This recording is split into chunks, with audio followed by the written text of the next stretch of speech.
A boy remembered peaceful village simulations, while mysterious powers connected reality with miniature settlements.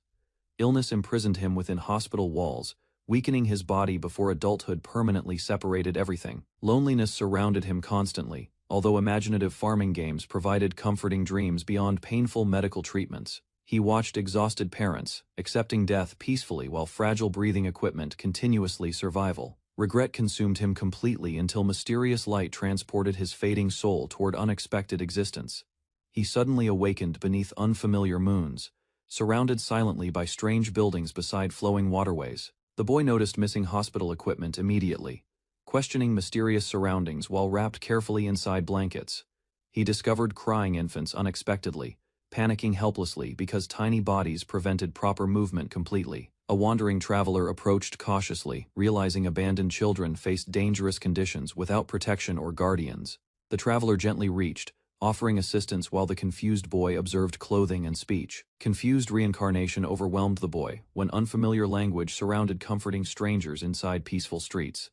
The boy realized successful rebirth immediately, examining infant hands while caretakers protected abandoned children. Determined understanding replaced confusion gradually, causing the boy studying local customs through patient observation. Growing curiosity motivated the boy relentlessly, practicing foreign writing systems independently beside towering bookshelves constantly. Adoptive guardians named the boy Kai and the girl Rukia, raising them peacefully, studying unfamiliar surroundings. Kai accepted magical realities while questioning gods influencing mysterious reincarnated existence. Rukia interrupted Kai, sharing cheerful stories about divine legends while children played together happily. Books revealed Farley created their world, while priests guided citizens through religious teachings faithfully daily. Kai learned blessed individuals received sacred seals, granting unusual abilities surpassing ordinary magical techniques significantly.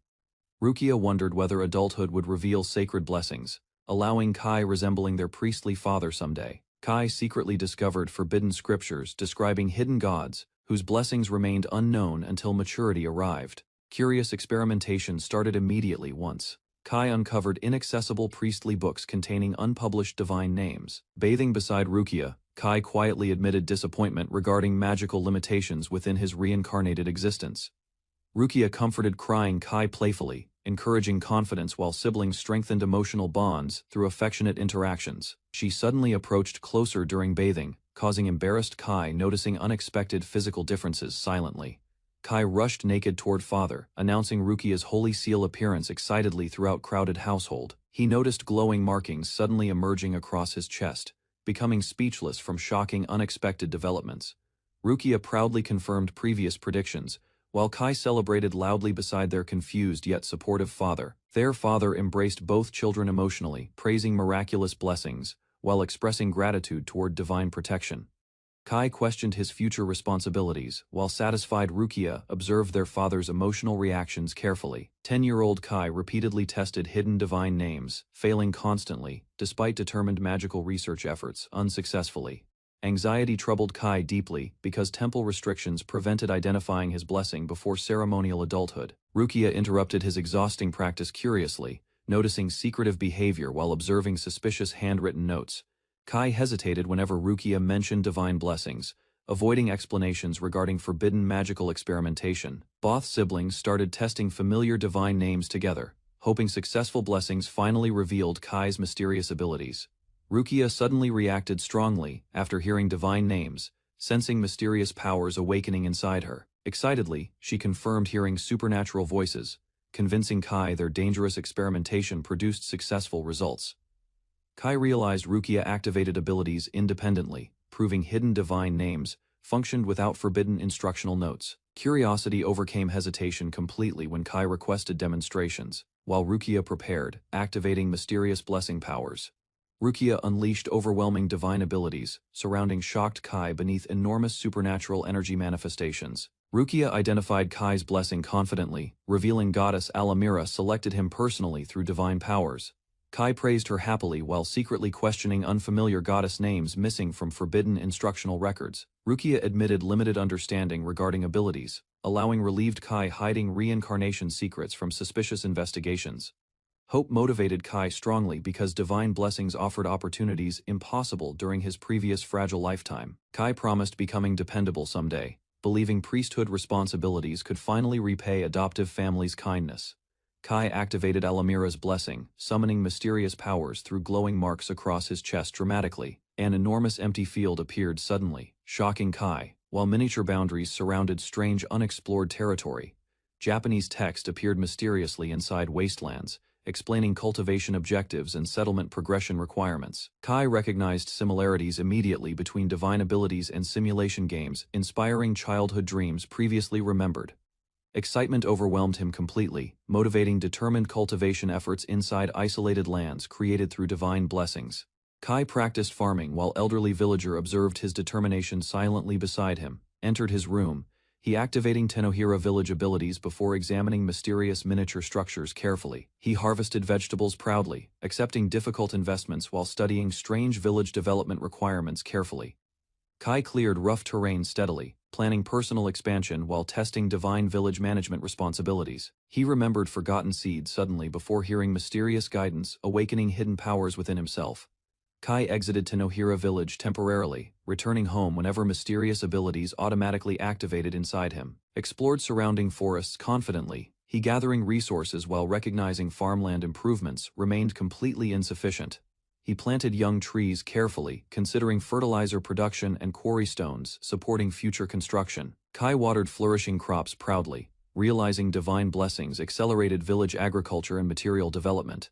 He struggled transporting villagers independently, until Ru-chan appeared suddenly, offering assistance enthusiastically beside him. Kai tested heated soil carefully, realizing temporary village visits ended whenever abilities deactivated automatically. Several days passed, while Kai observed rapidly growing trees surrounding expanding village boundaries silently. He inspected damaged vegetation anxiously, questioning whether mysterious village changes affected surrounding environments unexpectedly. Kai discovered devastated farmland suddenly, panicking immediately upon witnessing completely destroyed crops covering fields. Examined ruined seedlings quietly, he doubting soil conditions and fertilizer quality caused agricultural failures. Kai realized drought threatened crops severely, because Tenohira village lacked clouds and natural rainfall, demanded rain stubbornly. He standing silently across empty farmland while testing mysterious village authority. He burned gathered branches experimentally, creating massive smoke clouds while monitoring surrounding agricultural conditions. Kai continued producing smoke determinedly, believing primitive weather manipulation possibly encouraged rainfall across farmlands. Heavy rain finally descended suddenly, astonishing him completely, while restoring devastated village fields successfully. Rukia welcomed exhausted Kai warmly after successful rainfall experiments, soaked his clothing completely outside. Kai rested silently indoors while Rukia confirmed dangerous drought problems disappeared completely from farmland. He planned irrigation channels confidently, believing expanding rivers would strengthen village agriculture tremendously further. Kai cultivated fertile fields carefully throughout years, producing enormous vegetables beside developing farmland successfully. He celebrated remarkable harvest proudly, while oversized vegetables overwhelmed Rukia beside flourishing crops completely. Kai received village advancement notifications excitedly, after completing successful harvest requirements through persistent cultivation. He noticed expanding fences nervously while mysterious voices echoed repeatedly throughout developing settlement boundaries. Kai celebrated impressive village improvements enthusiastically after reading newly unlocked development objectives, posted publicly. Kai cooked harvested potatoes happily beside campfire, while considering difficult future village expansion challenges. An unfamiliar elf girl approached Kai politely, creating confusion while introducing herself beside farmland. Kai encountered Enel unexpectedly while she enjoyed harvested food and introduced herself cheerfully politely. Enel explained she supported cultivation activities because Kai created and governed the mysterious world, requested outside supplies regularly, she promising happiness whenever Kai transported useful materials inside successfully. Enel presented creation seeds carefully, warning unusual plants could expose Kai's hidden abilities publicly. Several primitive villagers arrived gradually, causing Kai witnessing unexpected migration throughout expanding settlements continually. Kai welcomed wandering people to Tenohira village while Enel explained everyone recognized him as divine. Kai questioned population growth methods before Enel recommended improving living conditions and village food. He discovered hemp cultivation possibilities, realizing useful materials and oils supported expanding settlements efficiently. Gathered river shrimp enthusiastically, he preparing additional food supplies beyond potatoes and beans exclusively. Villagers developed rapidly beside Enel, while Kai celebrated tremendous growth throughout flourishing settlements peacefully. Ryuka modeled ceremonial clothing proudly, while Kai worried her fascination toward insects remained troublesome. Kai explained blessing abilities calmly while Ryuka promised future companionship whenever dangerous responsibilities appeared. She encouraged Kai confidently before church officials summoned him, preparing important ceremonial proceedings inside. Priests presented sacred garments solemnly while Kai prepared enduring divine seals during formal blessings. Church officials discovered Kai's mysterious crest abruptly, becoming completely shocked during sacred ceremonies immediately. Kai sensed growing danger nervously while priests examined mysterious records during sacred rituals carefully. Dark inquisitors appeared suddenly beside frightened priests, immediately creating tension throughout ceremonial chambers inside. Kai panicked completely after Inquisitor identified his divine crest belonging supposedly evil gods publicly. Church soldiers restrained Kai forcefully, while silencing protests surrounding unexpected accusations against him immediately. Guards imprisoned injured Kai aboard ships, transporting him away from familiar territories permanently. Imprisoned Kai feared execution, regretting leaving family behind while questioning accusations against mysterious gods. Ship workers released injured Kai compassionately, before abandoning him beside isolated shores beneath towering mountains alone. Kai watched departing vessels anxiously while standing confused beside broken docks surrounding unfamiliar wilderness territories. He discovered unexpected island landscapes, realizing exile forced survival across remote abandoned territories, permanently alone. Kai examined unfamiliar shore quietly, realizing isolation threatened survival across the abandoned island completely. He investigated forest pathways cautiously, noticing human traces while questioning possible inhabitants hiding silently. Encountered gigantic beasts suddenly, he understanding dangerous creatures dominated wilderness surrounding his fragile settlement. Terrified Kai escapes charging monster desperately, tumbling violently across grass beside unfinished construction materials. Enel discovered exhausted Kai quietly, offering water carefully while listening nervously beside crackling campfire. Kai explained limited abilities nervously, while Enel recognized dangerous restrictions threatening survival chances constantly. Reviewed mysterious village systems silently, Kai realizing temporary shelter prevented permanent protection against monsters. He questioned available weapons carefully, while Enel admitted villagers possessed farming tools exclusively currently. Enel presented crude iron hoe proudly, encouraging Kai despite inadequate defensive capabilities during emergencies. Kai accepted inevitable conflict seriously, while Enel feared isolation across their unfamiliar world completely. Enel encouraged determined Kai proudly, while mysterious divine protection strengthened his confidence greatly internally. Kai practiced swinging farming tools cautiously, relieved monstrous lion disappeared beyond distant shoreline peacefully. He encountered aggressive boar suddenly, realizing dangerous wildlife constantly threatened survival across isolated island. Kai defeated charging beast unexpectedly, astonishing himself through overwhelming physical strength during combat completely. Discovered another resident excitedly, he recognizing civilization existed somewhere beyond wilderness surrounding everyone there. Kai guided mysterious horned girl carefully toward gigantic tree, while distant monsters watched silently. He noticed pursuing boar suddenly halted repeatedly, unable crossing invisible boundary surrounding massive tree. Analyzed dangerous situation seriously, he realizing island creatures intentionally trapped stranded humans permanently there. Kai gripped farming hoe firmly, deciding survival remained necessary before rescuing separated villagers. Eventually resting beneath enormous tree, he promised himself escape possibilities still existed beyond isolated wilderness. Shivering beneath gigantic tree, Kai endured freezing night, while exhaustion overwhelmed his determined body. Morning sunlight awakened miserable Kai suddenly, while Enel watched his suffering with sympathetic concern. He requested immediate shelter desperately, explaining dangerous exposure threatened survival, without proper housing immediately. Enel described simple village construction carefully, listing required materials unavailable across isolated wilderness currently. Kai gathered logs and supplies diligently, preparing temporary shelter using primitive tools completely alone. Enel encouraged hardworking Kai confidently, explaining upgraded village abilities provided additional construction materials immediately. Kai cleared rocky ground patiently, digging narrow foundations while conserving limited remaining energy carefully. Assembled wooden supports methodically, he creating primitive shelter structures using simple handcrafted equipment exclusively. Kai designed modest fireplace thoughtfully, while mysterious girl observed silently behind forest trees curiously. He noticed hidden stranger cautiously watching silently, remembering their unexpected meeting beside wilderness previously. Kai completed fragile shelter, while questioning mysterious girl hiding silently among distant trees thoughtfully. Rested inside handmade shelter comfortably. He discovering village materials naturally repelled dangerous insects successfully overnight. Sleeping peacefully indoors, Kai appreciated proper bedding greatly after enduring harsh wilderness conditions previously. Enel visited cheerful Kai warmly, while he enjoyed unusual comfort inside primitive shelter happily. Kai observed improving village carefully, realizing farming possibilities increased long-term survival chances dramatically across wilderness. Kai planned expanding island farmland, fearing permanent isolation without stable village abilities functioning. Enel encouraged resourceful him kindly, explaining unfamiliar discoveries could improve village development significantly throughout island. Kai appreciated Enel's optimism greatly, while she requested delicious meals supporting difficult survival efforts enthusiastically. He constructed protective irrigation channels carefully, understanding productive farmland remained essential for continued survival.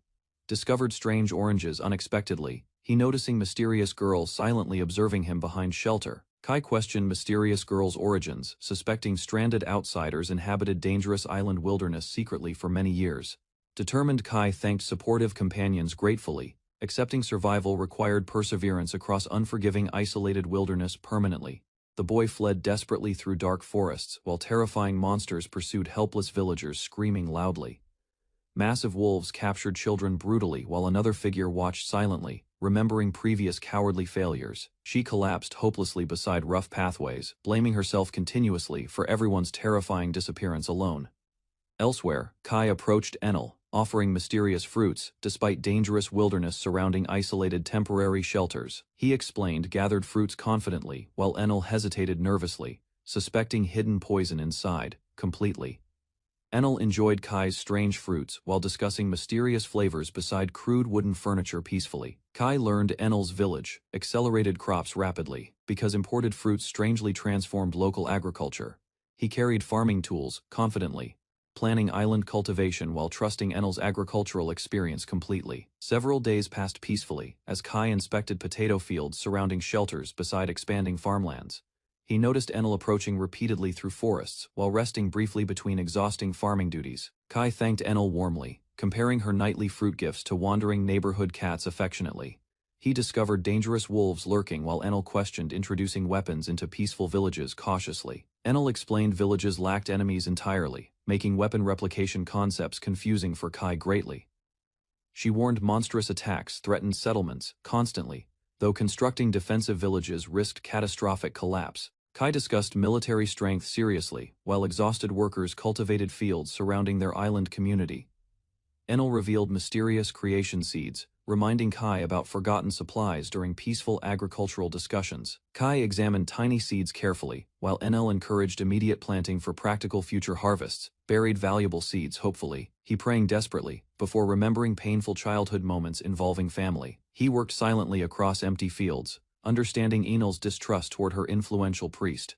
Father stared across mountains quietly, Kai expecting uncertain consequences from upcoming encounters beyond isolated farmlands. Kai prepared evacuation plans cautiously, while hidden horned girl observed distant farming activities silently. Severe illness struck him unexpectedly, forcing exhausting confinement inside fragile village shelters completely alone. Kai endured worsening fevers nervously, relying entirely upon personal immunity against unfamiliar sicknesses desperately.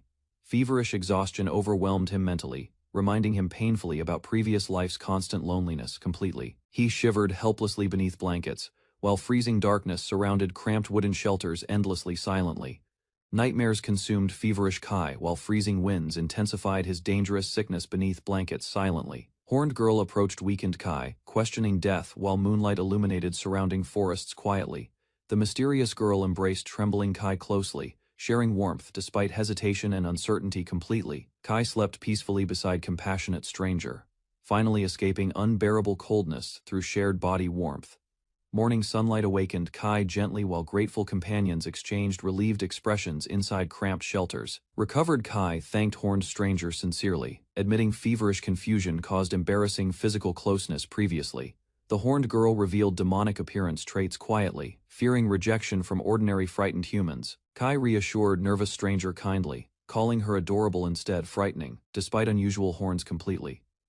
The mysterious girl approached Kai playfully, causing overwhelming nervousness through unfamiliar, intimate physical proximity. Kai learned Horned Stranger lived isolated completely, abandoned during cruel religious blessing rituals previously. The girl described tragic childhood incidents sadly, explaining frightened villagers constantly avoided her presence completely. She admitted overwhelming loneliness quietly, believing personal weakness prevented protecting anybody successfully before abandonment. Kai comforted her sincerely, reminding her supportive actions saved him during dangerous illness recently. Completely, Kai introduced himself formally, extending friendship warmly while inviting Abyss toward hopeful companionship together permanently. Abyss accepted Kai's offered friendship shyly, finally revealing her lonely name emotionally without hesitation. Abyss greeted Kai shyly, calling him master while smiling warmly beside their joined hands. Kai accepted her strange devotion calmly, while correcting misunderstandings about friendship and companionship between them. Kai awakened feverishly inside tents, remembering exile while distant waterfalls echoed through forests silently. Abyss embraced Kai carefully during morning greetings, watching his weakened condition without hesitation closely. Kai reassured Abyss cheerfully, despite lingering sickness, hiding discomfort behind confident expressions throughout conversations.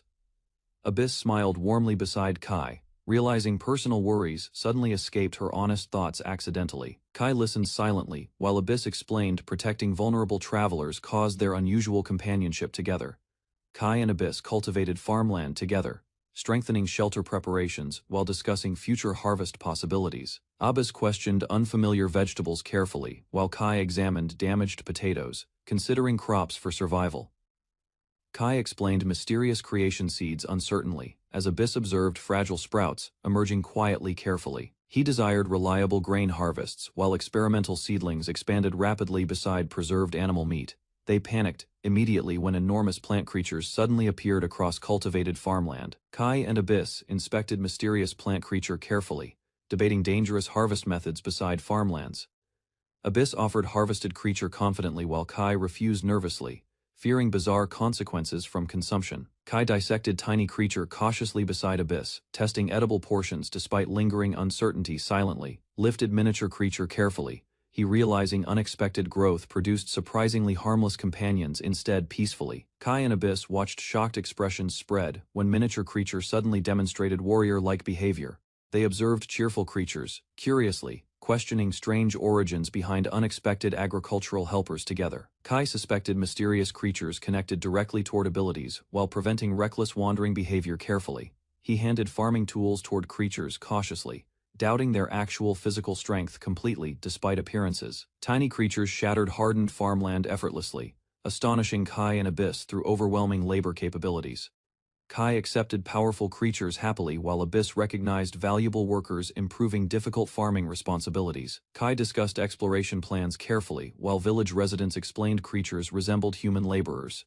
Abyss reacted cautiously when Kai mentioned exploration, worrying constantly about wilderness dangers surrounding settlements. She offered hunting assistance seriously, promising food supplies while warning Kai about roaming monsters. Kai appreciated Abyss deeply yet desired independence, refusing complete dependence upon her protection constantly. Abyss requested combat training earnestly, revealing hidden motivations connected toward surviving dangerous forest environments independently. Kai explained temporary evacuations calmly, while Abyss worried quietly about dangerous exploration responsibilities. He prepared forest expedition confidently beside Abyss, carrying supplies while following experienced guidance carefully. Abyss warned Kai seriously about poisonous plants while accompanying warrior creatures protected surrounding paths. Kai discovered unfamiliar vegetation carefully, realizing isolated regions contained species absent from neighboring kingdoms. He gathered strange materials curiously, while Abyss noticed mysterious girl possessing unusual shining physical characteristics. Kai searched forest areas, while Abyss suspected monsters avoided recognizing his unusual presence. Abyss teased him playfully while eating fruit, claiming monsters preferred avoiding delicious-looking humans instinctively nearby. Kai responded awkwardly beside Abyss, noticing suspicious movements emerging silently from surrounding wilderness unexpectedly. He suggested returning cautiously while warrior creature reacted nervously toward strange approaching disturbances ahead. Massive serpents appeared violently before Kai and Abyss, forcing immediate defensive reactions from everyone. Kai returned carrying unusual harvests, while villagers celebrated successfully despite frightening serpent encounters earlier. Enel questioned Kai worriedly after monsters appeared suddenly, Noticing exhaustion covering his expression, Kai blamed himself anxiously before rushing alone toward forests, desperate protecting Abyss from danger. Kai searched wilderness nervously, fearing Abyss encountered returning monsters while wandering isolated forest paths. Abyss reappeared safely beside Kai quietly, relieving worries surrounding dangerous monsters stalking surrounding wilderness. Abyss embraced Kai emotionally, apologizing fearfully while admitting panic overwhelmed her during dangerous monster encounters. Kai reflected sadly upon personal weakness. Recognizing isolation endangered both himself and Abyss emotionally together. He considered village responsibilities, refusing situations placing companions directly before dangerous monsters. Kai concluded stronger warriors remained necessary, understanding exploration required reliable fighting forces against monsters. He planned strengthening warriors seriously, believing improved weapons increased survival chances throughout dangerous island expeditions.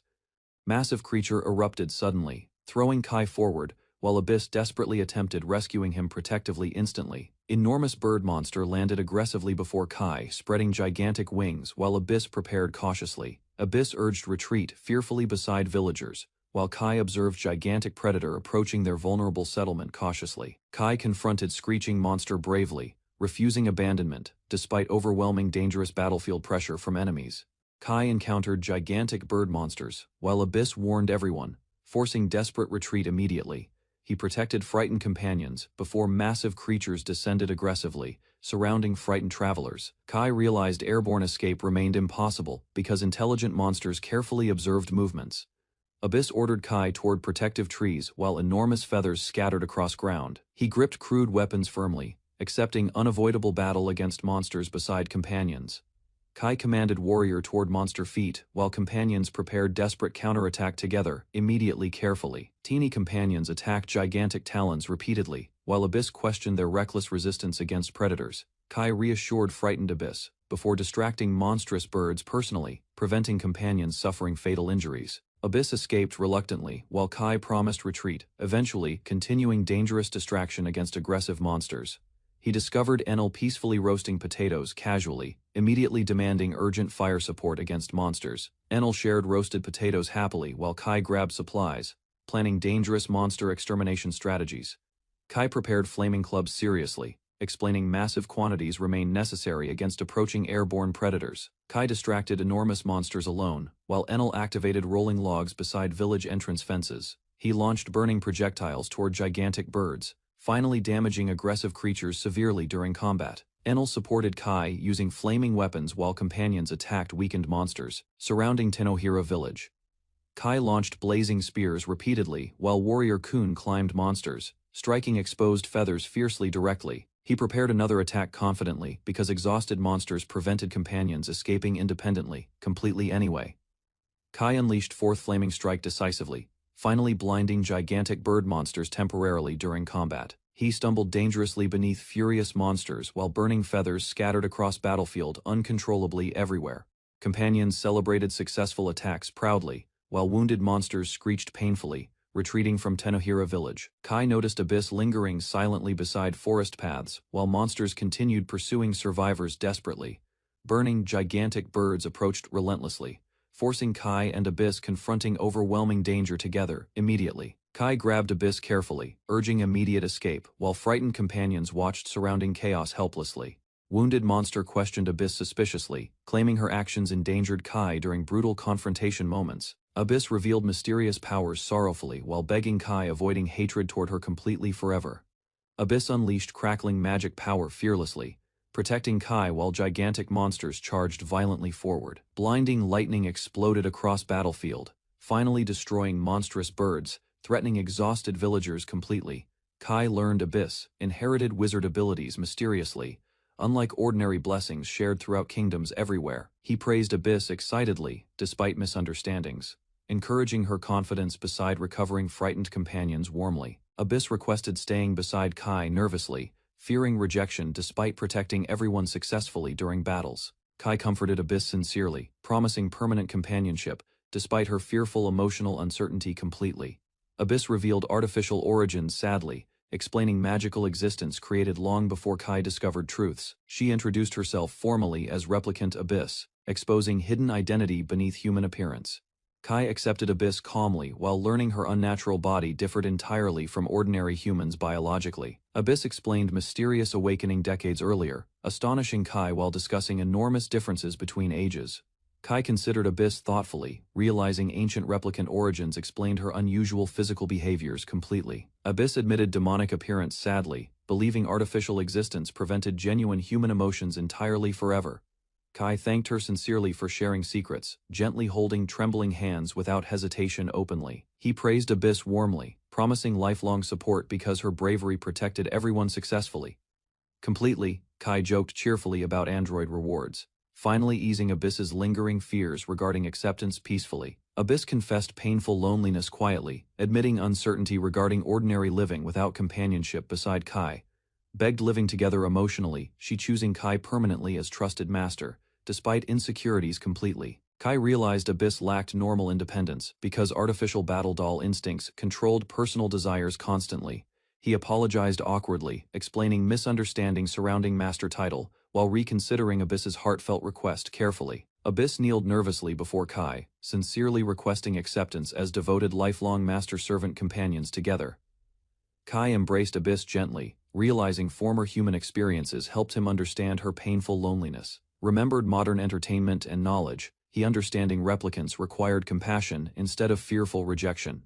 He accepted Abyss wholeheartedly, believing emotional growth eventually would replace artificial battle doll instincts naturally with humanity. Abyss happily promised lifelong companionship beside Kai, while peaceful forest surroundings witnessed heartfelt declarations together forever. Kai examined defeated monster beside Abyss, planning transportation toward Tenohira village, alongside companions immediately.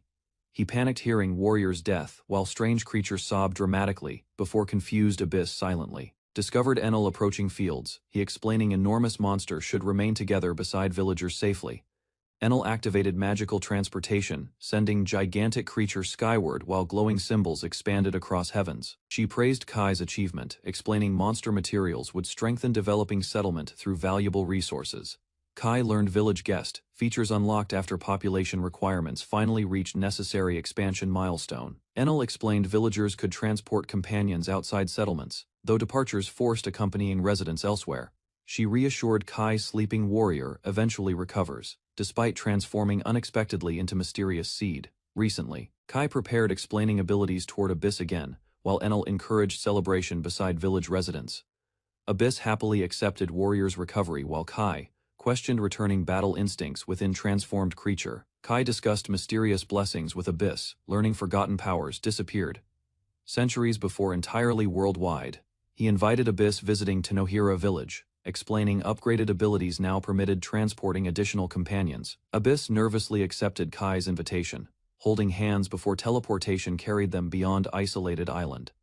Kai proudly introduced growing Tenohira village, while Abyss silently observed unfamiliar surroundings, carefully quietly. Abyss reacted shockingly toward magical energy surrounding villagers, leaving Kai completely confused beside her.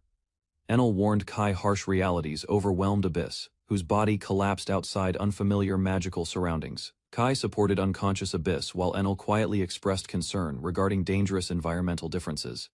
Abyss suddenly awakened beside Kai, reacting nervously toward strange sensations affecting her weakened condition. She explained foreign environments contained insufficient magical energy, causing discomfort throughout her exhausted body. Abyss admitted, surviving without magic remained unbearable, while Kai worried helplessly beside recovering companion. Nighttime excitement overwhelmed Kai, after smelling delicious cooking drifting across isolated settlement campfires strongly. Kai celebrated receiving meat beside Abyss, while massive roasted creature covered enormous wooden table. Enjoyed seasoned monster meat enthusiastically, he praising seawater salt while Abyss quietly observed him. Kai shared flavorful meat generously toward Abyss, explaining lengthy isolation intensified delicious tastes considerably. Abyss smiled watching Kai eat happily while peaceful village life continued developing throughout months. Kai accompanied Abyss examining defeated creatures while mysterious energy erupted from her powerful magic. Abyss explained southern island geography, while Kai studied maps describing enormous sacred tree locations. Discovered unusual fruit trees beside Abyss. Kai learning bitter olives produced valuable cooking ingredients. Kai excitedly collected olive seeds beside Abyss, planning future oil production throughout expanding settlement. He cultivated bananas and tangerines successfully, creating useful materials, supporting Tanohira Village's continued development. Kai examined nutritious tangerines carefully, realizing unfamiliar fruits strengthened villagers through healthy natural harvests, compared unusual produce beside Abyss. He suspecting advanced civilizations cultivated improved island crops previously. He discussed future ocean exploration beside Abyss, imagining villages connected through expanding maritime transportation. Kai explained escaping islands required ocean access, while Abyss quietly questioned dangerous exploration dreams. He remembered Father and Rukia, revealing strong determination returning home, despite impossible circumstances someday. Kai admitted missing relatives, while Abyss quietly realized his previous world still existed somewhere. He declared Abyss belonged beside him permanently, calling her treasured family without hesitation immediately. Abyss embraced Kai emotionally, overwhelmed hearing genuine acceptance, despite civilization separating countless centuries earlier. Kai returned home beside Abyss, welcomed warmly by cheerful villagers gathering outside excitedly together. He celebrated village progress proudly, while Abyss revealed transformed warrior seed becoming helpful dwarf. Kai planned constructing ocean vessels before winter arrived, worrying transportation remained painfully difficult across waters. He appreciated hardworking villagers greatly, though expanding settlement operations required additional dependable workers immediately. Kai requested more mysterious seeds enthusiastically, despite Enel questioning dangerous agricultural experimentation repeatedly afterward. Enel explained villages urgently required livestock, while Kai prepared expanding farmland and settlement infrastructure. Kai reacted shockingly discovering enormous animals, while Enel calmly discussed stronger agricultural workforce possibilities. Enel explained domestication required manageable creatures first initially. Kai wished ordinary animals existed locally. Kai investigated northern island areas cautiously, searching hidden structures potentially sheltering useful wildlife populations there. He informed villagers about northern expedition plans, receiving reassurance regarding surrounding environmental dangers immediately carefully. Kai and Abyss enthusiastically prepared livestock searches, hoping future settlements gained stable agricultural resources successfully. Kai accompanied Abyss northward, confidently running beside companions across wilderness paths together without hesitation. Abyss cheerfully praised Kai's leadership abilities while accompanying expedition members across grasslands during travel. Kai learned corrupted magical power attracted dangerous monsters surrounding Northern Island, plains continuously there. Abyss suggested relocating headquarters northward, warning Kai about monsters targeting village leaders regularly there. Kai reluctantly accepted Abyss's warning while worried companions silently observed surrounding wilderness cautiously behind. Kai discovered wandering buffaloes peacefully grazing fields, while searching northern plains beside Abyss cautiously. Abyss sensed corrupted magical energy surrounding buffaloes, while instructing Kai carefully restrain attacks immediately. She unleashed controlled magical strikes, instantly collapsing charging buffaloes before frightening Kai greatly unexpectedly. Kai approached fallen buffaloes alongside Abyss, investigating unusual behavior surrounding disturbed creatures, cautiously silently. Remaining buffaloes suddenly attacked him directly while Abyss immediately defended frightened companions behind her. Abyss protected Kai while retreating, stunning aggressive buffaloes approaching companions across grasslands desperately. She launched stronger magical attacks against buffaloes, while Kai escaped frightened behind safely companions. Charging buffaloes overwhelmed her completely, forcing dangerous close combat against relentless creatures surrounding her.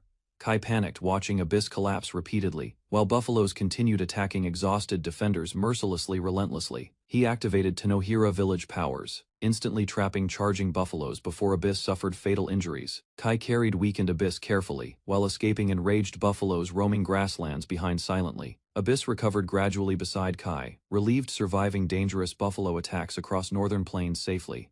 Kai celebrated capturing living buffaloes successfully, while Abyss observed exhausted creatures nearby. Village residents congratulated Kai enthusiastically after successfully securing buffaloes' breeding opportunities for expansion efforts.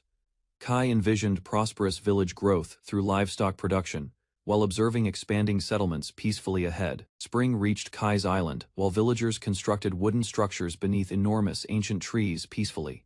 Kai harvested autumn crops alongside Abyss, while exhausted companions organized gathered produce efficiently together. Winter preparations continued steadily while Abyss magically preserved resources supporting villagers during freezing conditions. Heavy snowfall surrounded expanding settlements while Kai transported supplies between village buildings tirelessly daily. Kai returned home wearing fur clothing while Abyss welcomed him beside resting companions warmly. Kai inspected newly crafted fur clothing while villagers processed monster hides during severe winter. He relaxed beside Abyss, enjoying heated shelter while snowstorms surrounded isolated village settlements, peacefully. Kai praised completed hearth construction while Abyss listened quietly inside, strengthened wooden shelters comfortably. He worried freezing nights threatened survival, despite protective monster fur clothing remaining insufficient everywhere. Abyss silently approached Kai closely while sharing warmth inside crowded shelter during dangerous blizzards. Kai thanked Abyss sincerely while appreciating her survival during freezing winter hardships together peacefully. Abyss rested beside Kai comfortably, while companions quietly shared warmth inside wooden shelter happily. Villagers resumed peaceful routines outside shelters, while recovering steadily from severe winter conditions together. Enel transported supplies alongside buffaloes efficiently, while assisting villagers throughout expanding northern settlement daily. Kai observed approaching spring proudly, realizing one successful year transformed isolated island civilization completely. Kai noticed village changes while approaching newly expanded settlement structures beside cultivated farmland peacefully. Enel congratulated Kai enthusiastically after Tanohira village successfully reached important developmental milestones recently achieved. She explained mysterious wooden stakes connected distant locations through Tanohira village transportation abilities magically. Kai learned special stakes created warp points, allowing immediate travel across oceans efficiently anywhere. He carefully planted valuable creation seeds while planning future village expansion projects thoughtfully ahead. Several days passed before mysterious animal ears emerged unexpectedly from cultivated village soil beneath sunlight. Abyss carefully harvested strange sprouts while Kai nervously observed unusual movements surrounding developing creatures, silently. Kai discovered energetic fox girl emerging underground completely, startling Abyss beside freshly harvested magical fields abruptly. Fox girl celebrating successful summoning, while confusing Kai and Abyss completely, called Kai as Milord. Kai discovered the fox-eared girl, mysterious reward descendant, resting quietly beside enormous magical tails comfortably. The fox girl approached Kai excitedly, requesting adorable naming, while Abyss observed their interaction. Kai remembered pronunciation differences, realizing local villagers misunderstood his original name completely. Kai introduced Abyss properly, then renamed fox girl as Ren, satisfying her cheerful expectations. Ren happily embraced Kai and Abyss, celebrating companionship while promising cooperation permanently. Ren instructed gigantic guardian lion protecting wizard relics, while Kai's settlement expanded peacefully steadily. She demonstrated extraordinary fire magic confidently, controlling blazing flames effortlessly before astonished companions silently. Ren unleashed devastating magical tornadoes repeatedly, frightening Kai and Abyss with overwhelming destructive power. Kai questioned Abyss nervously regarding Ren's dangerous abilities, while mysterious flames continued burning endlessly. Abyss explained Ren manipulated atmospheric mana naturally, unlike ordinary magicians using environmental mana sources. Ren teased shivering Kai while investigating mysterious village barrier, preventing winter temperatures completely outside. Abyss and Ren eliminated dangerous monsters, allowing Kai harvesting materials without ecological concerns safely. Enel proudly presented seafood baskets, informing Kai agricultural village finally reached coastal shorelines successfully. Kai examined primitive fishing methods carefully, realizing villagers lacked ships for efficient ocean exploration. Kai instructed Enel preparing hemp ropes, planning raft escape using newly constructed vessels immediately. Kai planned squid-shaped raft construction, while Abyss inquired about leaving island for new adventures. Ren and companions finished assembling raft ready to set sail under Kai's confident direction. Kai studied ancient maps, estimating 11-day journey to distant land, using Abyss's wind magic.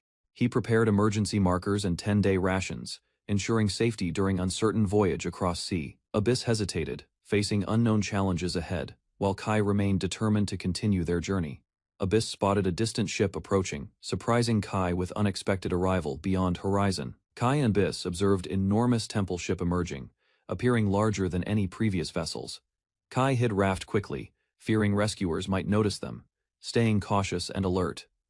Abyss explained ship only appeared during spring, following same seasonal pattern as before. She expressed concern, questioning Kai's plans, while Kai remained determined to leave island.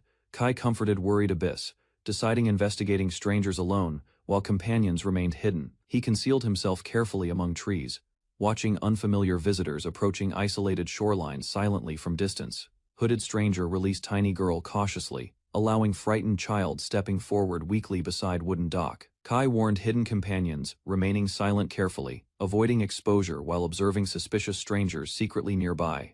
Exhausted girl collapsed alone beside pier, while massive ship waited motionless across distant waters. Kai greeted stranded ferry kindly, offering explanations while guiding frightened newcomer across shoreline. Kaede revealed her name nervously, realizing permanent island residence prevented returning home alongside familiar companions. Kai accidentally slipped underwater dramatically while explaining Kaide's impossible return toward distant homeland conditions. He promised future assistance sincerely, despite temporary hopelessness surrounding Kaide's difficult unfortunate circumstances there. Ren angrily confronted artificial fairy Gamaken immediately, while Abyss restrained escalating chaotic misunderstanding carefully.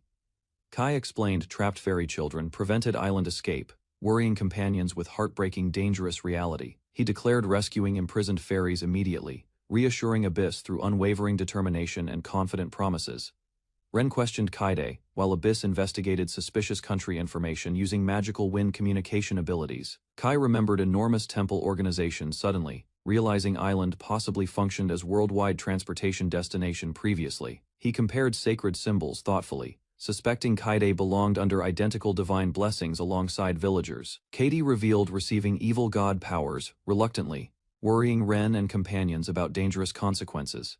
Kai encouraged Kaede deciding personal choices, rejecting strict fairy teachings controlling everyone completely. Kaede observed hardworking villagers curiously, noticing ordinary island residents possessed unusual magical blessings, naturally. Kai guided her toward abandoned farmland cheerfully, hoping easing loneliness through shared agricultural responsibilities together. Abyss explained Kai secretly missed family deeply, often staring silently toward distant ocean horizons. Kai worked tirelessly farming fields, while Abyss and Kaede quietly admired his determination.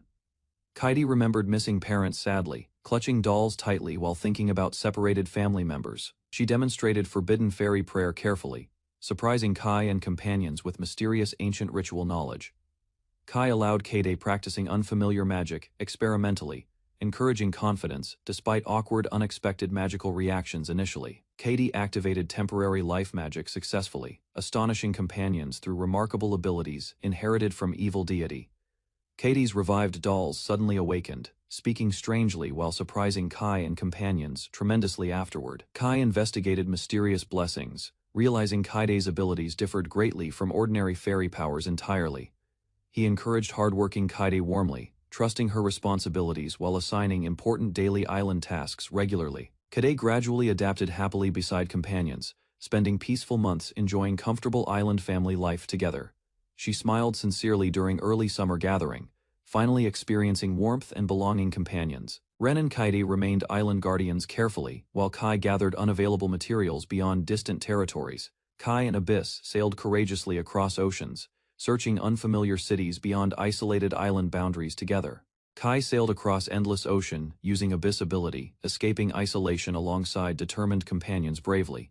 He regretted abandoning Kaede while crashing aboard raft, burdened heavily by painful responsibility silently. Ren protested stubbornly, demanding household responsibilities despite dangerous voyage preparations threatening everyone aboard seriously. Kai assigned Ren caregiving duties because Abyss abilities remained essential navigating uncertain oceanic routes. Ren cheerfully managed village crops while companions worked diligently, maintaining peaceful island life together. Ren inspected preserved supplies carefully, while Kaede questioning Kai's departure while maintaining abandoned island resources. She continued protecting emergency farmlands faithfully, ignoring loneliness, while reassuring worried village creatures. Kaede organized harvesting duties efficiently, directing companions confidently, despite secretly missing Kai's companionship greatly. She played silently beside flowing waters, suppressing frustration regarding responsibilities, restricting personal freedom greatly, accepted island responsibilities seriously.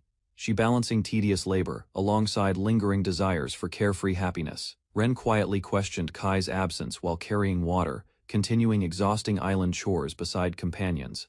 She sensed distant movement beneath glaring sunlight, immediately alerting Kaede about suspicious disturbances approaching. Kaede discovered injured creature, trapped motionless underground, carefully examining scattered sticks surrounding frightened animal. Remembered dangerous island monsters nervously, she realizing mysterious cries possibly belonged threatening hidden predators. She cautiously investigated rocky cliffs alone while powerful winds suddenly swept surrounding trees violently. Kaede recoiled fearfully after noticing gigantic shadow approaching rapidly behind dense forest pathways silently. Monstrous bird attacked screaming Kaede violently, forcing terrified girl desperately clutching injured creature protectively. Kai's raft caught favorable currents while Abyss explained combat limitations and Ren's superior strength. Kai observed distant island anxiously, while Abyss discussed magical abilities aboard drifting raft carefully. Ren leapt fiercely toward attacking monster, slashing mercilessly, while Katie escaped fatal danger underneath. Ren proudly reassured frightened Katie, while celebrating mysterious Hellfire Wizard's dramatic arrival during battle. Katie cried emotionally while Ren comforted her gently, promising constant companionship beside Cutie forever.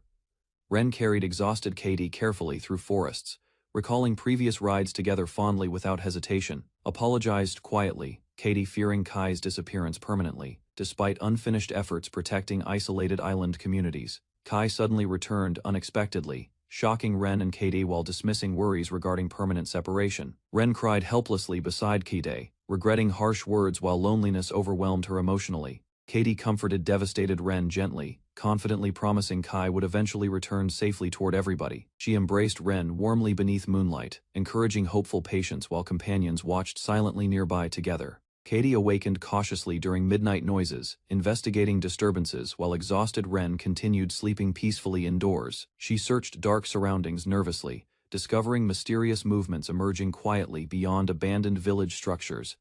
Katie and Ren discovered playful warrior creatures, emerging underground beneath bright moonlit village surroundings. Ren explained warrior multiplication rituals calmly, while confused Kaide observed buried creatures, curiously silently. Kaide witnessed numerous warrior descendants appearing gradually through planted seeds beneath fertile village soil. Ren admitted, reduced loneliness awkwardly because additional warrior companions continuously protected isolated island residents. Katie thanked Warrior gratefully, while promising Kai's safe return beside Ren and companions faithfully. Kai spotted distant land approaching, guiding raft excitedly, while companions celebrated successful ocean crossing. He complained jokingly about stiff joints, while Abyss navigated carefully using topographical map directions. Kai avoided exercising inside Tanohira village, deciding immediate shoreline exploration remained safer temporarily. Instead he searched coastal forests cautiously beside Abyss, hoping large rivers eventually revealed populated cities quickly. Kai accepted exhausting 3-day journey conditions, prioritizing Kaide's safety over personal comfort during travel completely. She encouraged companions across rocky cliffs confidently, increasing marching pace toward distant civilization. Kai guided warriors across grassy roads, while approaching distant town carrying merchant supplies carefully. Abyss transformed beside Kai while summoned warriors assembled silently surrounding their traveling group. Kai transported village products using wagons while trusted warriors protected remaining residents throughout settlements. He displayed modified merchant clothing proudly while Abyss examined his appearance with visible curiosity. Kai introduced himself confidently beside Abyss while presenting fabricated identities before entering crowded marketplaces. Kai handed Abyss a hooded cloak, concealing horns before entering populated trading districts cautiously. Abyss modeled adorable disguised clothing proudly, while Kai praised her appearance beside traveling buffaloes. Kai crossed stone bridges carefully, while Abyss sensed unfamiliar voices echoing across forested pathways. He spotted hidden strangers beside bushes, while Abyss prepared questioning locals regarding regional territories. They discovered collapsing fugitives restrained brutally, while pursuers shouted throughout woodland paths. Bandits surrounded exhausted captives arrogantly, while injured prisoners collapsed helplessly beneath towering trees silently. Armed thugs threatened frightened captives aggressively, while treating imprisoned women like stolen merchandise cruelly. Kai observed hidden criminals cautiously, while Abyss requested intervention against weaker opponents surrounding prisoners. Lightning magic struck armored criminals suddenly, while terrified captives watched collapsing attackers beside pathways. Freed prisoners trembled fearfully beside Kai, while remaining bandits convulsed painfully from magical attacks. Rescued woman questioned Kai nervously while Abyss watched cautiously beside surrounding unconscious criminals silently. Kai introduced himself professionally while disguising Abyss as magical escort accompanying merchant operations peacefully. Sarah Bianchi revealed her identity calmly, while Kai listened awkwardly beside recovering prisoners carefully. She explained merchant expectations honestly, while Kai appreciated potential cooperation regarding regional business opportunities. Kai requested guidance toward town while Sarah accepted gratefully despite exhausted conditions surrounding everyone. Sarah hesitated thoughtfully while considering Kai's request regarding dangerous routes toward Scorpa Town cautiously. She explained escaping city difficulties reluctantly, while Kai listened silently beside Abyss during recovery. Kai accepted simple directions politely before Sarah volunteered personally guiding everyone toward commercial districts. Sarah described urgent business problems honestly while Kai questioned strange fate connecting their encounter. She wrapped warm scarf carefully while requesting Kai examine unusual collar markings suspiciously closely. Kai inspected defeated mercenaries carefully, while Sarah recognized expensive equipment from foreign territories immediately. He collected valuable supplies excitedly, while Abyss suggested transporting everything toward Tenohira village safely, planned delaying pursuers strategically. He restrained mercenaries remained abandoned throughout isolated forest clearings. Sarah explained collapsing regional security seriously, while guiding Kai toward troubled port settlements gradually. Kai entered bustling Scorpa curiously beside Abyss, while observing crowded streets and massive architecture. Kai purchased steaming noodles excitedly, while Sarah watched crowded marketplace stalls from wooden walkways. Kai enjoyed flavorful noodles enthusiastically, while Sarah observed his excitement beside bustling merchants peacefully. He explored foreign streets curiously, while Abyss experienced crowded civilization alongside cautious Sarah silently. Kai avoided suspicious abilities publicly while purchasing seasonings beside smiling companions throughout crowded boulevards. He negotiated affordable food stall arrangements confidently, while Abyss prepared merchandise beside wandering customers outside. Sarah asked, staying alongside Kai longer while questioning mysterious collar around her neck cautiously. She suspected Kai belonged beside wealthy merchants, while dismissing dangerous collar significance politely casually. Sarah revealed magical slave collars suppress emotions completely, while horrifying Kai and Abyss immediately. She explained, enslaved sorcerers possessed inherited magic abilities, while Kai learned aristocratic exploitation practices. Sarah admitted powerful pursuers hunted relentlessly, while Kai realized civilization remained extremely dangerous everywhere. Sarah assumed Kai owned enslaved sorcerers while Abyss remained unusually silent beneath hooded cloak. Abyss rejected collar dependence calmly while Sarah questioned missing emotions and absolute obedience immediately. Kai questioned removing collars anxiously, while Sarah described blessed creators and corrupt temples bitterly. He offered escaping together aboard boats carefully, while Sarah listened silently beside wooden walls. Kai promised helping everyone safely while searching methods removing Sarah's dangerous magical collar permanently.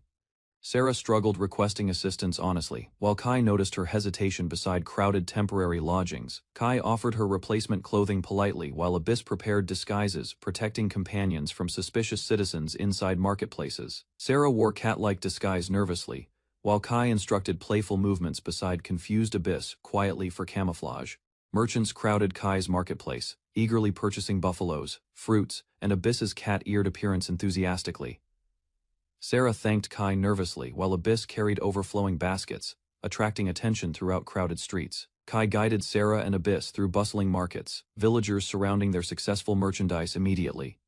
Sarah examined enormous coin stacks beside Kai while Abyss calculated mansion costs carefully inside. Kai explained uninhabited island products remained valuable because isolated cultivation prevented destructive agricultural pests. Kai discussed purchasing livestock, iron, cotton, and grains while Abyss counted accumulated earnings carefully. Kai planned manufacturing leather, soap, and alcohol while checking Sarah's recovery progress inside carefully. He invited Sarah staying their island refuge, offering protection despite dangerous isolated wilderness conditions. Sarah realized Kai avoided questioning personal histories, strengthening trust between their uncertain companionship gradually. He handed Sarah sleeping medicine cautiously, hoping easing anxiety improved her difficult emotional condition. Kai comforted distressed Sarah carefully, noticing painful emotions hidden beneath her restrained expression. Sarah trusted him enough revealing personal history, believing his kindness deserved sincere understanding completely. She explained noble origins while Kai awkwardly pretended familiarity regarding Mondial Principality matters previously discussed. Sarah recalled escorting princesses during Mondial's collapse, describing desperate evacuation attempts from invading imperial forces. Enemy soldiers celebrated capturing valuable nobles, planning reports while surrounding frightened royal guards. Enemy magician attacked royal guards confidently while captured princesses watched battlefield chaos unfold helplessly. Sarah countered destructive magic aggressively, erasing enemy spells before launching powerful retaliatory strikes repeatedly. Bandits seized fleeing princess violently, while armored commanders celebrated successful captures beside terrified prisoners. Sarah resisted enslavement, condemning ruthless traffickers controlling captured nobles through magical collars.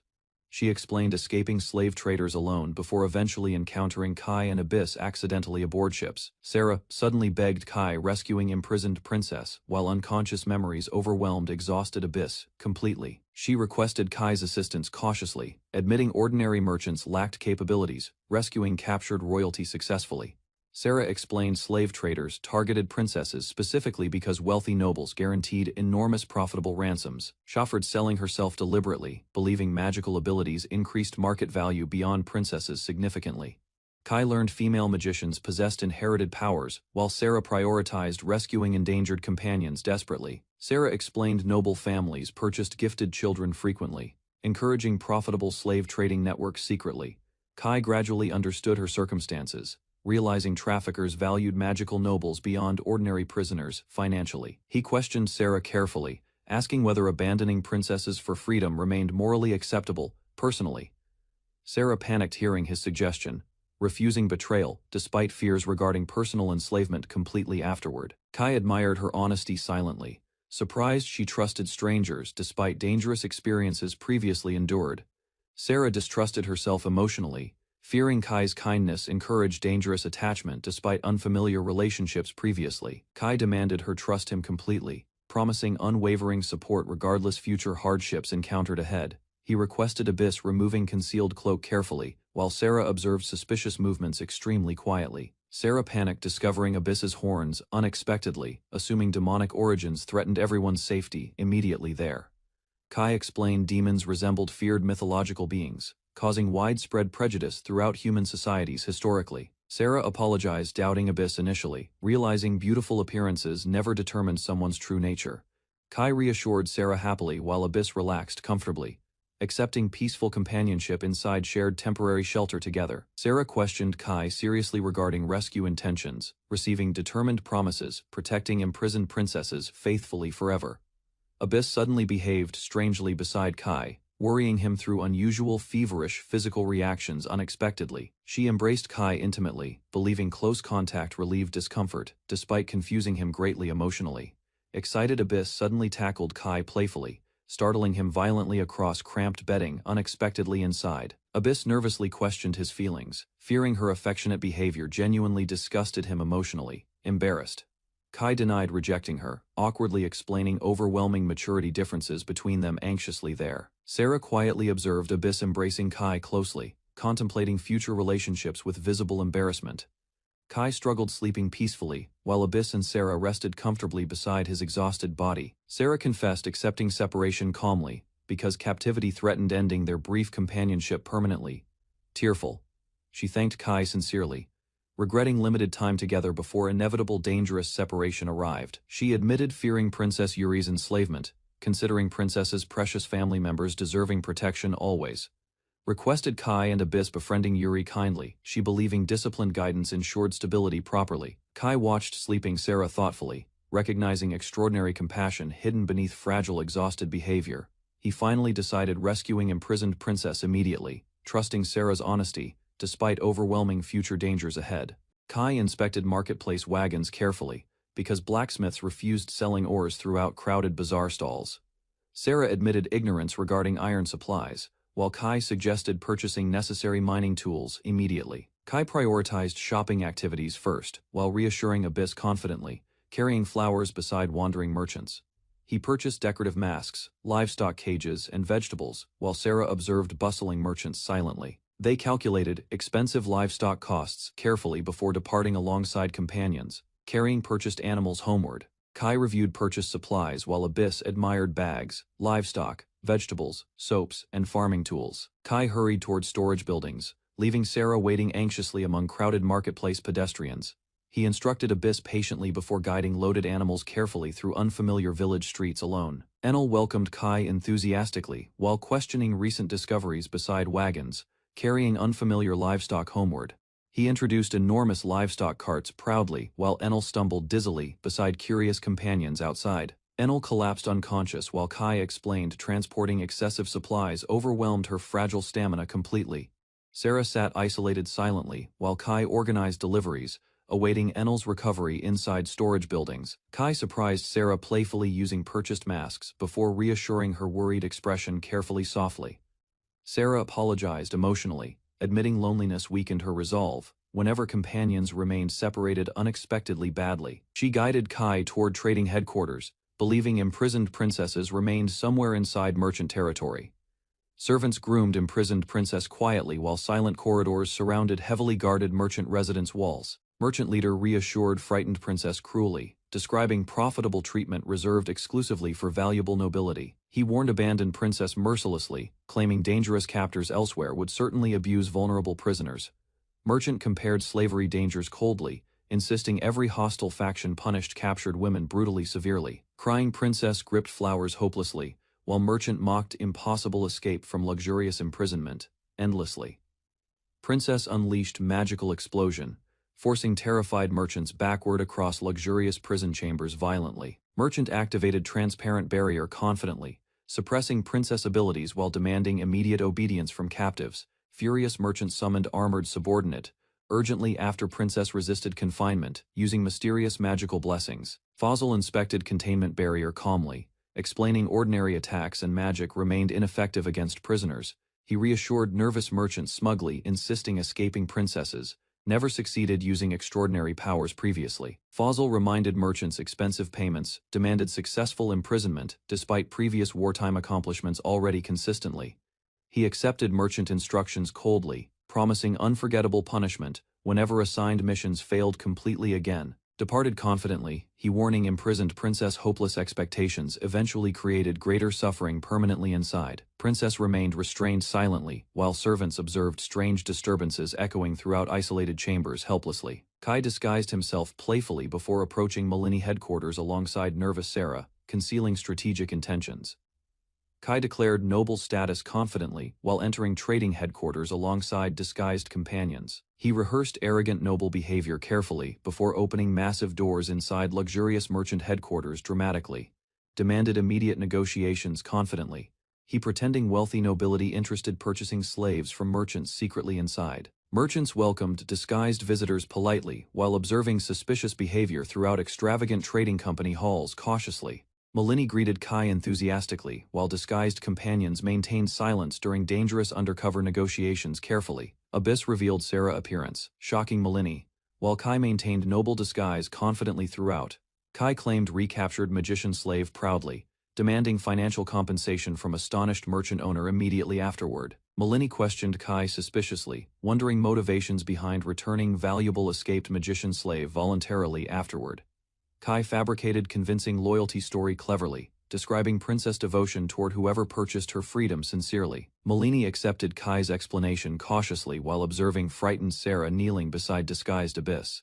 Sarah questioned Kai tearfully after hearing insufficient compensation prevented immediate rescue attempts completely forever. Kai embraced frightened Sarah reassuringly, promising eventual freedom despite observing merchants suspiciously carefully. Kai admitted wealth concerns, suggesting returning princess temporarily avoided unnecessary dangerous negotiations entirely.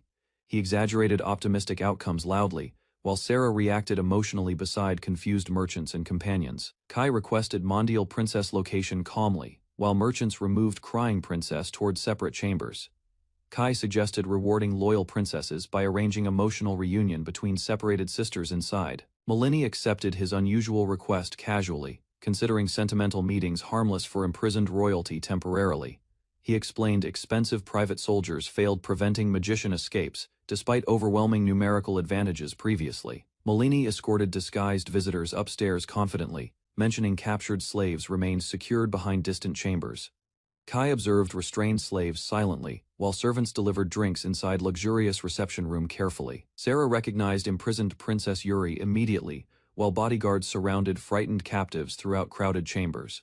Kai noticed the princess standing expressionless beside flowers, realizing severe imprisonment destroyed hopeful emotions completely inside. Malini proudly introduced imprisoned slaves confidently, while Kai observed nervous captives surrounding luxurious display tables carefully.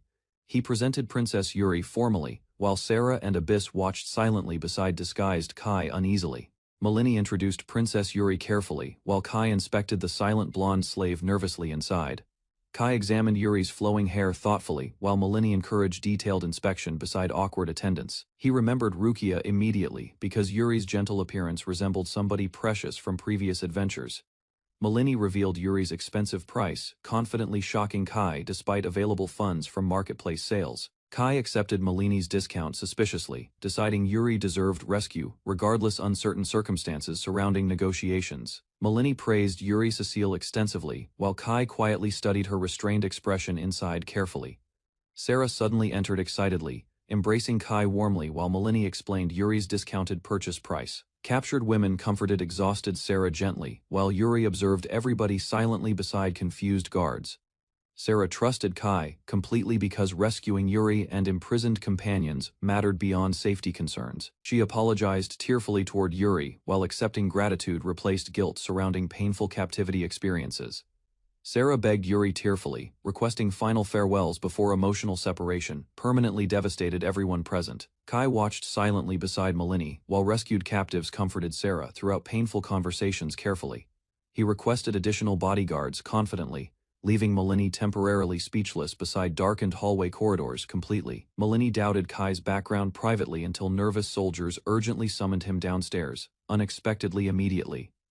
Sarah asked Kai compassionately purchasing remaining bodyguards, hoping imprisoned companions finally regained freedom together. Sarah apologized sincerely, while Kai understood painful separations involving treasured companions from previous experiences. Abyss suddenly severed restraints quickly, threatening Sarah violently, while frightened prisoners watched silently. Kai intervened immediately, preventing terrified bodyguards harming captives because shared suffering deeply affected him, instructed prisoners joining escape carefully.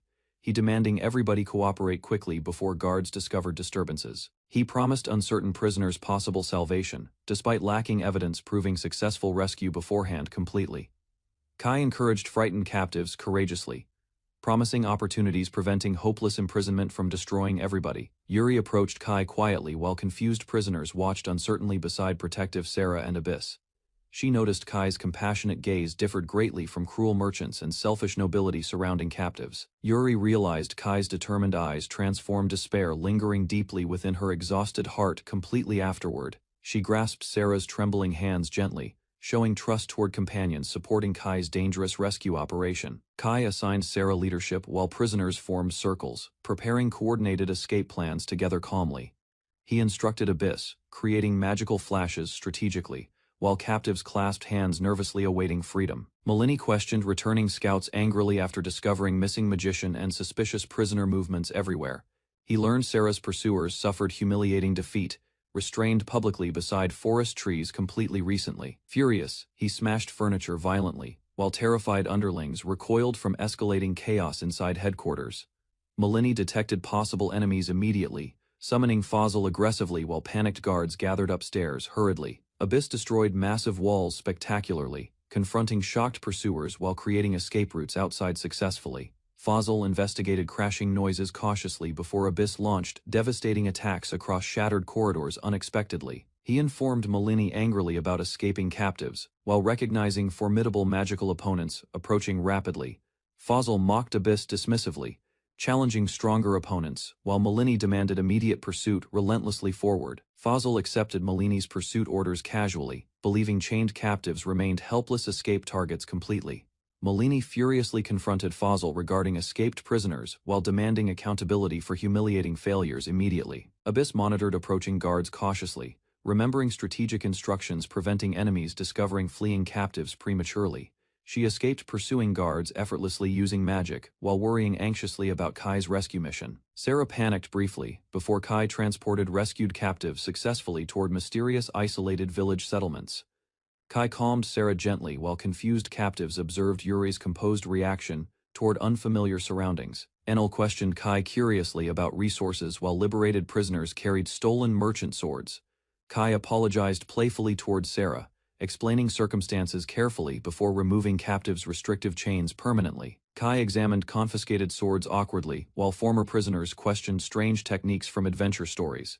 Yuri questioned Kai cautiously regarding mysterious settlement, while tightening chains around recovered weapons carefully. Kai explained mystical sanctuary carefully, while Yuri questioned possible connections regarding Mondial Kingdom origins. Yuri learned Kai rescued princesses accidentally, without understanding Mondial's existence before meeting Sarah previously. Kai admitted rescuing everybody originally because Sarah inspired compassionate determination toward imprisoned captives. Sarah misunderstood Kai's promises awkwardly, while he clarified intentions regarding rescued prisoners immediately. Yuri reflected emotionally, realizing Kai repeatedly protected her, despite losing homeland, status, and family. Kai hesitated awkwardly while Yuri observed, sensing hidden feelings behind his uncertain explanation toward her carefully. Kai compared Yuri affectionately toward younger siblings, while avoiding direct confessions regarding personal emotions surrounding protection. Abyss sprinted through crowded streets, distracting pursuing slavers while Kai's companions escaped silently successfully. Suspicious mercenaries noticed Abyss's deception, questioning missing captives while abandoning reckless pursuit immediately completely. Abyss remembered Master's instructions carefully, preparing stubborn resistance against enemies, approaching dangerous forest pathways. Armed hunters confronted her directly, demanding explanations regarding vanished slaves, while surrounding cautiously everywhere. Electric power erupted surrounding Abyss completely, terrifying attackers, before decisive combat overwhelmed remaining resistance. Abyss unleashed violent lightning blasts, crushing approaching mercenaries while frightened survivors retreated backward desperately. She examined unconscious enemies silently, hoping reunions with Master Kai happened successfully without complications. Fazl challenged her confidently, requesting honorable magical combat, despite overwhelming differences between abilities completely.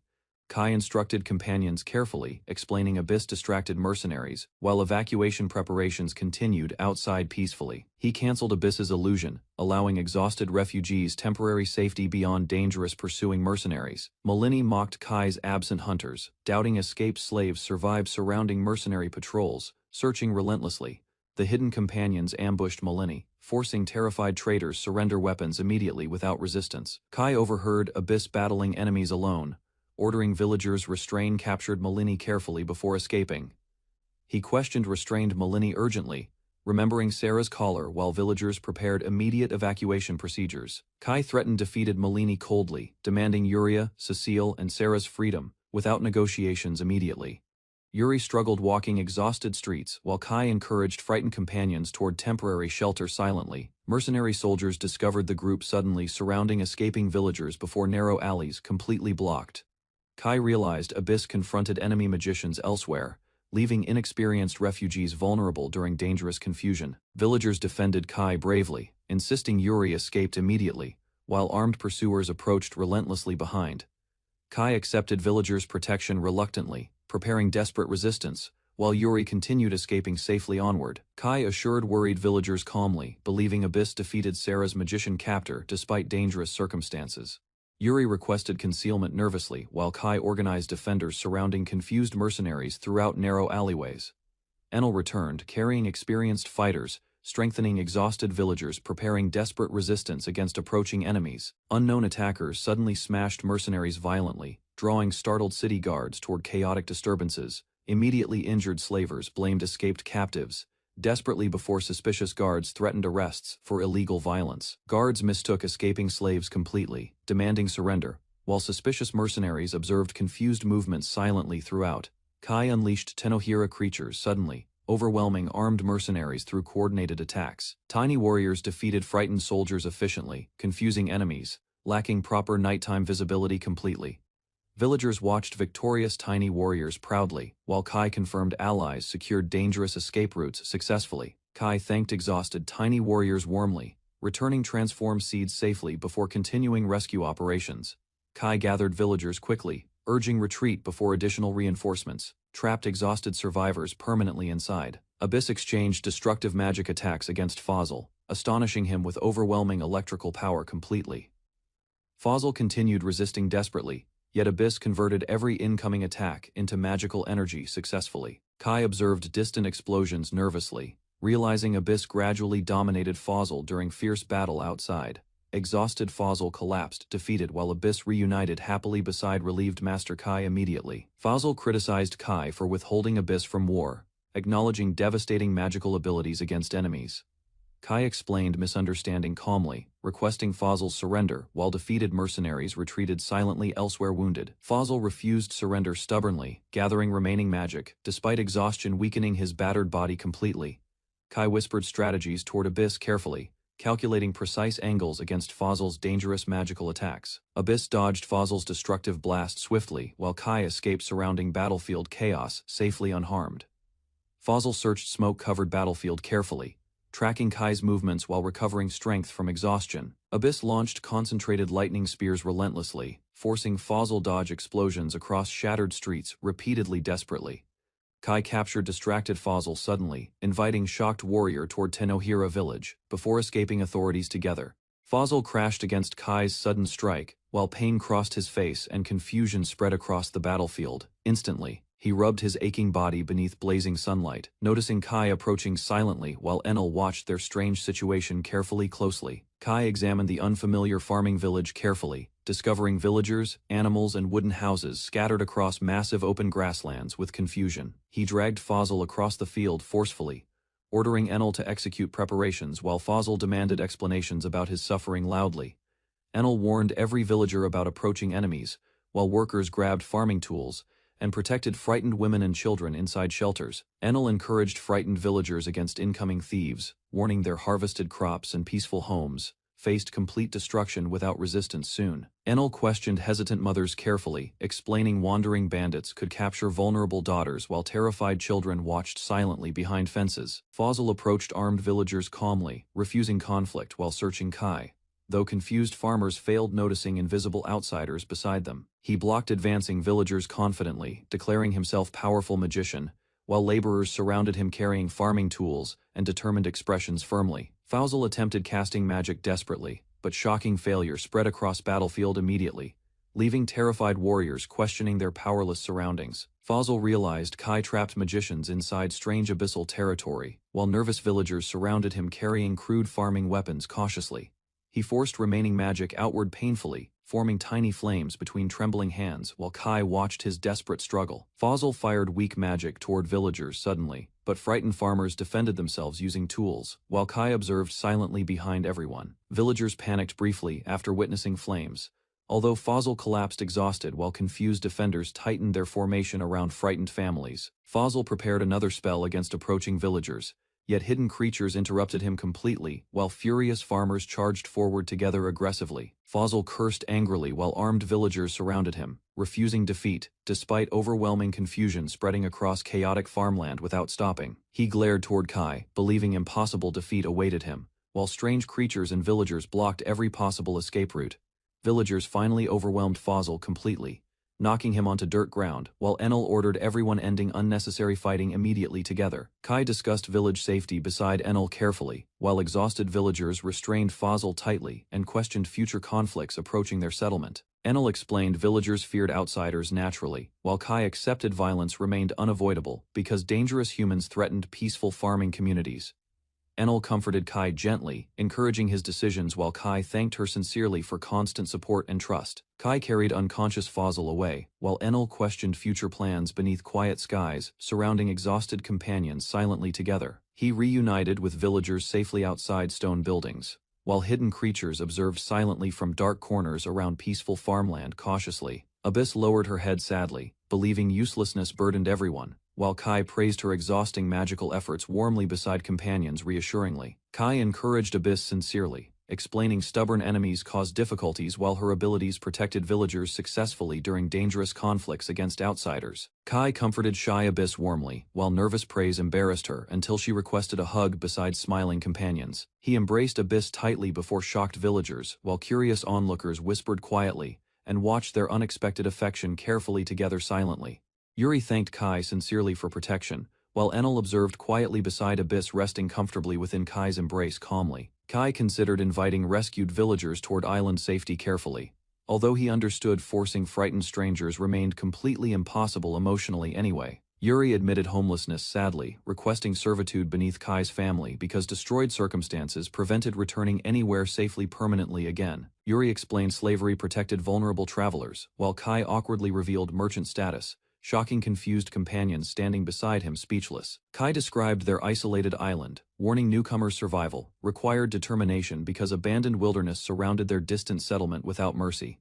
Villagers questioned island condition, while Kai explained fertile soil, rivers, forests, and hidden safety-protected residents successfully together there. Yuri proudly described Mondial's embarrassing reputation, leaving Kai stunned while villagers casually accepted their farming nation's strange nicknames without complaint. She accepted Kai's invitation happily, requesting one promise before joining island life alongside villagers seeking peaceful futures permanently with him. Kai warned Yuri firmly against revenge, demanding everyone abandon imperial grudges completely before joining peaceful island life. Yuri accepted his condition, admitting revenge brought nothing meaningful anymore, while Kai prepared returning home beside Abyss peacefully. Kai guided rescued villagers northward carefully, while amazed newcomers followed mysterious powers carrying everyone across strange hidden pathways silently. Kai warned villagers about meeting unfamiliar girls ahead, explaining cooperation remained important before reaching island territory safely with everyone accompanying them. Villagers crossed mysterious northern entrance suddenly, arriving beside giant trees and cliffs, while frightened Sarah struggled understanding impossible transportation methods. Kai introduced abandoned island calmly, while Yuri and Sarah stared nervously across empty wilderness surrounding unfamiliar territory silently together. Ren attacked Kai immediately after his return, angrily scolding his disappearance while nearby. Villagers watched their chaotic reunion awkwardly together. Ren hugged Kai emotionally, admitting loneliness overwhelmed her badly, while Kai apologized sincerely for leaving companions behind unexpectedly without explanations. Katie rushed toward Kai happily, celebrating everyone's safety while Abyss followed quietly beside relieved companions watching emotional reunions nearby together. Kai introduced rescued islanders carefully, while Kaide greeted Yuri politely and questioned whether only unfamiliar newcomers arrived alongside him unexpectedly again. Sarah questioned Kai about abandoned homelands carefully, while Kai admitted returning remained impossible despite existing connections beyond distant oceans. Kai introduced Empty Island honestly before companions, explaining worthless wilderness surrounded them, despite everyone gathering together hopefully beside Abyss. He promised building farms, roads, houses, orchards, wells, and ranches together while determined villagers imagined prosperous futures ahead peacefully.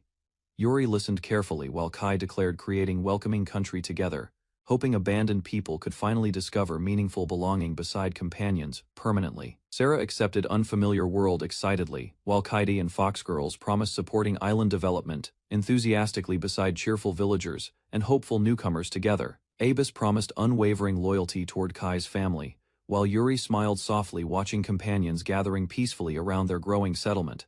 Yuri encouraged rebuilding ruined lives, while Kai accepted her hand carefully beside hopeful villagers dreaming about brighter futures. She promised supporting Kai sincerely while proposing peaceful country creation, hoping nobody would suffer sadness within their new homeland ever again. Sarah suddenly declared herself Kai's wife loudly, shocking Yuri completely, while confused villagers remembered their shared sleeping arrangements awkwardly together. Abyss worked silently while villagers observed her, questioning her demonic appearance and mysterious magical transformation inside camp. Kade defended Abyss before suspicious villagers, explaining school rumors exaggerated demons, because Abyss behaved gently while serving prepared food politely. Ren sprinted across village pathways, carrying supplies quickly, astonishing Kai's companions while strange creatures watched her energetic movements silently carefully. Villagers surrounded Ren curiously, touching her fluffy tail and ears, while Kai watched embarrassed reactions spreading throughout everyone inside camp. Kai inspected damaged boots beside Abyss, realizing village expansion required better clothing, stronger tools, and organized crafting responsibilities for settlers. Kai gathered villagers publicly, announcing the island council meeting, while Abyss, Kaide, Ren, and Yuri observed quietly behind him. Villagers demanded practical improvements, including fishing tools, baths, farming supplies, clothing, footwear, meat, and additional toilets immediately for survival needs. Yuri explained plumbing difficulties seriously, while Kai considered Tenohira solutions,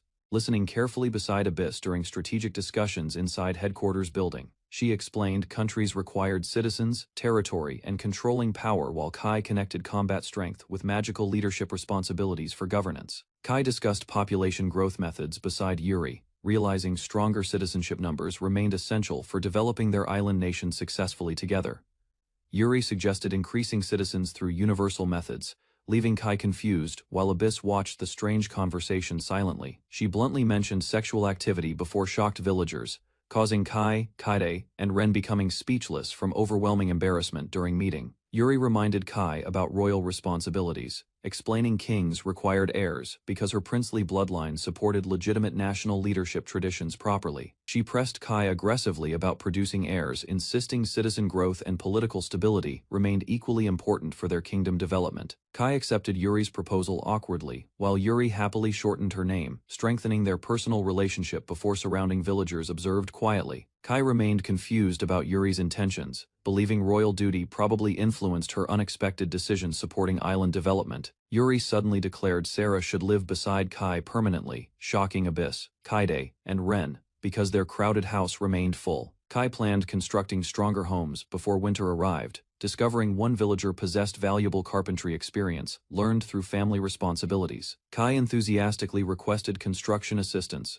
organizing 10 shelters for villagers, while warrior raccoons prepared supporting labor throughout expanding settlement areas efficiently. Yuri confidently imagined Kai ruling inside enormous castles someday, believing kings required grand authority symbols for maintaining national influence properly. Kai worried Yuri discussed impossible castle ambitions, while Abyss silently listened beside him during serious village planning conversations. Yuri explained castles, combined citizens, magicians, and bodyguards efficiently, but Kai questioned whether every resident preferred shared housing arrangements permanently. Kai rejected excessive housing management responsibilities, realizing 14 isolated settlers required practical cooperation instead of unnecessary personal buildings across island. Yuri proposed constructing one magnificent castle where every villager could reside together, surprising Kai and encouraging settlement unity completely forward.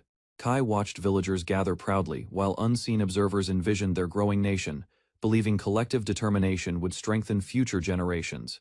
Yuri promising their future castle would become courageous homeland, everyone proudly protected together, despite hardships surrounding island life. Kai accepted Yuri's castle proposal seriously, while Abyss quietly admitted shared living prevented loneliness between isolated companions, surviving difficult circumstances. Enel celebrated enthusiastically after village development reached level 20, while Kai prepared gathering materials necessary for massive castle construction projects. Kai remembered settlement rewards increased every few levels, discovering imported town resources appeared automatically beside expanding village infrastructure systems unexpectedly. Chromo introduced herself confidently beside Enel, explaining wandering elves searched protected settlements, offering food, shelter, clothing, and peaceful opportunities. Chromo revealed tailoring skills confidently, exciting Kai, because proper clothing production solved growing settlement problems affecting villagers.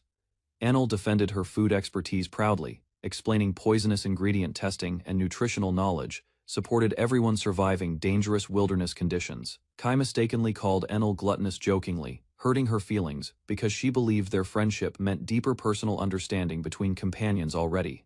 He apologized sincerely while Enel explained cooking, poison detection, and material crafting abilities supported villagers through practical survival responsibilities. Chromo accepted Kai's footwear request carefully, explaining handcrafted leather boots required several days, because fabric preparation consumed significant production time. Kai praised Chromo enthusiastically while preparing villager measurements, causing Enel teasingly criticized his impatience during important settlement clothing preparations. Enel stopped Kai, reminding him village status upgrades unlocked additional functions beyond Chromo's tailoring abilities within settlement management systems. Kai discovered Tanohira evolved into magical hidden village, unlocking eastern exits and attracting magical elf advisors towards settlement development. Enel explained attack magic usage created magical concepts inside villages, unlocking seed synthesis and expanding settlement technological possibilities significantly. Kai learned synthesis combined similar seeds creating stronger warrior raccoons, but exhausted supplies prevented immediate experimentation across growing magical settlement territories. Kai questioned magical village requirements while warrior raccoons carelessly launched explosive experiments,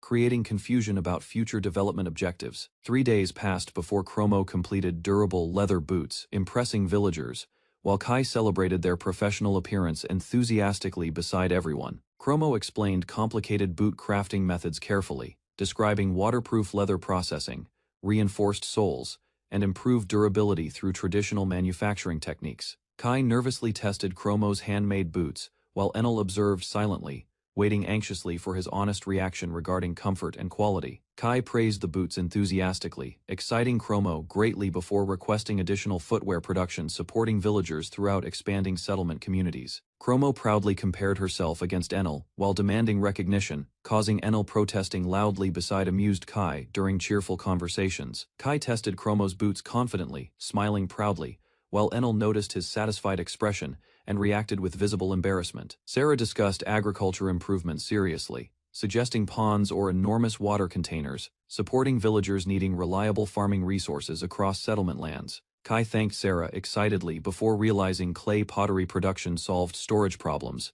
inspiring new crafting plans benefiting expanding village communities. Kai explained pottery benefits, using memories from television programs, while villagers listened carefully beside several unfinished earthen containers for storage. He revealed his merchant family background and discussed pottery observations, encouraging companions while introducing simple enamel production techniques to everyone. Kai asked Abyss about locating clay, yet she admitted unfamiliarity, lowering her head while struggling. Remembering useful information for him, he suggested searching swampy ground because surface clay remained hidden underground, causing Abyss and villagers reconsider possible gathering locations carefully. Following Ria's guidance, Kai and Abyss inspected muddy riversides beside massive trees, hoping suitable clay deposits existed there for pottery. Osa uncovered muddy soil beside Kai, making him inspect the material carefully while recognizing possible clay hidden underneath river water there.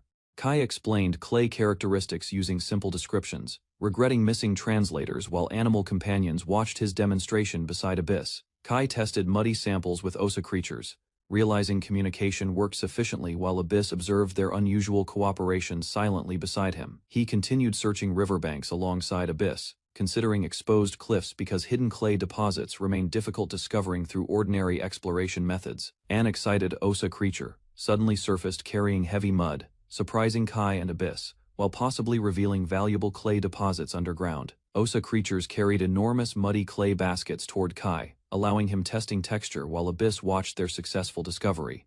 Kai confirmed softened clay hardened through baking, explaining planned water jug production, while Abyss listened beside him attentively. While examining refined clay materials, Kai regretted limited pottery knowledge, though Abyss praised his valuable understanding and observations greatly. Kai instructed companions carrying collected clay toward Tenohira village, ensuring enough materials remained available for future pottery construction projects there. He demonstrated proper clay cleaning methods beside villagers, preparing filtered materials carefully before crafting durable pottery items together for survival.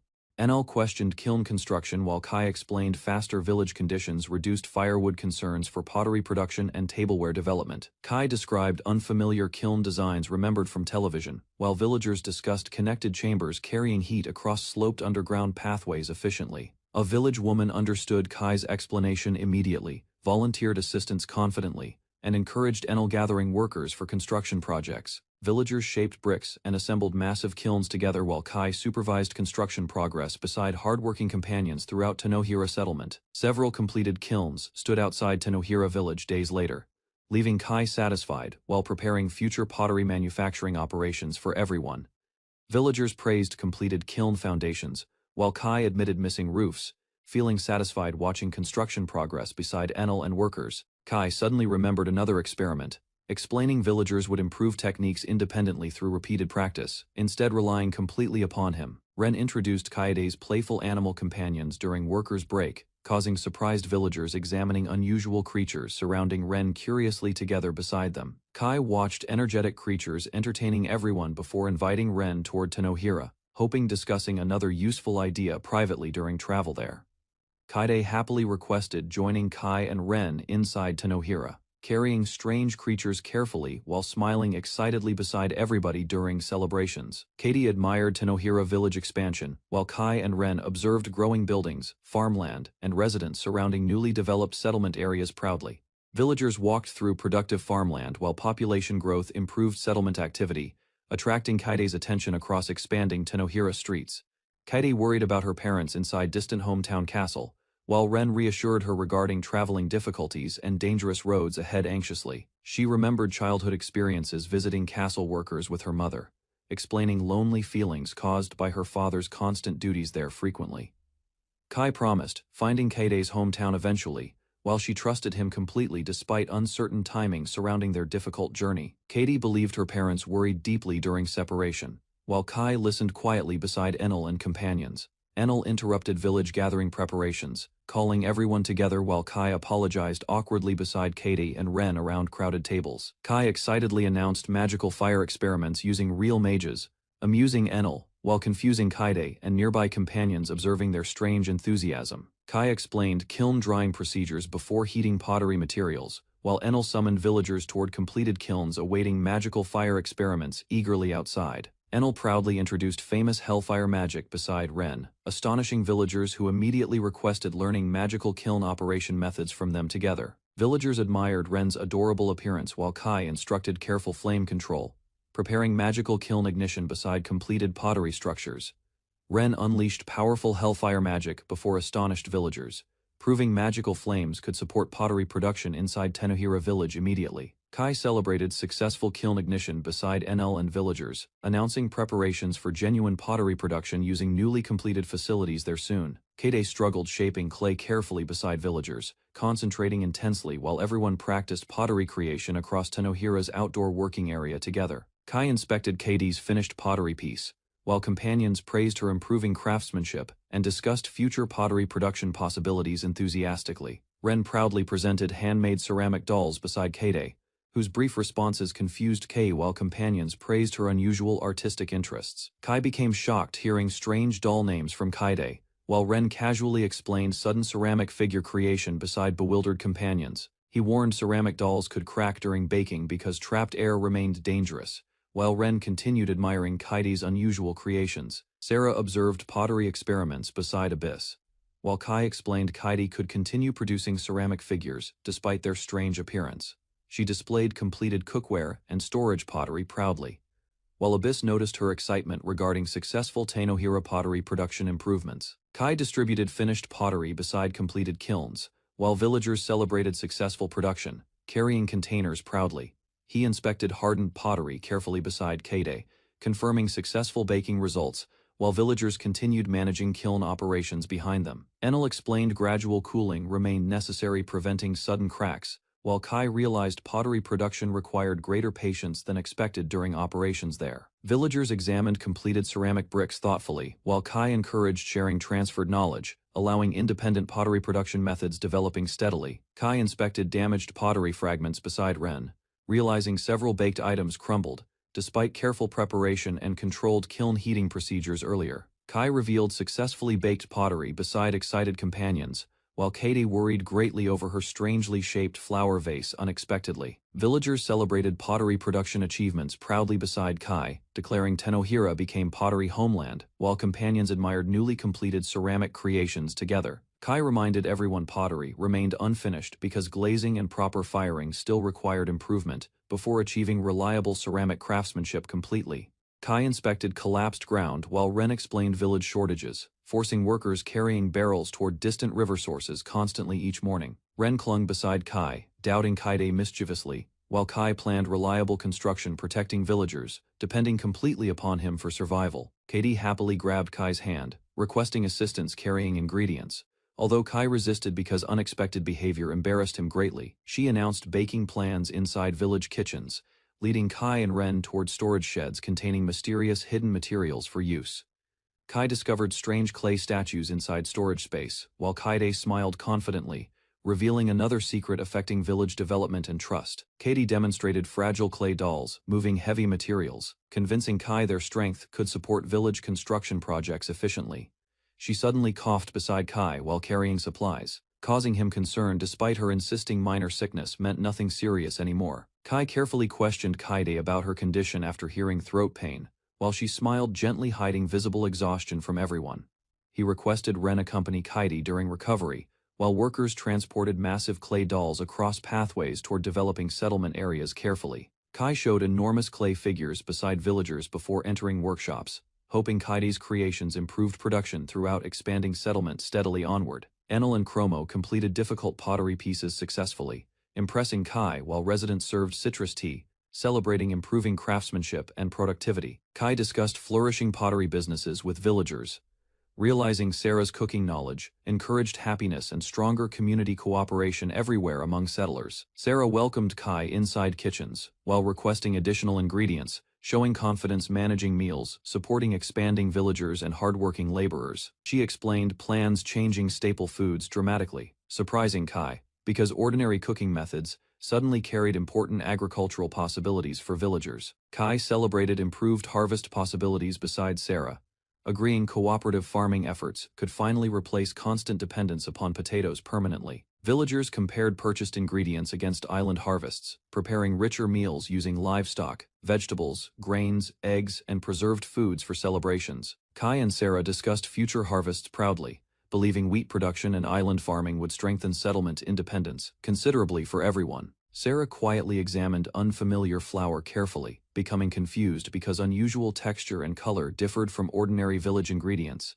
Kai explained pure white flour surprised him equally, since common grains usually contained darker mixtures and rougher textures naturally. Sarah questioned Kai about grinding methods, learning simple milling stones, and flowing water unexpectedly produced remarkably refined flour independently there. Enel explained Kai's unusual assumptions unconsciously altered village materials, changing ordinary wheat flour into refined white powder through perception. She revealed Kai believed white flour naturally existed, causing distorted village reality replacing mixed grain textures, without anyone immediately noticing differences. Enel demonstrated Kai's perceptions continuously affecting surrounding objects, explaining fresh eggs remained safe, because Kai considered them harmless and usable. She clarified eggs produced inside Kai's influence territory became protected automatically, relieving Kai while villagers calmly continued preparing meals. Kai reflected uneasily upon accidental reality changes, realizing incomplete knowledge dangerously reshaped village systems, despite intentions supporting everyone's survival.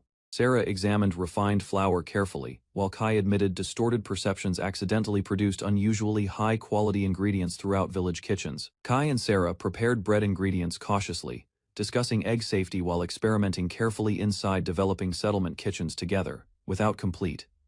Kai suddenly remembered missing bread leavening agents, realizing ordinary dough would fail rising properly, without additional fermentation knowledge available locally. Sarah suggested making flatbread instead, while Kai searched village supplies hoping workers possessed forgotten baking materials somewhere within settlement storage. Kai questioned Enel regarding bread leavening agents, learning villagers never created bread previously despite growing agricultural knowledge steadily. Kai asked villagers about wheat usage before Enel presented noodles, introducing unfamiliar meals, replacing impossible bread recipes temporarily for settlers. He excitedly suggested noodle preparation instead, explaining missing leavening agents prevented successful bread making throughout developing village kitchens for many families. Sarah recognized noodle dishes from Scorpa streets, offering cooking knowledge while Kai regretted selfishly influencing village food traditions through perceptions. She explained, shared meals carried emotional meaning, believing cooperative cooking would recreate comforting memories among isolated villagers together. Kai happily joined Sarah preparing noodle dough, trusting combined experiences and teamwork would strengthen relationships across growing communities for everyone. Kai and Sarah prepared noodle dough while villagers rested ingredients nearby, expecting warm meals before evening work resumed again.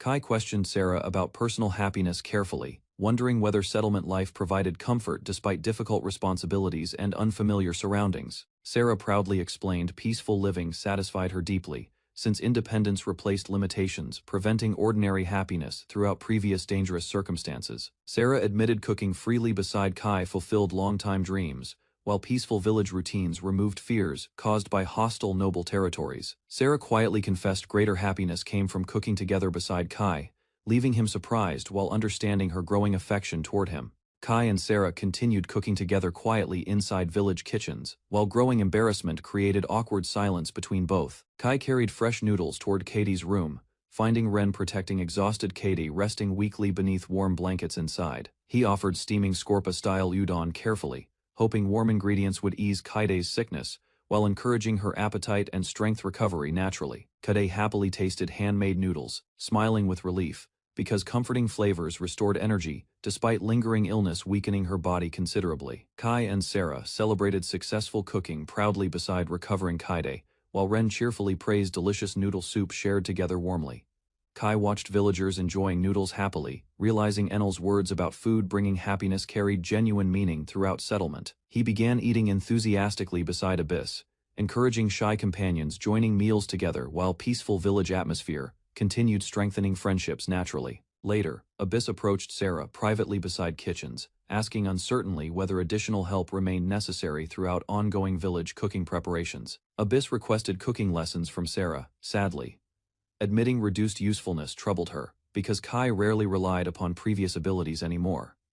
Sarah comforted Abyss gently while she promised learning cooking would support Kai better, hoping satisfying meals could repay his kindness completely. Sarah encouraged Abyss warmly beside kitchen shelves, preparing ingredients carefully, while discussing hidden talents and future cooking responsibilities together happily. Abyss eagerly accepted Sarah's guidance, promising serious cooking practice, while both planned beginning simple omelette lessons for village meals first.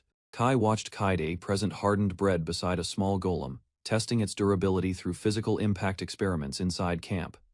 Kaide activated mysterious energy before the motionless golem, causing bright eyes and internal power systems awakening simultaneously. Before Kai reacted, the enormous golem suddenly stood upright beside Kai and Kaide, revealing massive mechanical arms capable of dangerous combat abilities immediately.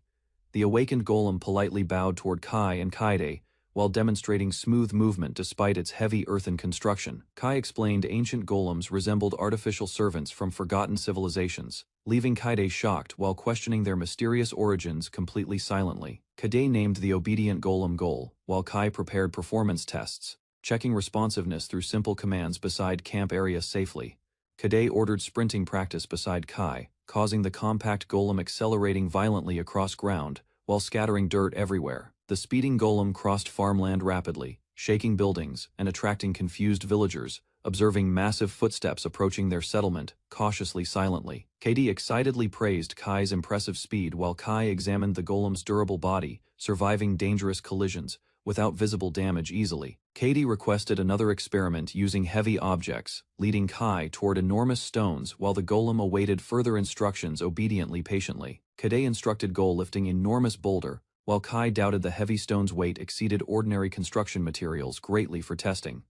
Kai watched nervously as Gol successfully raised the massive boulder overhead, proving extraordinary strength beyond normal expectations completely to everyone. Kaide happily embraced Gol while praising overwhelming power, causing Kai questioning whether divine blessings influenced unusual mechanical abilities somehow internally. Kai realized Kaide's strange logic determined the golem's abilities, explaining why hidden blessings remained unknown throughout broader human society historically. Kai celebrated their dependable golem's usefulness while Kaide smiled proudly, encouraging additional experiments despite concerns regarding excessive workload. Villagers and golems expanded stone buildings, while Sarah and Abyss prepared meals, supporting rapid settlement development across farmland together.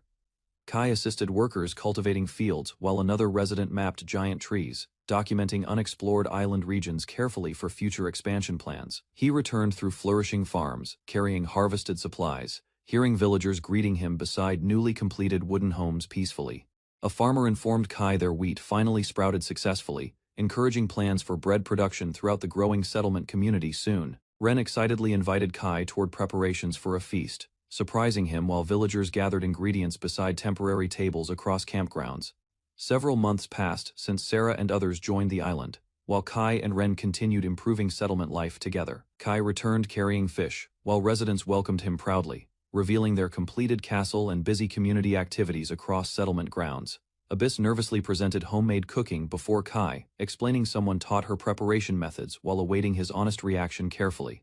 Kai immediately praised Abyss's cooking enthusiastically, causing her nervous expression softening while carefully watching his satisfied reaction during dinner together peacefully. Abyss celebrated successfully cooking delicious food while Kai admired her effort, encouraging greater confidence throughout future household responsibilities ahead. Yuri proudly called their completed residence a royal castle, while Kai considered the description exaggerated despite appreciating her intentions. She explained, citizens worked harder believing Kai ruled a genuine kingdom, encouraging him accepting responsibility seriously as sovereign completely onward. Abyss served Kai another meal while winter approached rapidly, causing him contemplating burdens connected with protecting everyone successfully together ahead. Villagers celebrated enthusiastically around Kai during the castle feast, strengthening his determination toward leading their growing kingdom responsibly forever properly. Late evening discussions placed Kai between Yuri and Abyss, leaving him silently listening while both women shared personal thoughts seriously. Yuri and Abyss argued intensely over sleeping beside Kai, each insisting personal loyalty justified sharing his bed exclusively. Kai stared nervously while Sarah quietly accepted remaining last during strange sleeping arrangements inside the crowded castle bedroom without complaints. Abyss clung tightly toward Kai, claiming warming responsibilities, while Yuri protested improper behavior expected from their respected king publicly.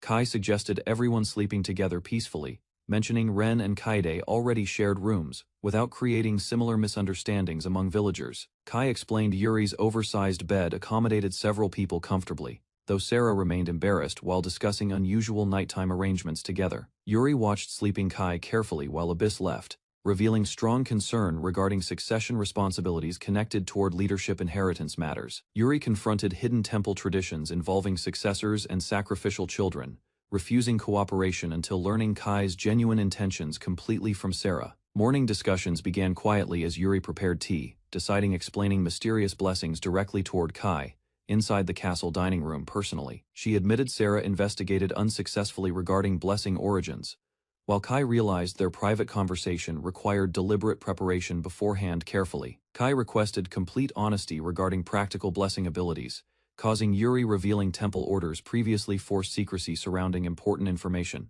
Yuri agreed, explaining hidden blessing secrets toward Kai, though her gentle expression suggested additional personal expectations beyond ordinary conversations. She hesitated, revealing information, implying Kai should provide meaningful compensation before receiving confidential knowledge regarding temple matters from her. Yuri requested a hug shyly from Kai, leaving him embarrassed while accepting her unusual condition reluctantly inside the quiet room. Kai nervously delayed further physical contact, promising continuing affectionate gestures later, while struggling handling Yuri's direct emotional requests calmly. Yuri suddenly embraced Kai forcefully across the bed, shocking him completely, while intense intimacy transformed the conversation atmosphere immediately between both.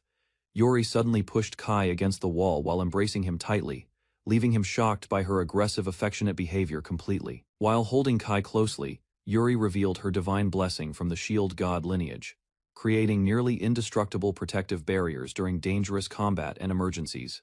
Priests explained blessings during school lessons while Kai listened and Rukia questioning differences between peaceful miracles and destructive magic powers. The priest claimed blessings served Farley without warfare, yet Kai remembered Yuri's dangerous shield ability and remained unconvinced by it. Yuri proudly demonstrated her blessing beside Kai, revealing invisible protection barriers capable of defending allies during violent confrontations against enemies. Kai observed Yuri's sanctuary technique surrounding users with invisible walls, remembering soldiers surviving dangerous attacks through her defensive blessing. Yuri admitted smaller barriers required concentration, then cheerfully offered expanding their size further, while Kai reacted with nervous surprise, silently. Yuri intentionally trapped Kai inside her sanctuary barrier, pressing closely against him, while teasing his embarrassed reaction with confidence. She smirked proudly while explaining Kai became the perfect subject for testing her blessing's defensive abilities and emotional influence. Abyss approached the corridor entrance unexpectedly, noticing strange silence surrounding Kai and Yuri while confusion spread across her expression immediately. Kai realized Yuri's sanctuary blocked sound completely, preventing Abyss from hearing them, while Yuri calmly continued clinging against his startled body. Yuri glanced back confidently as Abyss touched the invisible barrier repeatedly, remaining puzzled, while metallic sounds echoed across the sealed sanctuary.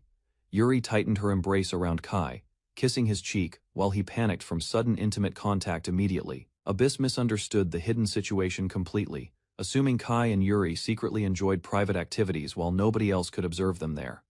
She gathered magical energy around herself, preparing forceful attacks against the invisible sanctuary, while Kai noticed danger approaching rapidly toward them. Abyss launched powerful strikes directly against Yuri's barrier, creating violent impacts, while Kai protected Yuri during the destructive collision desperately. Explosions scattered across the sanctuary walls as Abyss continued attacking aggressively, leaving Kai shocked while Yuri maintained her defensive blessing firmly. Kai urged Yuri to cancel her sanctuary, believing Abyss attacked from concern while Yuri calmly maintained the defensive barrier. He shouted anxiously toward Yuri, though she ignored his complaints and remained pressed closely against him inside the sanctuary. Abyss hesitated during her assault, noticing Kai's worried expression, while uncertainty replaced her earlier aggressive determination against Yuri's protective barrier completely. Kai begged Yuri to release the sanctuary because Abyss seemed distressed, yet Yuri refused while continuing her affectionate behavior toward him. He finally demanded Yuri stop using the temporary sanctuary, while Yuri blushed heavily after hearing his desperate emotional outburst. Yuri quietly admitted unresolved feelings toward Kai while holding him closely, leaving Kai confused by her serious emotional confession. Outside the sanctuary, Abyss continued charging destructive magic beneath the shaking building, believing stronger attacks could rescue Kai. Kai noticed dangerous vibrations spreading, realizing Abyss might destroy the structure unless Yuri released her sanctuary quickly enough soon. He urgently called Yuri Cecile's full name, hoping serious words would finally convince her abandoning the sanctuary became necessary. Yuri blushed deeply while accepting Kai's desperate request, understanding stubbornly maintaining the sanctuary could worsen Abyss's misunderstanding and destructive actions. Yuri finally released the sanctuary barrier, standing silently before Kai while Abyss watched their strange interaction with lingering confusion. Abyss rushed directly toward Kai and hugged him tightly, believing rescue became necessary after witnessing Yuri's suspicious behavior. Kai reassured Abyss calmly while Yuri criticized her excessive protectiveness, creating awkward tension between both girls surrounding him. Yuri warned Abyss excessive attachment could trouble Kai eventually, though Kai nervously attempted stopping their growing disagreement before escalation continued further. She reminded everyone magicians protected nations during conflicts, insisting Kai should recognize Abyss's strong feelings and battlefield importance equally toward him.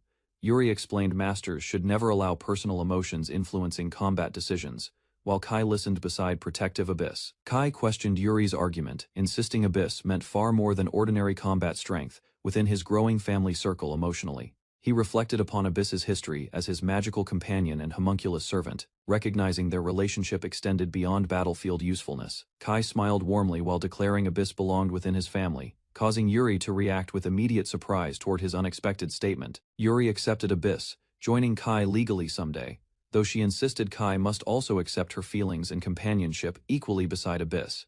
Kai clarified Abyss often hugged him naturally, leaving Yuri shocked after misunderstanding their close relationship and emotional attachment. He firmly denied romantic intentions toward Abyss and Sarah, while Yuri silently processed his unexpected explanation with embarrassment. Abyss nervously asked Kai whether constant companionship would eventually burden him, revealing hidden insecurity beneath her loyal protective behavior.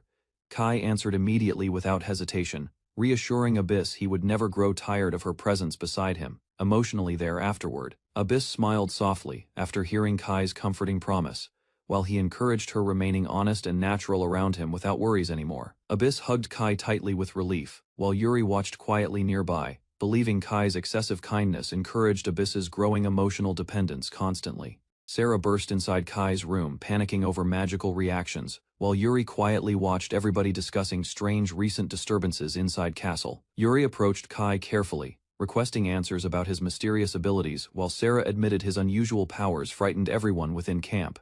She explained Kai created villages, transported resources endlessly, and constructed massive structures alone, leaving Sarah shocked beside him. Yuri admitted Farley religion contained hidden knowledge, yet Kai's extraordinary blessing exceeded expectations, causing heavy silence between everybody inside headquarters. Kai demanded secrecy regarding the island settlement, but Yuri refused immediately, believing protecting his dangerous secret remained impossible for her.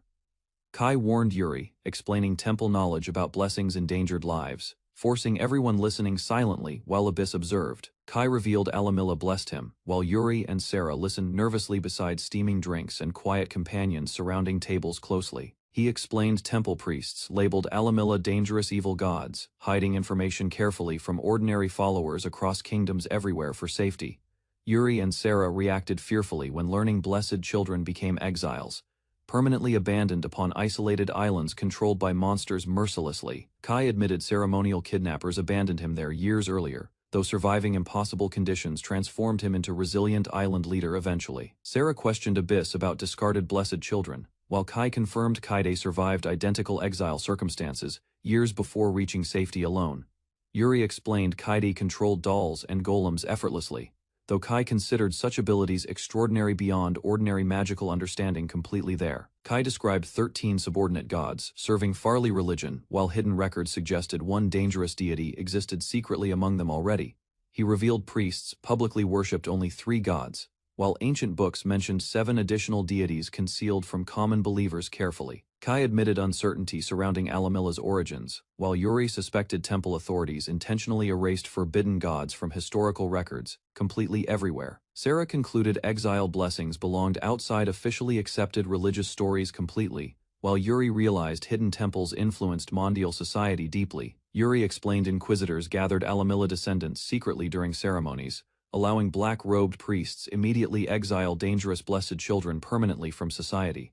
Sarah suddenly connected Kai's story with recurring ceremonies, realizing another blessed child could eventually arrive upon their isolated island alive. Abyss revealed transport ships abandoned children across distant seas annually, while Sarah questioned priests refusing direct executions, instead repeatedly completely. Kai declared his determination surviving alongside abandoned children, promising everybody sanctuary upon islands, while protecting lives against persecution forever onward. Kai revealed his primary goal clearly, declaring intentions establishing independent country, protecting abandoned blessed children from persecution. Sarah worried temple authorities discovering survivors alive, while everybody silently considered unpredictable consequences, threatening their isolated settlement severely afterward there. Yuri warned powerful armies could invade islands, forcing Kai's settlement toward dangerous conflict against overwhelming religious enemies unexpectedly someday soon. She insisted their nation required greater strength immediately, while Kai quietly accepted responsibilities protecting companions against future temple aggression. Kai returned exhausted toward bed, reflecting deeply about powerful nations, while Abyss secretly watched his uncertain determination silently from distance nearby.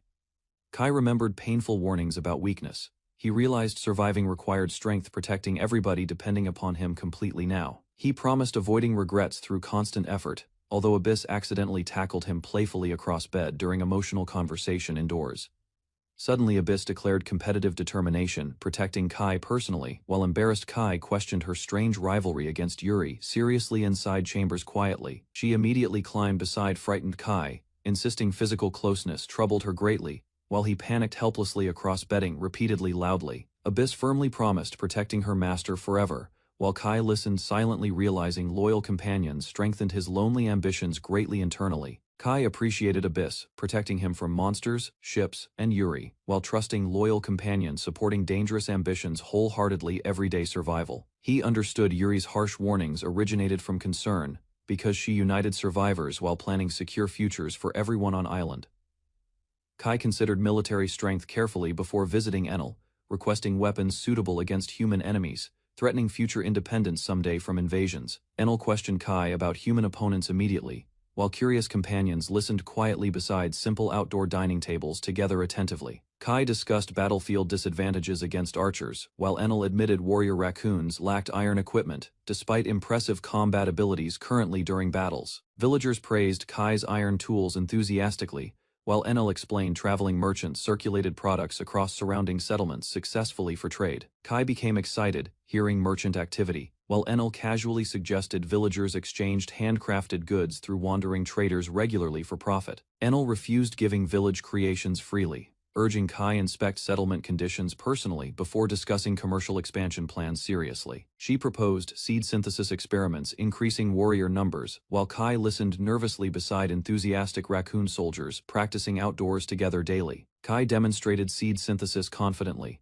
combining remaining seeds magically while glowing energy transformed agriculture possibilities throughout isolated settlements permanently. Kai and Enel experimented with mysterious purple seeds, while Enel casually ignored uncertainties surrounding unpredictable agricultural results completely. Several days later, Enel celebrated successfully creating additional warrior raccoons from purple seeds, leaving Kai surprised beside cheering companions enthusiastically across settlement grounds. She suddenly announced religion emerging throughout village communities, causing Kai immediate confusion while frightened citizens unknowingly accepted dangerous spiritual authority. Kai explored Tanohira village, noticing sturdy wooden homes and organized roads while comparing the settlement against ordinary pioneering villages. He discovered a small shop beside fenced pathways, stopping curiously before examining the building and considering possible village supplies carefully. Inside the shop, a young woman sharpened tools alone before strange noises interrupted her work, causing immediate confusion and caution.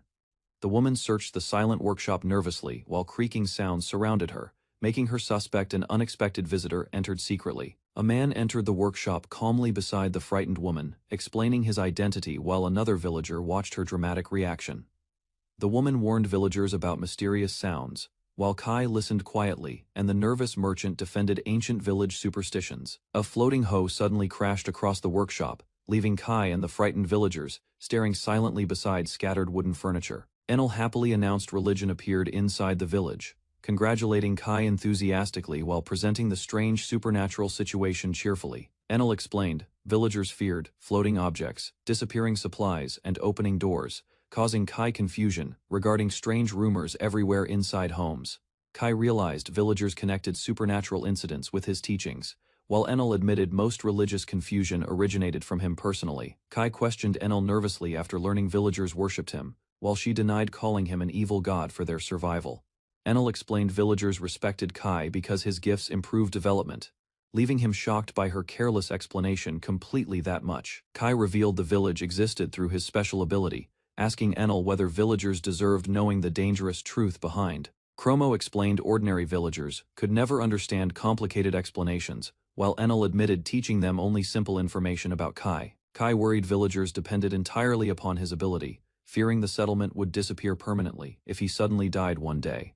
Kai smiled awkwardly while promising long lives and good food, although he secretly understood those comforting words remained dishonest. Enel and Chromo encouraged Ka, promising support beside him, while expressing determination toward protecting the growing village. Kai accepted responsibility for everyone living inside the pioneering village, realizing their futures remained connected directly with his survival completely. He hoped villagers eventually experienced the outside world peacefully, before noticing preparations beginning for an unexpected statue unveiling ceremony. Villagers revealed a giant statue resembling Enel proudly, leaving Kai speechless, while she admired the embarrassing monument happily before everyone. Enel explained villagers worshipped Kai as their creator god, while Kai accepted the strange religion with exhausted embarrassment.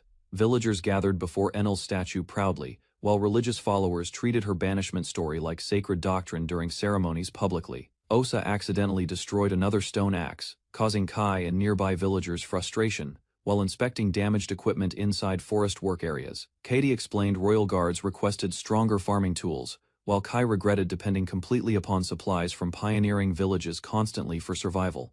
Kai planned expanding farmland and forest resources, hoping the settlement eventually achieved complete independence, without relying upon outside assistance. Kai discussed approaching winter conditions with Kaede and Abyss, while everyone worried snow would soon arrive. Abyss visited Kai during a cold night, offering warmth kindly while he considered the freezing temperatures surrounding their settlement quietly.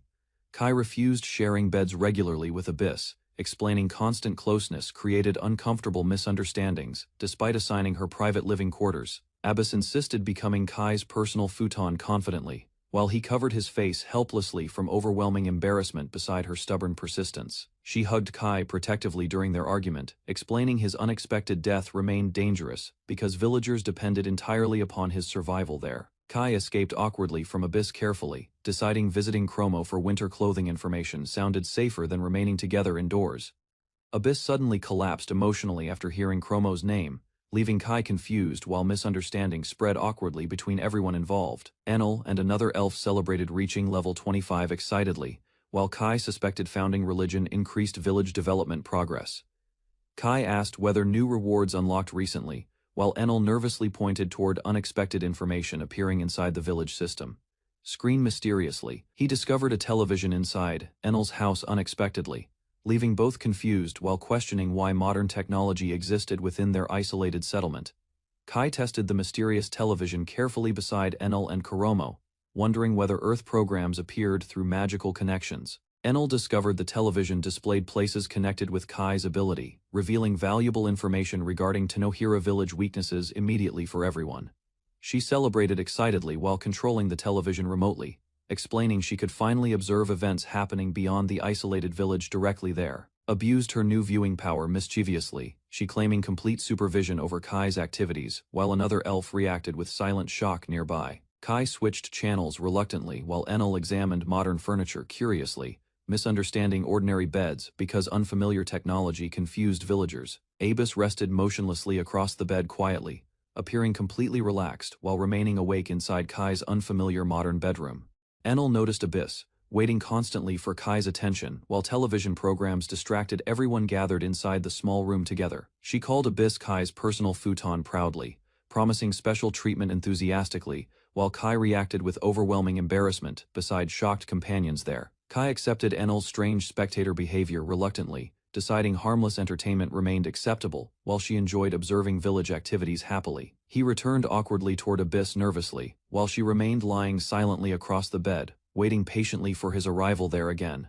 Abyss suddenly embraced Kai tightly, insisting they sleep together while surprising him completely through overwhelming physical affection unexpectedly. Enel watched proudly beside Kuromo, explaining Abyss used an adult form because larger bodies provided greater warmth naturally.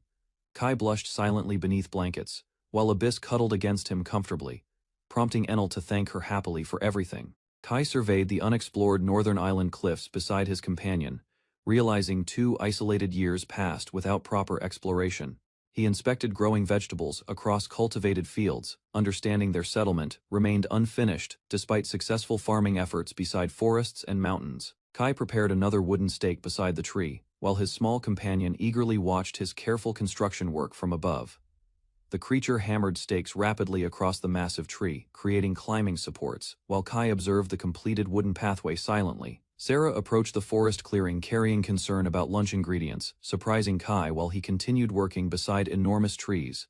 Sarah nearly collapsed from sickness while Kai supported her, noticing her feverish face and weakened condition during conversation. Kai carried Sarah toward her room, despite protests, while the small creature warned him about approaching warriors unexpectedly outside. Sarah rested beneath blankets beside 2 companions, while Kaede entered the house, meeting Kai beside the wooden doorway silently. Katie questioned Sarah's illness and immediately offered assistance, determined to nurse her properly, despite Kai's hesitant reaction inside the house. Kai explained disease prevention methods carefully, while Katie listened seriously. Understanding proper washing and gargling reduced dangerous infections for everyone. Kai reassured Kaede about Sarah's condition, explaining warmth, water, soap supplies, and proper rest would support her recovery steadily. He worried silently beside Kaede, while Sarah coughed alone downstairs, fearing untreated sickness might eventually become completely fatal for her. Kai approached Yuri requesting simple digestible meals for Sarah, while villagers continued preparing food carefully inside the crowded settlement building. Villagers discussed nutritious ingredients enthusiastically, while Kai recommended warm meals, hoping stronger food could improve Sarah's weakened condition very quickly. Yuri explained expensive temple medicine could cure illnesses effectively, shocking Kai after learning each bottle cost several valuable gold coins. Abyss compressed Sarah's forehead, while Kai worried winter illnesses threatened everyone living across the isolated island settlement severely. Kai blamed himself for bringing villagers onto the island, believing their suffering and possible deaths remained entirely his responsibility alone. Yuri comforted Kai gently, reminding him their warm shelter, meals, fireplace, and handmade clothing protected everyone from harsh winter conditions. Villagers encouraged Kai confidently, explaining limited supplies never stopped them from supporting each other through difficult seasons together, faithfully there. Kai listened silently while Yuri assured everyone survival remained possible, restoring hope throughout the worried settlement members standing together firmly. Yuri explained winter preparation required stronger military forces, leaving Kai worried about their settlement's weak defensive capabilities against enemies. She warned hidden settlements eventually attracted dangerous invaders, convincing Kai proper defenses remained necessary for everyone's continued survival on islands. Yuri revealed her homeland collapsed from insufficient military strength, making Kai understand her painful fears and desperate determination completely. Kai analyzed the island's cliffs carefully, realizing limited landing points created strategic advantages during possible enemy invasions there for defense. He proposed creating detailed maps beyond the island itself, hoping wider geographical knowledge strengthened future survival plans considerably for everyone.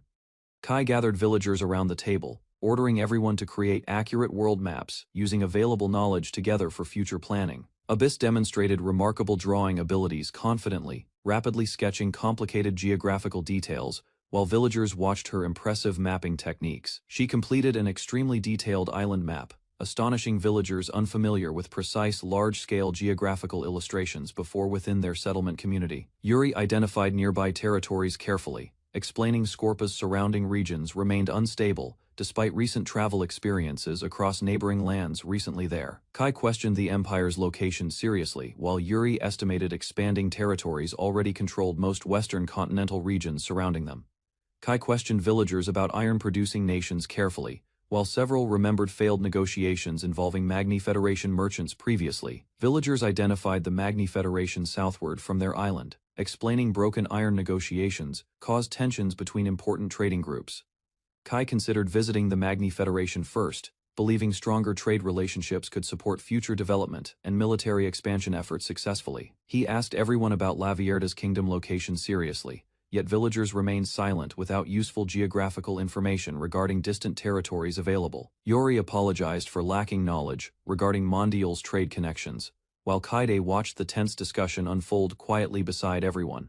Kai inspected the unfinished boat proudly, while Kaide and Ren delivered food gratefully beside the beach construction site. Kai explained the larger raft still lacked proper safety features, while Katie reacted nervously beside the worried villagers watching silently.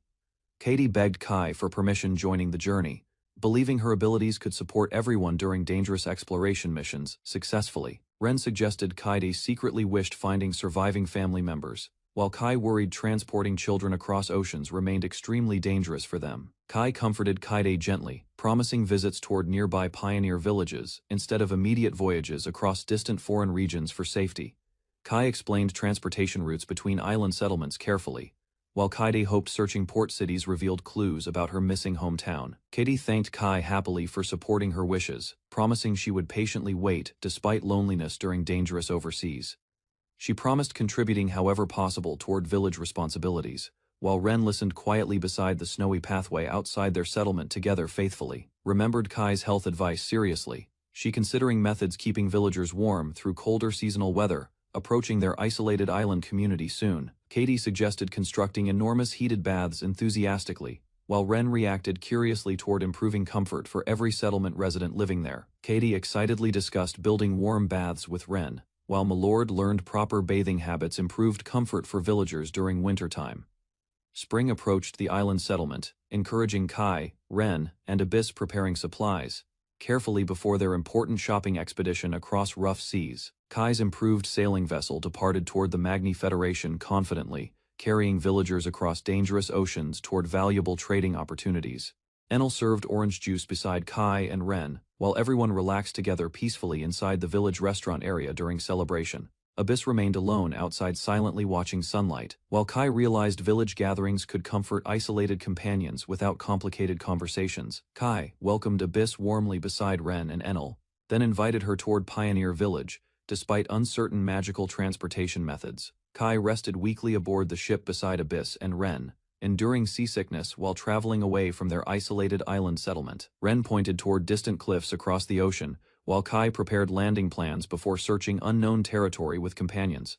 Hidden villagers observed their ship from forest branches, while uncertainty spread across the unfamiliar coastline surrounding mysterious territory. Kai studied dangerous cliffs beside Ren, deciding mountain travel remained impossible, because numerous monsters occupied elevated paths surrounding them constantly. He ordered Abyss toward the cliff summit carrying wooden stakes, while she immediately accepted his dangerous assignment without hesitation calmly. Abyss leaped rapidly across towering cliffs using suspended ropes, moving above crashing waves while Kai observed distant movements carefully below. She secured another rope across rocky cliffs, helping Kai and Ren prepare safer exploration routes throughout unfamiliar coastal mountains successfully. Kai trusted Abyss protecting mountain routes beside Ren, while everyone discussed reaching distant towns beyond dangerous cliffs carefully. He struggled climbing cliffs and crossing rivers alone, suffering repeated accidents while Ren silently watched his exhausting exploration attempts. Finally, he stopped reckless climbing attempts, deciding several companions should remain below instead of risking dangerous mountain routes unnecessarily together.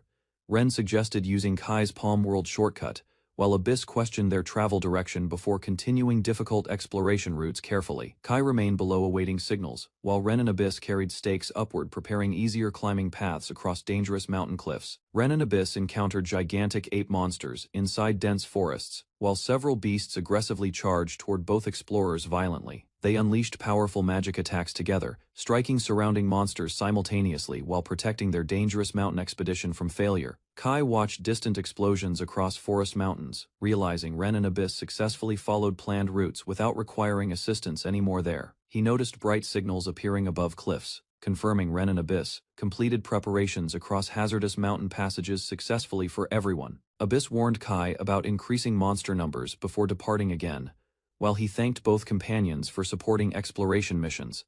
Kai followed Abyss and Ren through dense forests, while growing monster traces increased his suspicions about hidden settlements deeper. He became confused inside twisting jungle paths, realizing endless wandering continued, despite careful movement through unfamiliar wilderness routes repeatedly. Abyss calmly guided everyone uphill, while Kai admitted their expedition would completely fail without her navigation abilities supporting progress consistently. Kai searched for safe camping locations carefully, until Ren suddenly noticed something enormous approaching rapidly from distant skies above them unexpectedly. He observed a massive flying creature above forests, while Abyss sensed no hostility, despite everyone remaining cautious toward unknown monsters. Kai discovered a gigantic bird creature descending across jungle skies, while everyone cautiously observed unfamiliar movements from forest. The winged demi-human landed before Kai's group, shocking Ren and Abyss, while enormous feathers scattered throughout surrounding wilderness areas. The bird girl questioned Kai's group curiously, explaining she had never encountered demi-humans traveling through restricted mountain regions. Kai explained their failed search for towns beyond mountains, while the bird girl realized they became completely lost traveling accidentally there.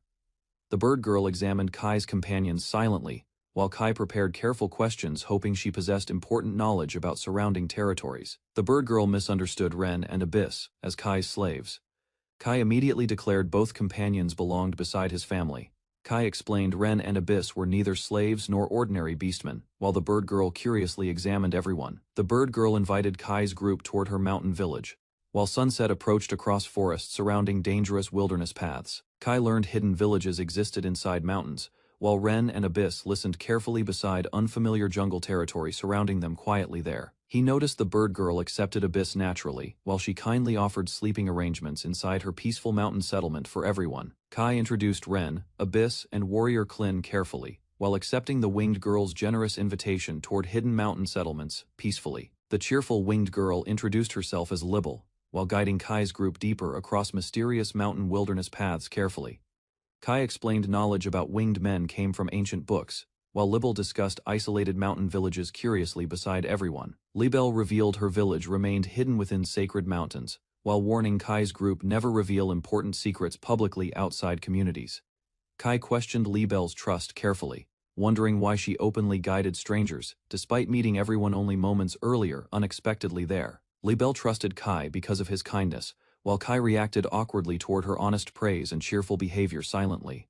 She guided everyone toward her hidden settlement entrance, while leaving briefly preparing explanations for unexpected visitors arriving peacefully inside communities. Kai entered the winged men village carefully, observing primitive wooden homes scattered throughout isolated mountainlands beneath towering tropical forests silently. Ren worried about burdening impoverished villagers unnecessarily, while Kai silently considered accepting hospitality despite uncomfortable surroundings surrounding everyone. Kai decided remaining inside the village respectfully repaid Libel's kindness, while Ren finally understood his thoughtful reasoning completely. Libel introduced Kai's group to suspicious villagers, while confused elders questioned their origins and misunderstood Ren and Abyss, completely as slaves initially. Village elders welcomed exhausted travelers, while Kai thanked everyone politely and accepted temporary shelter inside the isolated settlement for peaceful rest. Kai noticed strange tension throughout the village, because Libel appeared, leaving him unsettled beside silent winged villagers during conversations.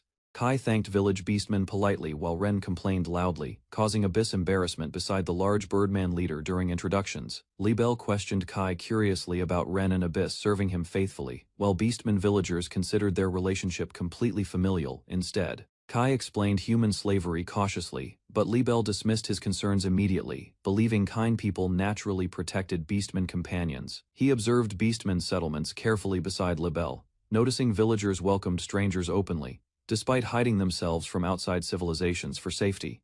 Kai questioned the village secrecy thoughtfully, while his small companion listened, realizing isolated communities possessed unusual trusting customs everywhere. Kai examined strange black stones carefully beside his companion, suddenly recognizing valuable coal scattered openly. He inspected massive coal supplies silently, realizing villagers misunderstood their importance, while storing enormous quantities carelessly beneath simple wooden shelters. The Birdman chief noticed Kai's interest immediately, questioning him curiously, while Kai confirmed the unusual stones possessed significant practical value unexpectedly. Kai learned beastmen mined coal only for iron production, instantly understanding their hidden resource carried enormous economic importance beyond simple crafting. He requested coal eagerly from the Birdman chief, offering fair compensation despite existing trade agreements, limiting immediate ownership and transportation rights. Kai confidently offered better trading negotiations, but the Birdman leader refused carefully because previous business promises still remained unfinished. The chief apologized respectfully while rejecting Kai's request,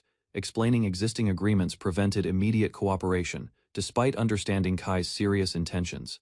Kai observed simple village homes, questioning why beastmen remained poor, despite profitable trading relationships and valuable natural resources. Libel served Kai plain porridge proudly, explaining village families prepared special meals carefully because they considered him an important honored guest. Kai stared silently at watery rice porridge beside Ren and Abyss, realizing beastmen hospitality exceeded their difficult living conditions and resources. Kai forced himself smiling politely while eating beastman porridge, hiding discomfort because villagers prepared the meal sincerely.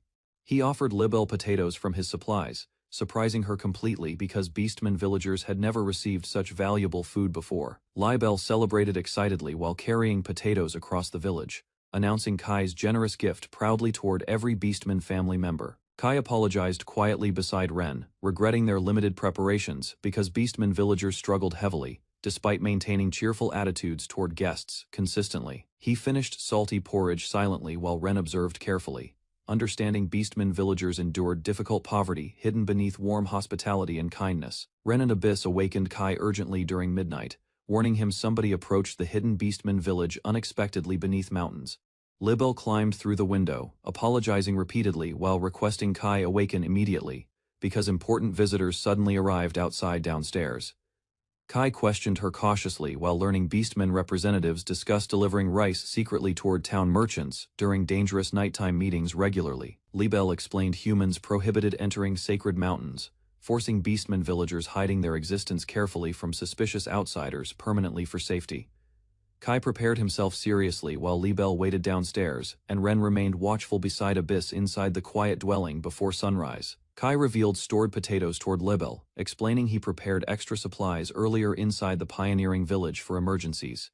He shared potatoes generously beside Ren and Abyss, believing beastmen villagers could temporarily avoid hunger through careful food distribution efforts. Libel guided Kai toward transportation preparations, while birdmen villagers observed, warning him the upcoming journey would become dangerously unstable airborne. Kai stared nervously at the cloth glider, realizing beastmen intended crossing enormous mountain valleys using primitive airborne transportation methods dangerously. He traveled terrified beside Ren, Abyss, and Libel, while giant birdmen carried their gliders high above massive mountain cliffs dangerously. Kai survived the dangerous glider journey nervously, while Ren mocked his fear, and Abyss quietly admitted enjoying the thrilling experience. Thanked Libel sincerely before leaving secretly, Kai promising never revealing beastmen existence, while Libel requested protecting their hidden mountain. Libel and villagers waved goodbye happily, expressing gratitude toward Kai because meeting outsiders relieved her curiosity and loneliness. Kai reminded Libel about potatoes stored inside his rented house, hoping beastmen villagers could enjoy proper meals using those remaining supplies. He entered the human town beside Ren and Abyss disguised, preventing suspicious citizens from recognizing their beastmen identities immediately outside gates. Kai entered the crowded town beside Ren and Abyss, deciding to buy meatballs and gathering information became their priorities. A butcher explained pilgrims constantly visited the religious town, causing crowded streets and busy marketplaces throughout every season without interruption regularly. Kai learned traveling merchants required official permission before opening stalls, while trading guilds controlled marketplace transactions and fixed prices carefully. He thanked the butcher politely before leaving, deciding investigating local government systems personally would help future trading negotiations succeed greatly. Kai planned gathering marketplace information carefully after failing joining local merchants immediately, while Ren listened attentively beside him outside. Kai disguised Ren and Abyss carefully with cloaks, asking them behave naturally while avoiding suspicious townspeople inside crowded streets. Later he followed Katie quietly across stone rooftops while she admired distant scenery, moving energetically throughout unfamiliar human surroundings. Katie happily described Zax toward Kai, explaining long isolation beside islands prevented her visiting bustling towns previously before now with other people. Kai questioned pedestrians carefully alongside Kaide, hoping tourists recognized information regarding her homeland, while Ren and Abyss observed silently. Kai watched merchants trading livestock while beast girls controlled buffalo calmly, surprising townspeople observing the crowded marketplace carefully. He noticed familiar guild supplies beside market stalls, then approached strangers carefully while requesting information regarding ownership politely. Kai offered large quantities of goods from distant islands, astonishing merchants examining animals, baskets, grains, and preserved supplies. Merchants inspected his merchandise while discussing temples and castles, causing his companions confusion regarding unfamiliar regional architecture and history. Kai followed merchants through stone corridors toward enormous religious buildings, comparing cathedral structures across different islands. Kai observed enormous cathedrals representing sacred pilgrimage sites, while hidden memories surfaced painfully during his silent walk. Abyss questioned Kai's troubled expression, while townspeople described miracles surrounding mountain saints worshipped across 4 important religious locations by pilgrims. Kai explained his father's saintly naming traditions, causing Kai and Rukia's identities to resemble legendary worshipped figures closely. He discussed locating Kaide's settlement, while Abyss reviewed investigation results, confirming escaped rabbits remained uncaptured despite extensive searching efforts everywhere. Kai learned oranges possessed exceptional value locally, while Abyss reported unsuccessful investigations, leaving companions disappointed regarding missing information from merchants. Kai celebrated successful trading profits while planning stronger buildings, prioritizing medicine deliveries and future investigations alongside companions careful. He questioned local travelers beside crowded streets, while hooded visitors quietly discussed Godier and unfamiliar pilgrimage rumors together. A former soldier remembered pilgrims mentioning Katie's hometown previously, encouraging Kai's group while confirming important regional connections unexpectedly for everyone. Kai reacted nervously upon learning forgotten imperial territories existed, while Ren and Abyss immediately recognized historical political significance. Travelers identified Kaide's destination as a former imperial capital, giving Kai valuable clues and restoring everyone's confidence considerably once again. Kaide worried about seeing her parents again, while Kai promised guidance toward imperial survivors, despite dangerous uncertain circumstances. She cried happily beside stuffed dolls, after hearing Kai's encouragement, expressing gratitude toward her dependable older brother warmly. Kai encouraged his companions confidently, deciding their journey required steady progress before confronting imperial mysteries and difficult responsibilities ahead. He prepared sacred water while companions departed through cathedral grounds, continuing investigations connected toward hidden imperial territories and ancient religious traditions. Merchants reacted strangely toward iron supplies, while Ren and Enel remained inside Tenohira village, waiting patiently during Kai's continuing investigation. Kai discovered temples controlled iron production nationally, realizing religious authorities secretly influenced commerce, manufacturing, and political systems extensively everywhere nationwide. Questioned merchants carefully, he learning temple organizations governed island federations indirectly, while concealing economic influence from ordinary citizens. He concluded temples manipulated iron prices deliberately, purchasing cheap village materials before reselling valuable supplies through controlled markets strategically nationwide. Kai separated from Abyss temporarily, because suspicious appearances threatened investigations, allowing him freedom while secretly tracking temple supply networks. He searched desperately for iron suppliers, but priests rejected requests repeatedly, leaving him frustrated while considering alternative procurement methods carefully. Kai noticed temple wagons transporting heavy supplies through town, immediately suspecting hidden trade operations involving controlled iron distribution networks nationwide. He secretly followed temple transportation while priests announced important deliveries, increasing suspicions regarding concealed commercial activities involving religious authorities. Kai recognized identical storage jars previously gifted, realizing temple organizations supplied iron materials directly toward winged tribes secretly nationwide. Priests inspected harvested resources beside wagons, while Kai observed quietly,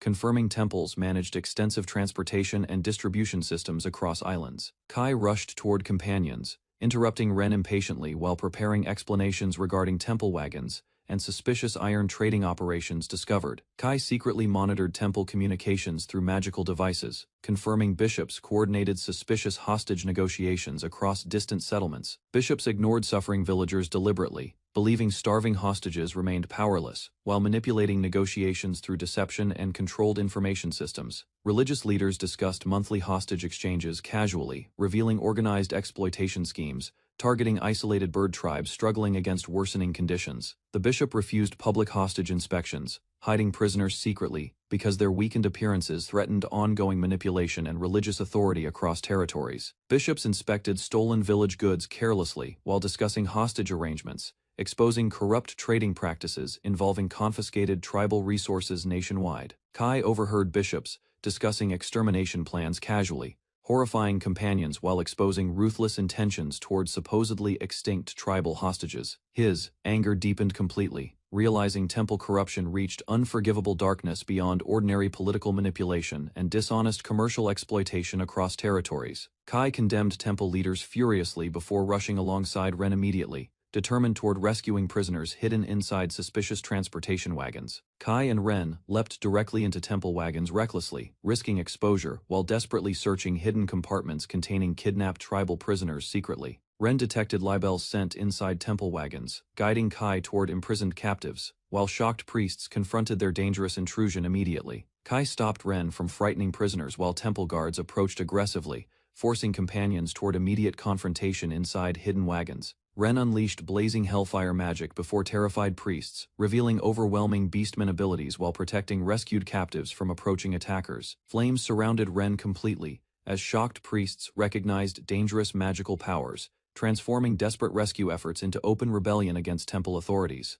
Ren unleashed swirling flames beside Kai's carriage, while frightened villagers watched Libel, resting weakly beneath heavy blankets silently. Kai protected exhausted Libel from panic, while priests recognized Ren's beastman magic, causing tense suspicion among gathered onlookers. Libel embraced Kai gratefully after escaping danger, while Ren observed quietly beside them, easing remaining fear surrounding everyone inside carriage. Citizens noticed Ren's burning magic approaching sacred grounds, prompting confused discussions regarding beastmen, dangerous flames, and divine protection throughout town. Several villagers condemned Ren's presence aggressively, demanding beastmen leave immediately, while frightened witnesses questioned soldiers protecting non-human companions from discrimination. Ren glared coldly toward hostile crowds, while drifting embers surrounded her body, revealing frustration against relentless accusations. She angrily questioned ignorant townspeople, while Kai carried weakened Libel, deciding escape remained their safest possible option from harm. Kai instructed Ren toward flashy magic distractions, while armored soldiers searched aggressively, forcing desperate companions toward immediate risky cooperation efforts. Ren released blazing flames skyward, blinding surrounding witnesses completely, while Kai guided Libel carefully through chaotic confusion beneath crowds unnoticed. Smoke covered empty streets completely after Kai's wagon vanished successfully, leaving confused priests and soldiers searching abandoned crossroads desperately. Church officials panicked over Kai's disappearance, summoning divine commanders immediately while suspicious leaders prepared harsh responses against beastmen and outsiders. Libel screamed fearfully, while awakening suddenly, her confusion overwhelming exhausted thoughts after dangerous escape. Kai introduced Libel toward Tenohira village peacefully, while Ren watched proudly, explaining his blessing created their hidden sanctuary from danger. Enel welcomed Kai warmly inside bustling village homes, serving drinks while describing public chaos witnessed through magical television broadcasts earlier. Kai discussed successful escape plans beside Ren and Enel calmly, believing hostile pursuers completely missed their concealed village entrance entirely. Ren calmly threatened approaching enemies while drinking tea, revealing dangerous confidence, which unsettled companions listening silently inside village quarters. Kai reassured nervous Libel gently while offering village guidance, encouraging exploration before worsening conflicts forced difficult decisions upon everyone. He returned toward Abyss Inn alongside Ren and Libel, where Hooded Abyss welcomed exhausted travelers back warmly inside her building. Libel reacted dramatically upon meeting Abyss unexpectedly, while Kai explained recent events calmly beside confused companions resting together peacefully inside. Libel described temple soldiers pursuing iron shipments secretly, while bird-like elders questioned suspicious orders surrounding dangerous mountain transportation operations. Birdman workers explained exhausting iron deliveries while strict deadlines continued approaching, leaving entire villages physically overwhelmed from constant labor. Temple officials admitted worsening shortages, insisting dangerous scavenging missions remain necessary, despite widespread suffering, affecting civilians and workers alike. Birdman demanded reassurance regarding families protected inside temple grounds, while officials delayed reunions, prioritizing labor quotas above emotional concerns. Libel finally reunited emotionally with her mother briefly, while Elder Birdman explained separation lasting 6 painful months, because temple restrictions persisted. Birdman requested extended reunion time compassionately, though temple authorities permitted only Libel's attendance reluctantly, while maintaining suspicious watch over everyone. Temple officials inspected unusual pottery carefully, while confused Birdman revealed villagers created valuable crafts despite harsh working conditions. Officials arrogantly claimed ownership over village goods immediately, deciding stolen pottery and captured Birdman belonged entirely under temple authority. Temple soldiers destroyed pottery supplies violently, while dismissing starving villagers' struggles, treating precious food resources merely as worthless livestock feed. Libel recalled harsh transportation duties quietly while listening toward officials defending cruel treatment against exhausted Birdmen throughout isolated settlements. She questioned painful oppression emotionally, realizing temple authorities manipulated vulnerable Birdmen constantly because weakness prevented resistance against powerful rulers. Kai listened silently while companions discussed growing unrest carefully,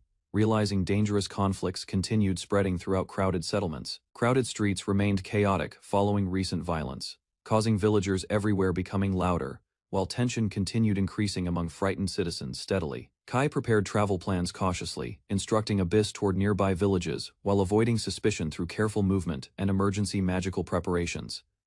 Abyss embraced Kai warmly before departing quietly, reminding him avoid suspicious behavior while carrying protective magic during dangerous mission. Kai and companions exchanged farewells peacefully before returning toward Tanohira Kaitakumura together, preparing future actions against oppressive temple authorities. Abyss wandered crowded city streets carefully disguised, observing nervous citizens while Kai followed secretly through busy cathedral districts. Frightened civilians reported beastmen sightings toward church leaders urgently, demanding divine soldiers remove dangerous outsiders from sacred city district. Panicked citizens spread hateful rumors constantly, accusing winged men about theft, violence, and deadly plagues without evidence against innocent villagers publicly. The bishop dismissed growing concerns confidently, while promising divine soldiers would capture troublesome outlaws, threatening peaceful cathedral authority across surrounding regions. Church officials concealed truth deliberately, denying winged men existence entirely, while manipulating frightened citizens through deceptive speeches and false reassurances. The bishop summoned Mariella urgently while reviewing dangerous reports carefully,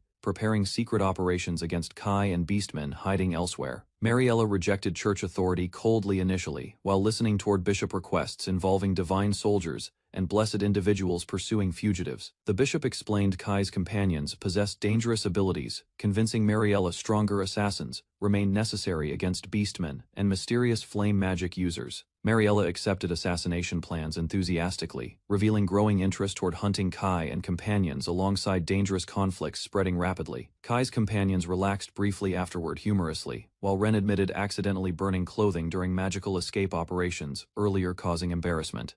Libelle rushed toward her father emotionally, while Kai watched silently, relieved their dangerous reunion finally ended without further fighting.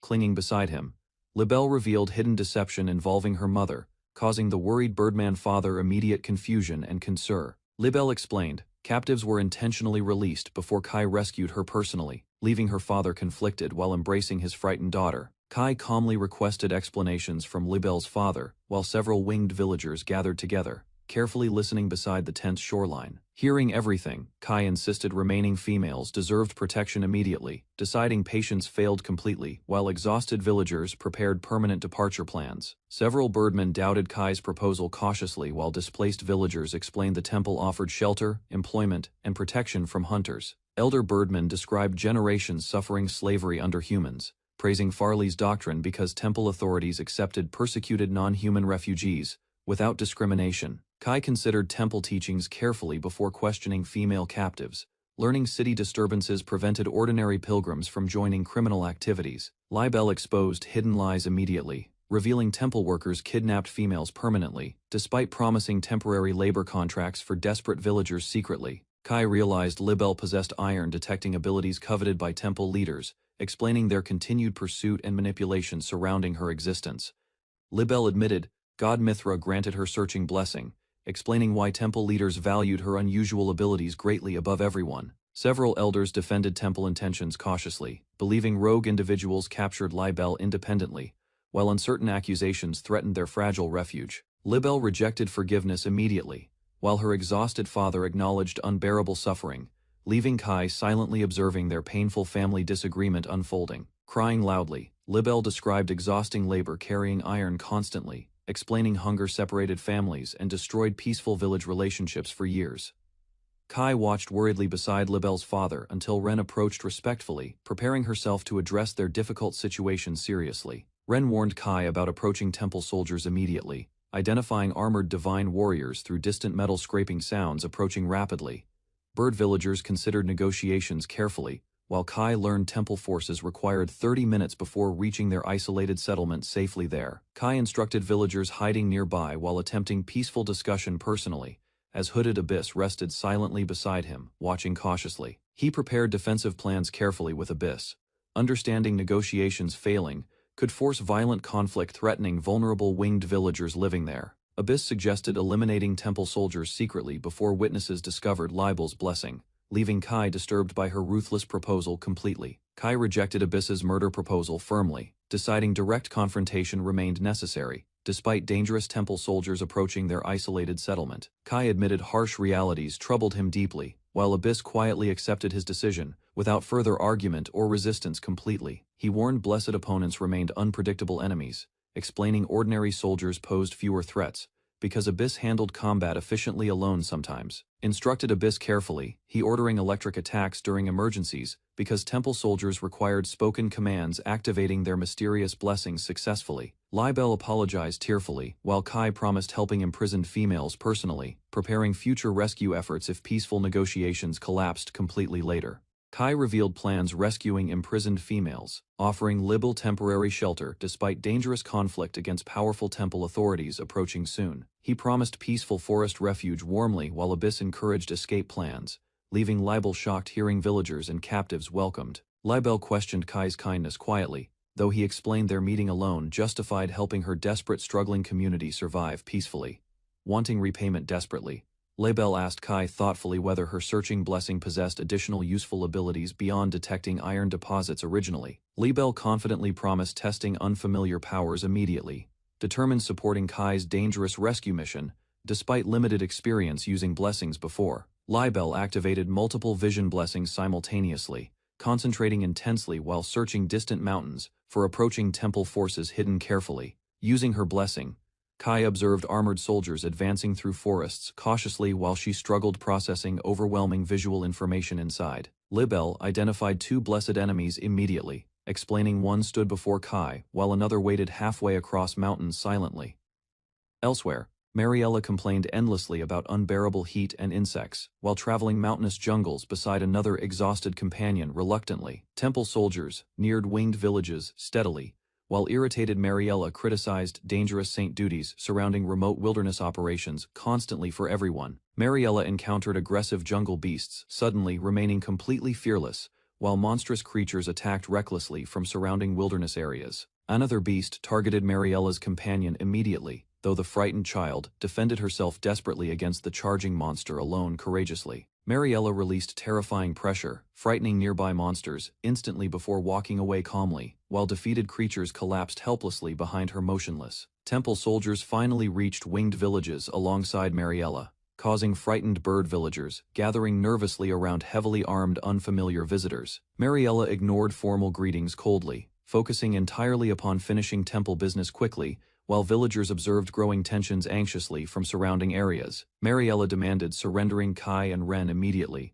though Libel's father denied knowing suspicious outsiders hiding among villagers. She pressured Libel directly, realizing frightened reactions confirmed hidden information regarding mysterious beastmen connected with recent temple disturbances. Libel admitted remembering little clearly, explaining captors restrained her before abandoning everyone helplessly near mountain foothills without explanations completely. Mariella became irritated, hearing Libel's confused answers repeatedly, dismissing incomplete information harshly, while criticizing meaningless questioning efforts entirely. Ignoring objections from Libel's father, Mariella ordered immediate departure forcefully while grabbing Libel aggressively beside shocked villagers watching silently nearby. Mariella insisted temple blessings outranked winged villagers completely, though Libel rejected abandoning her family, despite growing tensions among soldiers. Libel shouted angrily while protecting relatives desperately, causing Mariella visible irritation as frightened villagers watched confrontation escalating dangerously. Mariella threatened forceful abduction immediately,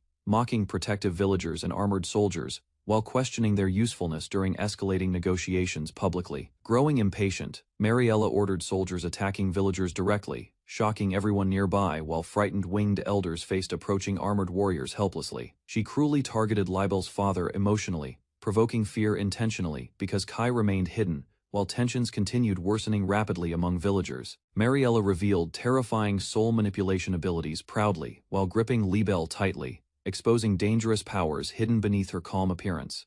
Mariella used soul-binding puppeteer against Libel, while Kai watched Abyss approach the collapsing tunnel beside them, silently.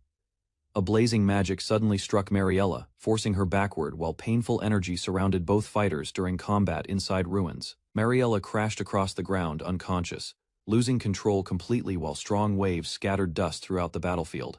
A warrior screamed painfully after mysterious power attacked her body, causing confusion while electrical sparks burst around her repeatedly. Kai appeared beside Ren and Abyss, while furious soldiers confronted them, accusing their group of causing destructive chaos. Kai activated Eye of Truth, exposing frightened soldiers, while proving their accusations false through calm confidence before everyone. He mocked the soldiers carefully while the Birdman explained hidden intentions, causing armored warriors confusion and anger across their defensive formation.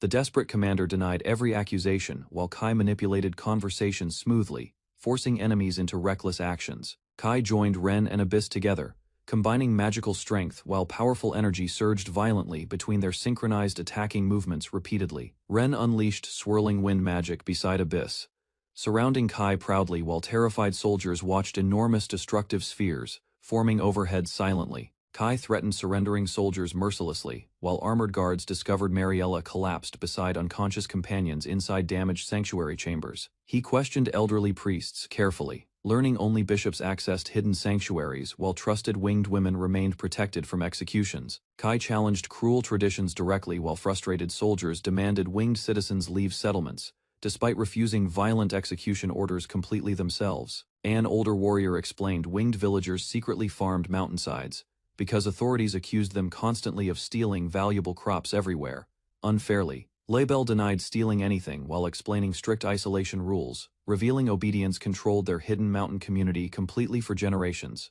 Libel cried angrily toward accusing villagers while frightened elders watched silently, realizing prejudice controlled every decision against winged residents. Kai searched for Ren beside Abyss while discussing priests carefully, learning missing clothes belonged inside abandoned embassy buildings for refugees. He questioned Abyss suspiciously about collecting clothing supplies, then accepted Ren's thoughtful planning for rescued winged villagers peacefully. Suddenly Kai noticed violent magical currents surrounding distant structures while enormous spiraling flames expanded rapidly across surrounding settlements dangerously. Kai rushed toward raging flames searching desperately for Ren, while Mariella's sinister laughter echoed loudly through burning pathways. Mariella captured Ren successfully, while celebrating proudly, declaring powerful magic belonged completely under her personal control beside frightened companions. Kai admitted serious mistakes nervously, while Abyss warned everyone carefully, sensing dangerous consequences surrounding Ren's strange magical condition.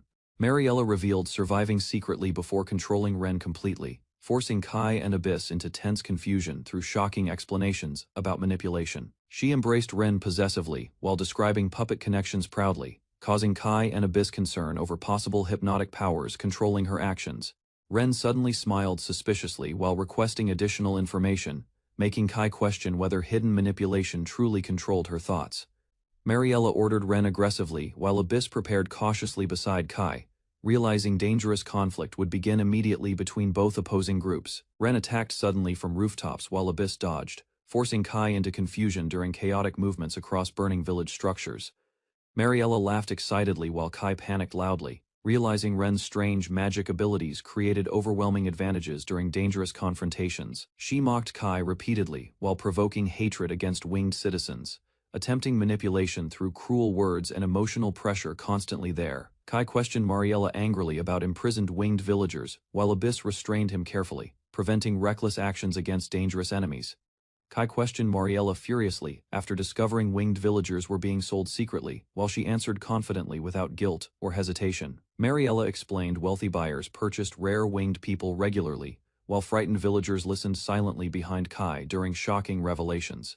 The chief bird condemned Mariella angrily while she valued Ren, comparing her worth against enormous amounts of gold carelessly. Kai demanded explanations about imprisoned bird girls while Mariella described profitable characteristics, proudly before ending conversations with mocking confidence. Mariella prepared leaving with Ren immediately, while Kai watched seriously, realizing dangerous enemies planned transporting captured villagers elsewhere. Soon Ren suddenly attacked Mariella violently, slamming her downward while hidden resistance against puppet control finally revealed itself. She mocked Mariella confidently, while Kai checked injuries carefully, realizing puppet manipulation never controlled Ren completely, despite dangerous magical interference. Ren explained her divine blessing proudly, while elderly bird villagers apologized sincerely toward Kai for previous distrust and misunderstandings. Kai reassured frightened villagers kindly, while elderly leaders admitted disbelief earlier, realizing Kai's group prevented certain deaths through dangerous intervention successfully. Bird villagers accepted fighting together bravely, while Kai promised rescuing captured women, refusing surrender, despite overwhelming threats surrounding their isolated mountain settlement. Determined bird villagers abandoned fear completely, promising resistance beside Kai while rejecting weakness and ignorance, controlling their suffering anymore from now onward. Libelle happily greeted her father and villagers, while Kai respected their courage, strengthening trust between humans and winged survivors together. Kai gathered Ren, Abyss, and winged villagers together, proposing a rescue mission using careful strategies avoiding unnecessary bloodshed whenever possible. Kai panicked while flying beside Ren, struggling nervously as her teasing closeness embarrassed him beneath darkened skies. Hidden quietly, Abyss watched Kai deny Ren's advances, then silently followed their flight through darkness. While investigating strange movements, Libella activated powerful vision abilities while soaring above cliffs, searching distant regions carefully for enemies, threatening Kai's expanding settlement forces. Using divine eyesight, she discovered 8 blessed individuals inhabiting enormous structures, shocking Kai and Ren with unexpected valuable information immediately. Kai examined mysterious buildings containing Libella's targets, while moonlight illuminated abandoned surroundings, increasing concern regarding hidden dangers awaiting everyone. Ren detected enemy watchers protecting blessed captives, then attacked immediately when suspicious soldiers discovered Kai's hidden scouting mission. Kai observed heavy defenses surrounding enormous buildings while Ren carried him through darkness, avoiding attacks launched from distant towers. He ordered Ren toward the temple distraction, preparing coordinated attacks carefully before entering dangerous territory occupied by hostile guardians inside. Ren launched blazing magic across cathedral rooftops, creating massive explosions which illuminated fortified structures and confused defending soldiers completely instantly. Kai noticed hidden movement behind thick bushes, memorizing important locations before retreating quickly alongside Ren, while enemy confusion continued. Libella questioned her father carefully while distant mountains surrounded their hidden settlement, where winged villagers quietly gathered. Her father admitted believing isolation protected everyone safely, accepting hidden village life beneath mountains for many difficult years previously. He realized enemies would eventually invade their homeland, forcing villagers toward dangerous conflict, despite peaceful wishes protecting everybody constantly. Libella begged her father protect everyone together beside Kai's group, refusing separation from friends and family members anymore, despite uncertainty. Beneath starlit skies, Libella and her father promised freedom for everyone, preparing themselves bravely before confronting approaching enemies directly together. Small warriors crossed silent gardens carrying wooden materials carefully, while enormous city walls surrounded distant buildings beneath cloudy skies. The tiny warriors continued gathering supplies energetically, exchanging signals while transporting heavy lumber through isolated pathways between busha. Rumors regarding surviving winged tribes spread rapidly inside crowded taverns, causing frightened citizens discussing possible dangers among themselves nervously. Villagers argued about winged people returning unexpectedly, while soldiers prepared responses against possible raids threatening crops and local families. A hooded figure questioned nervous citizens regarding ancient teachings, while frightened residents wished complete destruction upon surviving winged tribes. Hooded priests defended winged tribes publicly, rejecting discrimination accusations, while reminding frightened citizens regarding St. Lucia's peaceful sacred teachings. Nervous townspeople apologized awkwardly before loud disturbances interrupted discussions, causing priests and civilians investigating unusual commotion outside immediately. Angry winged citizens marched through crowded streets demanding families returned safely, protesting discrimination and corruption committed by powerful religious authorities. Kai addressed confused pilgrims directly, explaining winged tribes suffered unfair treatment, while frightened citizens observed demonstrations, spreading throughout crowded districts. Kai revealed beastmen endured slavery, forced labor, and hostage threats, exposing deep discrimination hidden throughout St. Lucia's religious society publicly. Kai exposed temple corruption publicly, accusing priests destroying evidence while surrounding pilgrims listened carefully beside nervous townspeople, silently. He clarified their gathering remained peaceful demonstration while winged protesters marched proudly demanding equality, instead provoking violent unrest across cities. Kai explained frightened citizens distrusted winged tribes, though incoming pilgrims possibly supported equality teachings shared among different races within churches. Religious extremists condemned equality teachings completely, portraying demi-humans as devils, while manipulating faithful pilgrims through terrifying public speeches. Concerned priests considered Kai's proposal seriously, realizing frightened citizens required honest explanations, instead blindly believing hateful rumors spreading throughout communities. Kai insisted kidnapped families faced slavery elsewhere, convincing hesitant priests investigate temple crimes and hidden trafficking operations immediately. He urged pilgrims spread truthful information peacefully, while grieving winged tribes demanded safe returns for captured relatives everywhere across nations. Sympathetic priests accepted Kai's claims regarding equality teachings, promising cooperation while listening carefully beside emotional winged representatives together. Crowds gradually supported winged demonstrators publicly, causing citywide marches expanding rapidly, while suspicious citizens observed changing opinions silently from windows. Inside enormous cathedrals, corrupt bishops reacted angrily toward growing protests, demanding immediate explanations regarding disturbances surrounding St. Lucia repeatedly outside. Corrupt bishops panicked nervously inside cathedrals, while confused attendants rushed outside investigating massive disturbances surrounding protesting crowds. Enormous demonstrations surrounded sacred sanctuaries completely, while bishops realized kidnapped winged prisoners never returned from suspicious cathedral operations secretly conducted. Winged leaders confronted corrupt priests directly, declaring responsibility protecting their people, while exposed bishops acknowledged hidden plans collapsing disastrously. Armed winged tribes appeared publicly before frightened citizens, proving surviving communities existed, despite years hiding beneath oppression and discrimination continuously. Furious winged leaders demanded freedom immediately, refusing submission toward corrupt authorities, while ordering citizens recover imprisoned families together without fear. Kai joined angry citizens protesting outside the temple, while winged families demanded relatives returned from suspicious religious punishments by authorities. The bishop appeared above crowded stairs, questioning disturbances calmly, while nervous townspeople watched Kai and protesters silently gather. The winged chief accused temple officials of breaking promises, demanding imprisoned family members released despite the bishop's resistance publicly. Kai exposed the bishop's deception directly, but the smiling cleric denied accusations completely, while pretending ignorance before shocked witnesses there. The bishop manipulated frightened citizens against Kai, while betrayed winged villagers realized temple leaders secretly planned selling their families away. The bishop threatened Kai openly, raising divine magic while accusing him disrespectfully before frightened citizens surrounding the cathedral entrance. Kai confronted him again beside armed guards, realizing cathedral officials intended hiding imprisoned winged women from investigators inside. The bishop denied every accusation carefully, mocking Kai's claims while refusing responsibility for missing winged families within temple walls. Kai ordered Abyss investigating cathedral interiors secretly, while trusted companions prepared protecting captured villagers against dangerous temple retaliation. The bishop privately commanded tightened security measures, concealing growing panic, while fearing Kai and Abyss, discovering hidden prisoners underground soon. Temple guards protected hidden prisoners confidently.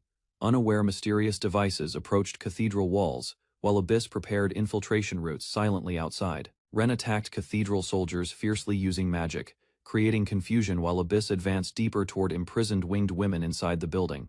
Kai charged frightened guards directly, ordering companions forward quickly because trapped villagers risked disappearing before rescue efforts succeeded. The small warriors overwhelmed armored soldiers effortlessly, smashing defensive formations apart while small companions assisted attacks throughout chaotic cathedral corridors. Kai protected Milord anxiously, while Abyss sensed imprisoned winged women deeper inside, guiding rescue forces toward hidden chambers immediately ahead. Imprisoned winged women waited fearfully inside cramped chambers, doubting rescue while discussing vanished husbands and uncertain futures together. Kai entered hidden prison confidently beside Ren, promising frightened winged captives immediate freedom, while Abyss guarded corridors. Kai revealed the bishop fabricated husbands' deaths deliberately, encouraging devastated prisoners while exposing organized trafficking operations beneath cathedral authorities publicly. Winged prisoners reacted emotionally toward Kai's explanation, then hurried beside rescuers through open cells before cathedral reinforcements arrived urgently. The bishop manipulated public opinion again,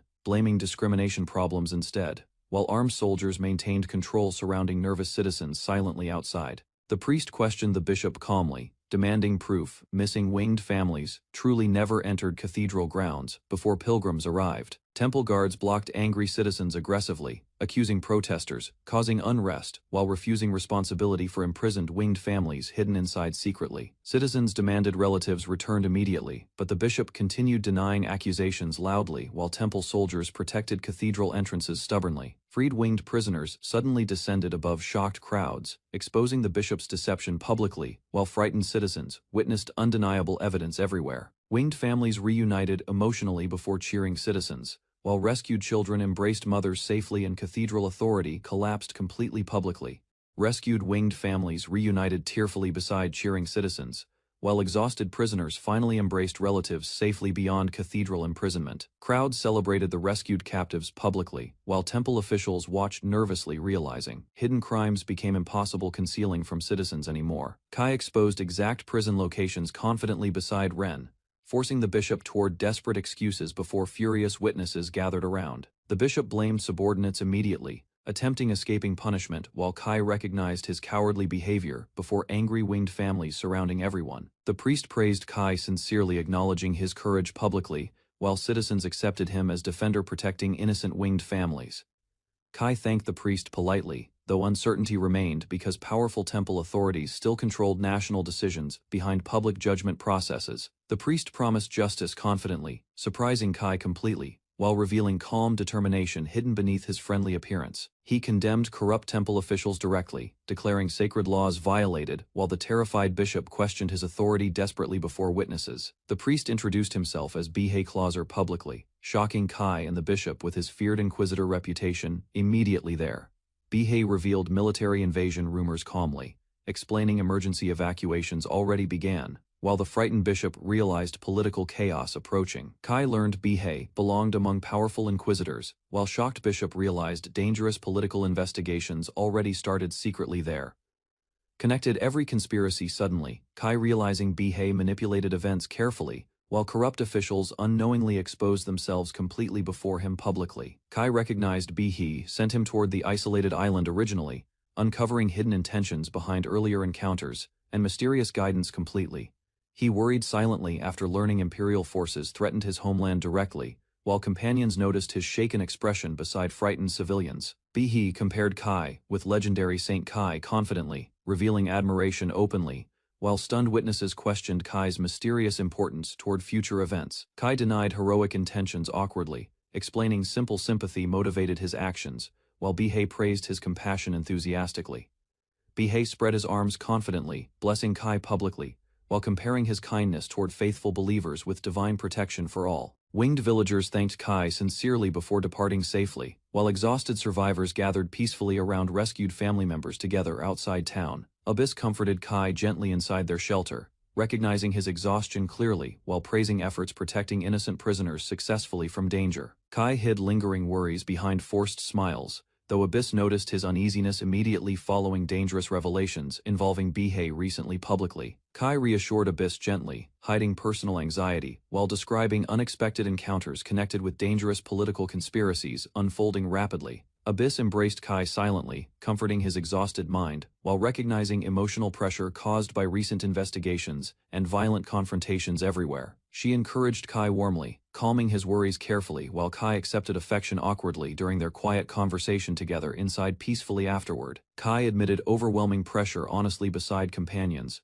while Ren watched silently, recognizing growing burdens affecting his emotional stability seriously already. He resolved protecting rescued winged families, personally, strengthening determination, while guiding survivors towards safer lands beyond corrupt cathedral influence. Libel discovered underground water veins beside the settlement, calling Kai excitedly while guiding everyone across the rocky clearing for inspection. Kai discussed convenient water access with Kaide and Sarah before ordering construction, while strange companions celebrated their upcoming well-digging project. Libel reflected upon their peaceful first-week island life, watching recovering villagers share meals beside enormous cliffs without serious conflicts. Kai quietly considered Libel's situation while Kaide approached carefully, noticing hesitation hidden behind the winged girl's expression. Katie invited Libel to gather firewood together, hoping shared work would ease tension growing inside their unfamiliar community through cooperation. Katie described her exile history, while Libel remembered temple cruelty, explaining Kai rescued them before starvation consumed their weakened bodies. Libel admitted lingering discomfort around the island settlement, causing Kaide concern, while quietly listening beneath shaded forest branches. She worried their sudden arrival burdened villagers already struggling heavily, although Kaide calmly rejected those fears, without hesitation entirely there. Kaide explained Kai frequently hid personal worries alone, believing painful memories regarding his distant family continued, affecting him seriously emotionally. Libel immediately decided finding Kai's family became necessary, shocking Kaide while determination replaced uncertainty across the winged girl's expression. Libel rushed toward distant shores, promising endless searching across oceans, while Kaide panicked over dangerous consequences surrounding Kai. Ren suddenly grabbed Libel mid-flight, preventing reckless escape attempts while Katie watched silently beside the struggling winged girl with concern. She calmly explained Libel's disappearance would only trouble Kai further, encouraging patience while Katie observed their emotional argument from afar. Libel admitted wanting Kai's happiness desperately, though Ren redirected attention toward unfinished bathing preparations and missing water supplies entirely. Ren organized containers beside villagers before testing collected water carefully, hoping temporary bathing arrangements improved everyone's exhausting daily routines. Kai quietly fished beside towering cliffs while remembering dangerous inquisitors connected with the island's hidden history and forbidden blessings recently discovered. He recalled ancient books describing temple purges against heretics, indigenous religions, and forbidden writings erased completely under divine authority long ago. Kai remembered priest Bihei leading cruel investigations, realizing terrible consequences awaited villagers once outsiders discovered their isolated island settlement. Kai doubted Bihei learned his secret blessing existed, though unsettling memories surrounding the priest's cold expression continued haunting him. He remembered meeting Bihei, recognizing contempt hidden behind calm eyes, while dangerous suspicions slowly formed within his troubled thoughts. Bihei announced Laverton evacuation preparations calmly, revealing imperial invasion plans while maintaining unsettling confidence across his smiling expression publicly. Kai connected imperial movements with Bihei's arrival, realizing dangerous events surrounding Laverton and the island were rapidly approaching together soon. He struggled between rescuing family members and protecting villagers, ultimately accepting leadership responsibilities tied directly toward everyone's survival completely there. Kai abandoned fishing quietly before returning toward camp, carrying heavy concerns regarding approaching conflict and uncertain futures awaiting villagers ahead. Katie suddenly stopped Kai, requesting private conversation urgently while refusing explanations, leaving him confused beside the forest pathway silently. Katie suddenly ordered goal-carrying confused Kai away rapidly, ignoring his questions while rushing deeper toward hidden structures. Kai reached unfinished bath facilities unwillingly, where Kaide commanded the golem remove his clothing before entering immediately inside, completely embarrassed. He desperately resisted humiliating treatment while the golem dragged him forward relentlessly, causing chaotic struggles beside splashing hot water. Kai entered crowded baths unexpectedly, discovering numerous naked women relaxing comfortably, while steam surrounded their shocked expressions and overwhelming confusion. Yuri and Libel happily welcomed Kai into the baths, promising warm treatment while his embarrassment continued growing uncontrollably inside. Yuri explained unusual bathing customs confidently, while Kai listened nervously, overwhelmed by casual nudity surrounding crowded steaming water everywhere. Ren proudly described special heated baths prepared carefully for Kai, insisting warm water improved health during colder weather conditions greatly. Sarah relaxed slightly inside the large bath, enjoying warm water, while Kai quietly observing everyone's carefree attitudes surrounding him. Kadi approached Kai cheerfully inside the baths, asking about water quality while his nervous confusion became increasingly impossible hiding completely. Kai praised Kaide's successful bath construction awkwardly, while villagers teased him playfully, enjoying his flustered reactions throughout their gathering together. Yuri immediately volunteered enthusiastically beside embarrassed Kai, proudly declaring herself first while villagers continued teasing his uncomfortable reactions playfully. Abyss and Yuri surrounded Kai inside crowded baths suddenly, causing chaotic splashing, while everyone competed aggressively for his attention simultaneously there. Ren explained enthusiastic hugging orders originated from Enel, insisting physical affection would improve Kai's gloomy emotional condition considerably inside baths. Kai questioned everyone's excessive concern nervously, struggling understanding why villagers suddenly organized unusual efforts improving his emotional state together recently. Libel quietly explained Kai appeared troubled constantly since returning home, revealing villagers noticed hidden sadness affecting his behavior greatly recently. Yuri explained Kai remained beloved because villagers considered him their king, easing guilt hidden behind his uncertain gratitude completely. Villagers promised unconditional support surrounding Kai warmly, while Libel squeezed his hand gently beside crowded steaming baths together without hesitation. Libel encouraged Kai sharing personal worries, reminding him trusted companions remained beside him through every difficult responsibility facing island hardships. Kai accepted everyone's encouragement sincerely, realizing stronger leadership required honesty, while their joined hands symbolized growing unity across villagers' hearts. Kai and Abyss watched distant waves from their wooden shelter, quietly discussing abandoned children arriving across dangerous seas for survival. Abyss explained temple ships sometimes disappeared for years, while Kai waited seriously beside her, expecting another abandoned child. Temple priests examined children carrying holy marks, following strict national traditions, determining blessings when every child reached 12 years old. Kai remembered cursed children were abandoned beside monsters across isolated islands, causing him protecting desperate survivors with Abyss. He questioned how long peaceful island life would continue, while Abyss hoped forgotten children eventually received proper shelter and protection. Kai suspected powerful religious groups abandoned marked children deliberately, while Abyss considered 60 missing years connected with dangerous conspiracies. Libelle returned from aerial patrols, reporting endless ocean without ships, while Kai and Abyss continued monitoring distant dangerous coastlines. She explained thick forests concealed their island from passing boats, though cooking smoke occasionally revealed hidden residents during meal preparation. Kai warned her about dangerous seasons approaching soon, then watched her happily leave toward baths beside the settlement structures alone. Abyss explained Libelle frequently visited bathing areas because flying exhausted her body, while Kai awkwardly accepted the unusual explanation silently. Kai noticed cold skies above warming lands, while Abyss quietly watched Libelle flying across distant forest borders silently. Libelle happily guided another winged companion across cliffs, enjoying unrestricted freedom, while both girls explored open skies together without worries. Enel welcomed Kai into Pioneer Village, preparing mysterious discoveries while villagers relaxed peacefully around newly constructed wooden settlement buildings. She revealed unusual iron beside Kai, shocking him completely because the rare material supposedly disappeared from ordinary commercial markets everywhere. Enel proudly explained Pioneer Village produced genuine iron naturally, convincing Kai their isolated settlement possessed valuable hidden economic resources underground. Enel called mysterious village iron Amafugane, surprising Kai, because elegant elves strangely recorded complicated kanji characters perfectly on wooden tables.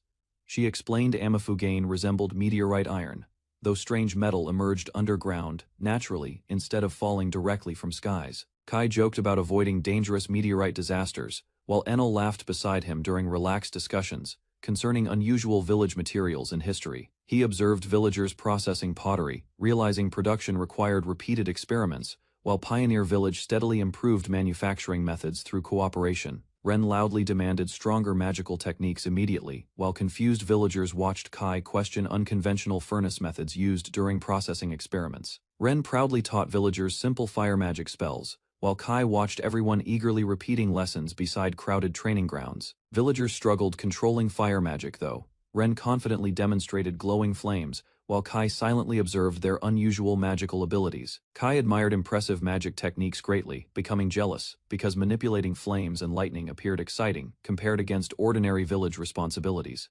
Enel questioned Kai about wanting stronger abilities, while Koromo watched suspiciously beside embarrassed villagers gathering behind them.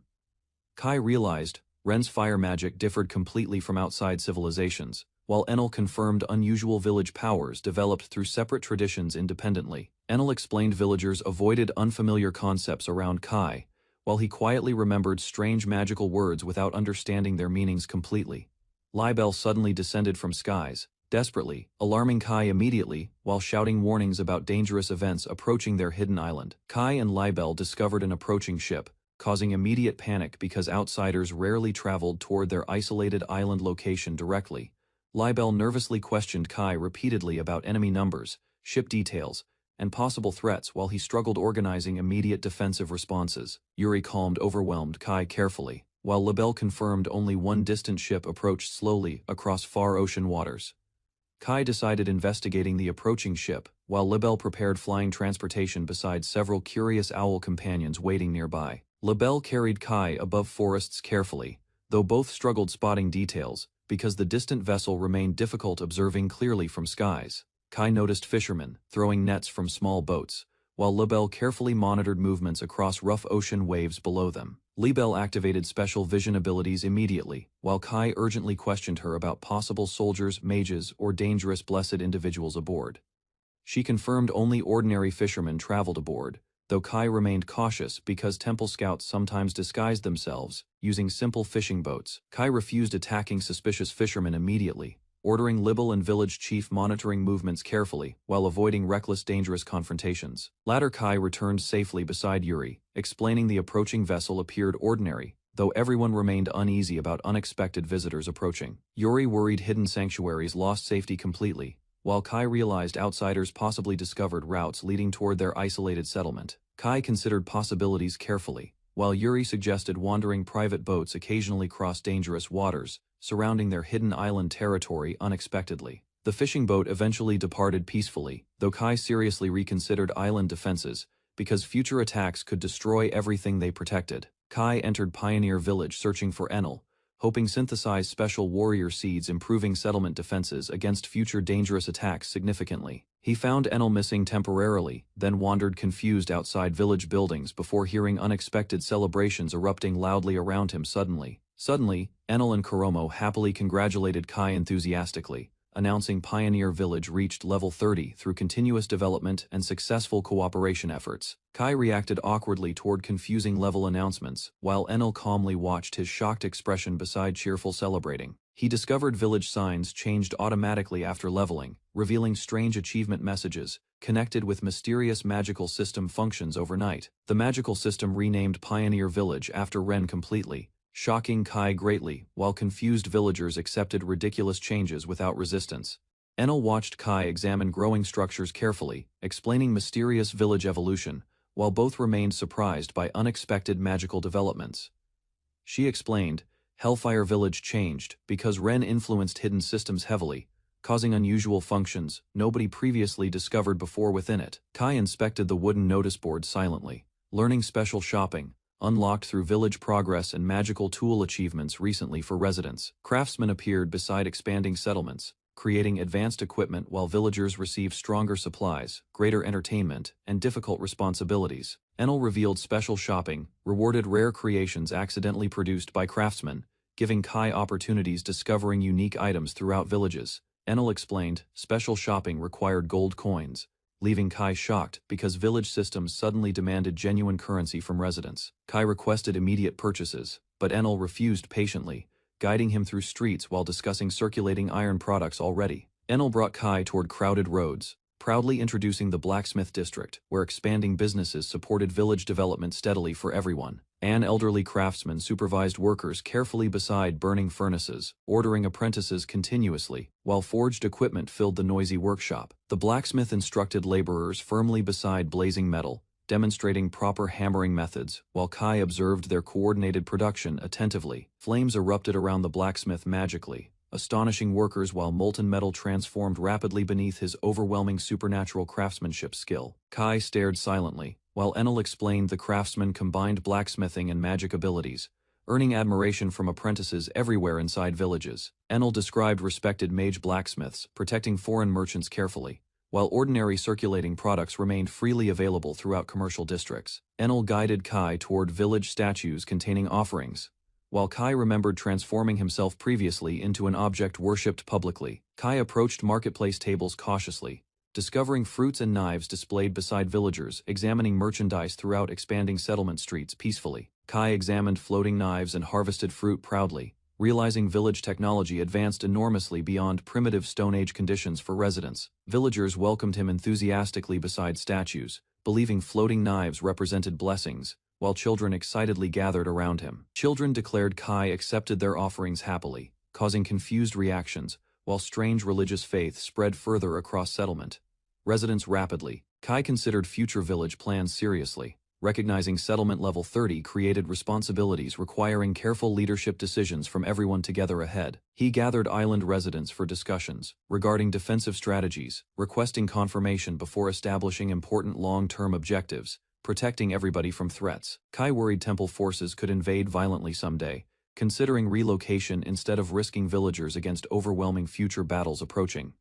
Villagers immediately rejected Kai's proposal firmly, insisting they would remain beside him regardless of difficult circumstances threatening everyone. He explained abandoned temple children required protection urgently, while Yuri encouraged villagers seeking safer lands without forcing continued residence there anymore. Yuri requested Kai discover secure shelter quickly before temple authorities located villagers, while companions supported urgent migration plans seriously together. Sarah criticized Yuri's discussion harshly, while others defended Kai kindly, understanding his concerns regarding everybody's uncertain future safety. Yuri questioned Kai's resolve carefully, explaining kings guide citizens forward, instead abandoning nations during dangerous hardships threatening everybody constantly. Kai declared peaceful living mattered most importantly, believing strong communities depended upon trusted people, instead perfect lands without conflict entirely. He asked villagers honestly whether they wished remaining despite temple threats, allowing everyone freedom deciding their own futures independently there. Villagers closed their eyes quietly while Kai requested sincere decisions, encouraging choices based completely upon personal feelings and desires alone. Yuri raised her hand confidently beside Kai first, while villagers immediately followed together, showing united determination supporting their homeland completely. Every villager raised their hands proudly beside Kai and Yuri, proving complete loyalty toward protecting their island homeland. Kai warned everyone cautiously about blessed temple warriors possessing devastating powers, capable destroying settlements instantly through overwhelming magical attacks. Yuri admitted fearing temple forces greatly, yet declared villagers preferred remaining beside Kai because he rescued and protected everybody faithfully. Villagers praised peaceful island lives enthusiastically, promising resistance against temple invasions, while appreciating friendships, food, safety, and meaningful happiness. Kai became overwhelmed hearing emotional support continuously, struggling responding properly while villagers watched him expectantly with sincere trusting expressions surrounding him. Kai accepted villagers' loyalty emotionally, promising determined leadership despite uncertain dangers threatening everybody choosing remaining beside him. Yuri warned Kai carefully that kings eventually face cruel decisions. Realizing she underestimated his determination protecting everyone faithfully already, she encouraged Kai following personal ideals confidently, while he quietly reflected upon responsibilities connected toward guiding peaceful communities forward successfully. Kai remembered painful memories from previous life, sadly, promising himself achieving genuine happiness while protecting villagers regardless overwhelming hardships ahead permanently. He analyzed island geography strategically, explaining steep cliffs limited enemy landings while considering stronger coastal defenses against future invasions carefully. Kai proposed hidden coastal fortifications carefully, explaining villagers must prepare defensive positions before enemy forces eventually attacked their island. He analyzed enemy naval strength strategically, concluding temple fleets could overwhelm defenses, unless emergency evacuation systems existed prepared beforehand. Villagers discussed constructing escape facilities seriously beside landing zones, ensuring civilians possessed secure evacuation routes during dangerous temple invasions approaching. Kai focused intensely upon planning operations, deciding detailed island maps remained essential for organizing future defenses and emergency movements efficiently. He studied parchment maps silently inside headquarters, preparing strategic layouts, supporting fortifications, evacuation routes, and coordinated defensive structures throughout island settlements. Abyss enlarged the island map carefully for Kai, releasing powerful magic while recreating terrain details across massive surfaces accurately there.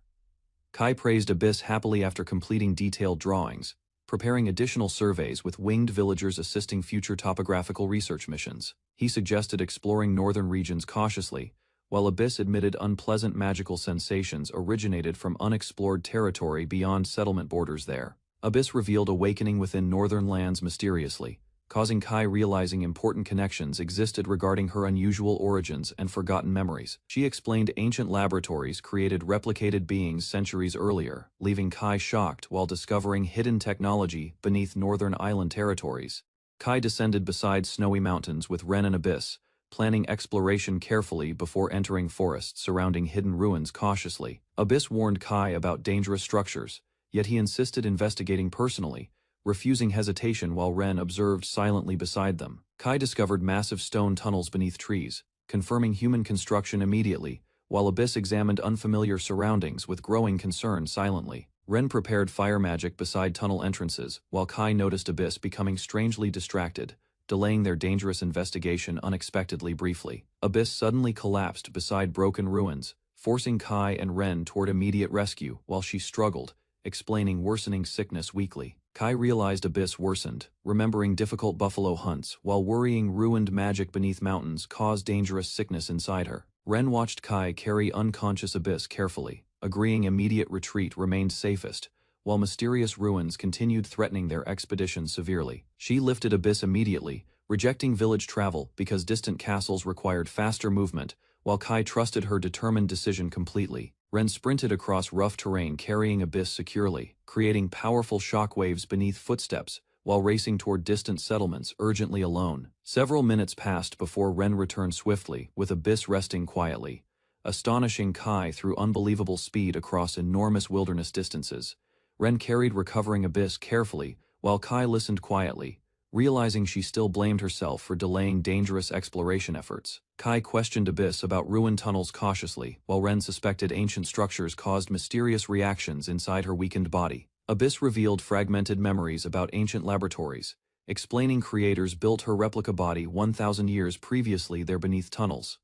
Kai compared Abyss memories toward incomplete computer installations, believing forgotten knowledge prevented her understanding dangerous historical events completely from ruins. He concluded hidden ruins contained defensive systems against intruders, deciding future investigations required careful preparations without Abyss accompanying expeditions. Ren comforted recovering Abyss warmly, while Abyss apologized quietly, surprising everyone through unusual dependence upon Ren during dangerous expeditions. She promised fierce protection beside smiling expressions, encouraging Abyss resting peacefully while threatening destruction against approaching enemies without hesitation. Kai postponed ruin investigations temporarily, explaining defensive preparations and island departures remained necessary before confronting hidden dangers surrounding ancient tunnels. Kai studied detailed island maps beside Yuri carefully, discussing fortress construction plans while evaluating enemy invasion routes strategically. Yuri analyzed coastal terrain silently, concluding invading forces possessed limited pathways because dense forests surrounded isolated shorelines completely everywhere.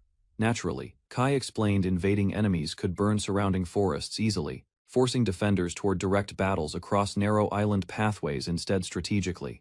Sarah supported stronger coastal defenses immediately, while Kai suggested powerful long-range attacks against approaching enemy ships before landings occurred. Kai guided companions through rough terrain confidently, prioritizing defensive construction plans before investigating dangerous ruins hidden beneath forests further inland. He selected wide-open ground carefully, deciding massive moats would restrict enemy movement and strengthen future fortress defenses greatly there. Yuri questioned difficult construction distances cautiously, while Kai trusted warrior clans and powerful golems could complete ambitious fortress projects. Kai planned enormous defensive moats carefully, explaining excavated soil could strengthen walls while archers attacked trapped enemies effectively below. Yuri questioned Kai suspiciously, while he compared fortress planning toward tower defense games, enjoying complicated military strategies greatly during discussions. Kai realized existing magic lacked sufficient range, deciding stronger weapons remained necessary protecting entire defensive lines against invading armies completely. Enel proudly revealed mysterious creation seeds playfully, offering unusual resources while demanding wagers involving Kai's valuable red stones jokingly instead. Kai rejected Enel gambling immediately, preferring continued development efforts while she complained quietly beside unfinished planted seeds scattered around helplessly. Kai experimented beside Enel using strange creation seeds, accidentally producing beige camouflage effects across his exposed hands unexpectedly instead. He created another unusual seed accidentally, discovering objects copied surrounding patterns perfectly, while Enel watched confused reactions. Kai tested camouflage seeds carefully again, realizing invisible effects functioned properly, while Enel struggled understanding disappearing appearances completely during experiments. He organized black, camouflage and transparent seeds thoughtfully, deciding immediate planting remained necessary, despite Enel wanting additional explanations first badly. Strange creatures sprouted rapidly from planted seeds overnight, astonishing Kai, Ren, and companions through unbelievable growth speeds across surrounding fields everywhere. Ren and Abyss harvested strange creatures enthusiastically, while Kai watched nervously, uncertain whether dangerous experiments remained completely safe. Kai identified magical creature abilities carefully, learning magician types controlled elements, while ninja and angel variants supported specialized battlefield roles. Kai greeted newborn warrior creatures warmly, while companions explained instinct guided them toward stronger predecessors, wandering surrounding construction areas naturally. Ren joked happily beside Kai, teasing his distant leadership role, while he complained creatures ignored personal commands repeatedly during work assignments. Kai inspected moat construction progress seriously, while Ren proposed burning forest roots quickly, improving excavation efficiency across planned defensive territory. Ren suggested Katie could command living trees directly, astonishing Kai while imagining impossible construction shortcuts across defensive fortress projects. Kai analyzed Ren's explanation carefully, realizing object shapes mattered little whenever Kaide manipulated surrounding materials through mysterious powers successfully there. Kai considered transporting defensive dirt automatically, asking Ren whether Kaide abilities could influence enormous excavation materials efficiently enough afterward instead.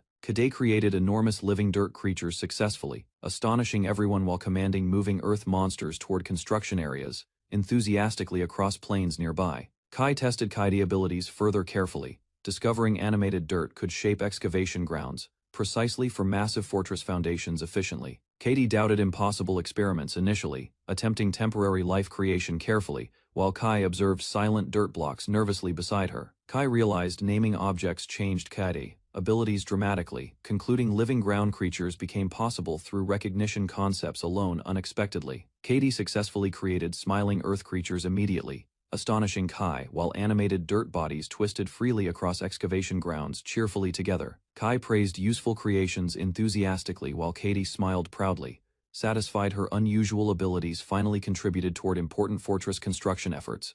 He planned another dangerous expedition carefully, deciding population growth and Katie family searches remained important future goals beyond island defenses. Kai promised Katie they would visit Scorpa first, hoping Lamelicht Empire territories contained information regarding her missing family members someday very soon. Katie imagined reuniting with her parents emotionally, realizing upcoming journeys across foreign lands finally offered genuine hope for happiness again. Katie approached temporary shelters while strange dolls reacted nervously beside massive trees and silent cliffs surrounding distant buildings across islands. She awakened beneath trees, recalling childhood memories while worried dolls questioned her weakened expression beside scattered grassy surroundings during silence. The dolls reminded Katie about birthday gifts from her father, causing forgotten memories returning clearly inside her troubled mind again. Katie revealed hopeful feelings about waiting for her father's arrival beyond distant forests, believing rescue would eventually happen through persistence, cried heavily while hugging herself, she desperately wishing reunion with her parents, despite painful loneliness consuming her entire heart completely. Katie sat beside wooden shelters, promising her distant parents she survived safely, while stuffed companions silently listened beside her calmly. She blamed herself for trusting rescue stories, crying hopelessly while stitched dolls encouraged her shaken heart beside grassy fields quietly. The dolls insisted Kaide's father loved her deeply, believing he would cross dangerous enemies searching endlessly, despite overwhelming obstacles alone. Kai remembered his older sister's hopeful beliefs about incoming rescue, though mature instincts convinced him nobody would ever arrive there. Katie tearfully admitted losing hope completely, confessing her hidden fears while clutching fabric sleeves beneath empty skies surrounding everyone. Katie listened carefully while comforting dolls encouraged honesty, allowing hidden sadness escaping freely from her exhausted heart completely without hesitation. She accepted difficult reality beside unfinished houses, promising hard-working efforts while determined dolls supported rebuilding plans for survival together peacefully. Elsewhere, Sarah informed Kai about returning toward Scorpa during another expedition, discussing dangerous circumstances inside massive stone buildings carefully. She warned Kai about suspicious slave traders remaining within town, though Kai responded calmly before leaving through doorway, unexpectedly alone. Kai revealed possible methods removing Sarah's collar permanently, shocking her completely, while hopeful emotions replaced lingering uncertainty immediately inside her. Kai explained meeting puppet priests recently, while Ren doubted identical divine abilities existing separately among different gods across distant settlements. He revealed unsuccessful attempts removing Sarah's collar, while companions listened carefully beside emotional memories involving painful struggles shared previously. Ren explained miraculous blessings created magical tools, though mysterious creation seeds and escape stakes remained impossible reproducing through ordinary methods. Kai suspected slave collars originated from blessings, deciding another knowledgeable manipulator might explain dangerous enchantments affecting captured victims. Kai questioned Mariella carefully about magical slave collars, offering peaceful freedom while her uneasy expression revealed hidden understanding about dangerous secrets. Mariella explained the magical sealing collar originated separately from her blessing, while Kai listened carefully beside restrained conditions. She described ancient artifacts, capable destroying hearts mentally, admitting ordinary blessings, lacked enough strength, controlling victims completely through magical enslavement. Suspected unknown blessings strengthened slave collars permanently, she revealing secret investigations while mysterious powers prevented ordinary destruction methods from succeeding. Kai questioned Mariella's dangerous curiosity carefully, while she excitedly discussed hidden divine mysteries surrounding forbidden temple knowledge and unexplained blessings. Mariella explained slave collars required impossible conditions removing safely, while Kai seriously considered methods preventing further suffering from magical enslavement permanently. Mariella explained only collar casters understood removal spells completely, while denying involvement with dangerous slave trading activities and crimes entirely. Kai immediately connected suspicious information toward Morini, recognizing Scorpa's slave trader likely possessed knowledge regarding magical collar enchantments there. Sarah requested Kai's assistance removing her collar while searching Kaide's family, revealing quiet trust toward his abilities and determination. Kai accepted Sarah's request, seriously, explaining mages strengthened national defense while promising protection against possible temple attacks through united resistance efforts. He excitedly anticipated witnessing Sarah's magic abilities, while she reacted awkwardly, comparing herself unfavorably against stronger Abyss and the others. Sarah became embarrassed imagining future journeys beside Kai, while quietly realizing companions would eventually separate from them permanently someday. Kai decided testing Ren's earlier suggestion immediately, while excited companions gathered curiously beside buildings observing his determined expression.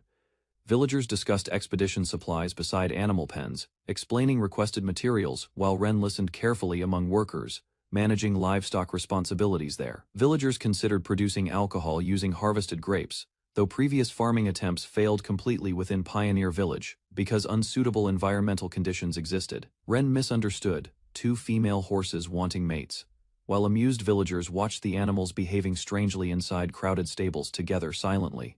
Ren and Abyss finished gathering expedition supplies, wondering about Milord's location while walking through quiet coastal paths. Abyss discovered Kai's strange experiment offshore, pointing excitedly toward distant waters, while Ren observed unfamiliar movement carefully beside her curiously. Kai tested experimental boats across rough waters successfully, while Kaide shouted excitedly watching unbelievable speed surpass ordinary rowing methods completely. Kai named the vessel Santa Maria, impressing Kaide greatly, while explaining remarkable movement impossible through traditional oars alone during testing procedures. Katie enthusiastically volunteered joining Kai's future expedition, grabbing his hand confidently, while expressing excitement toward upcoming adventures beyond distant seas. Kaide insisted accompanying Kai across dangerous seas, reminding him blessing effects weakened whenever separated from trusted companions there during expeditions.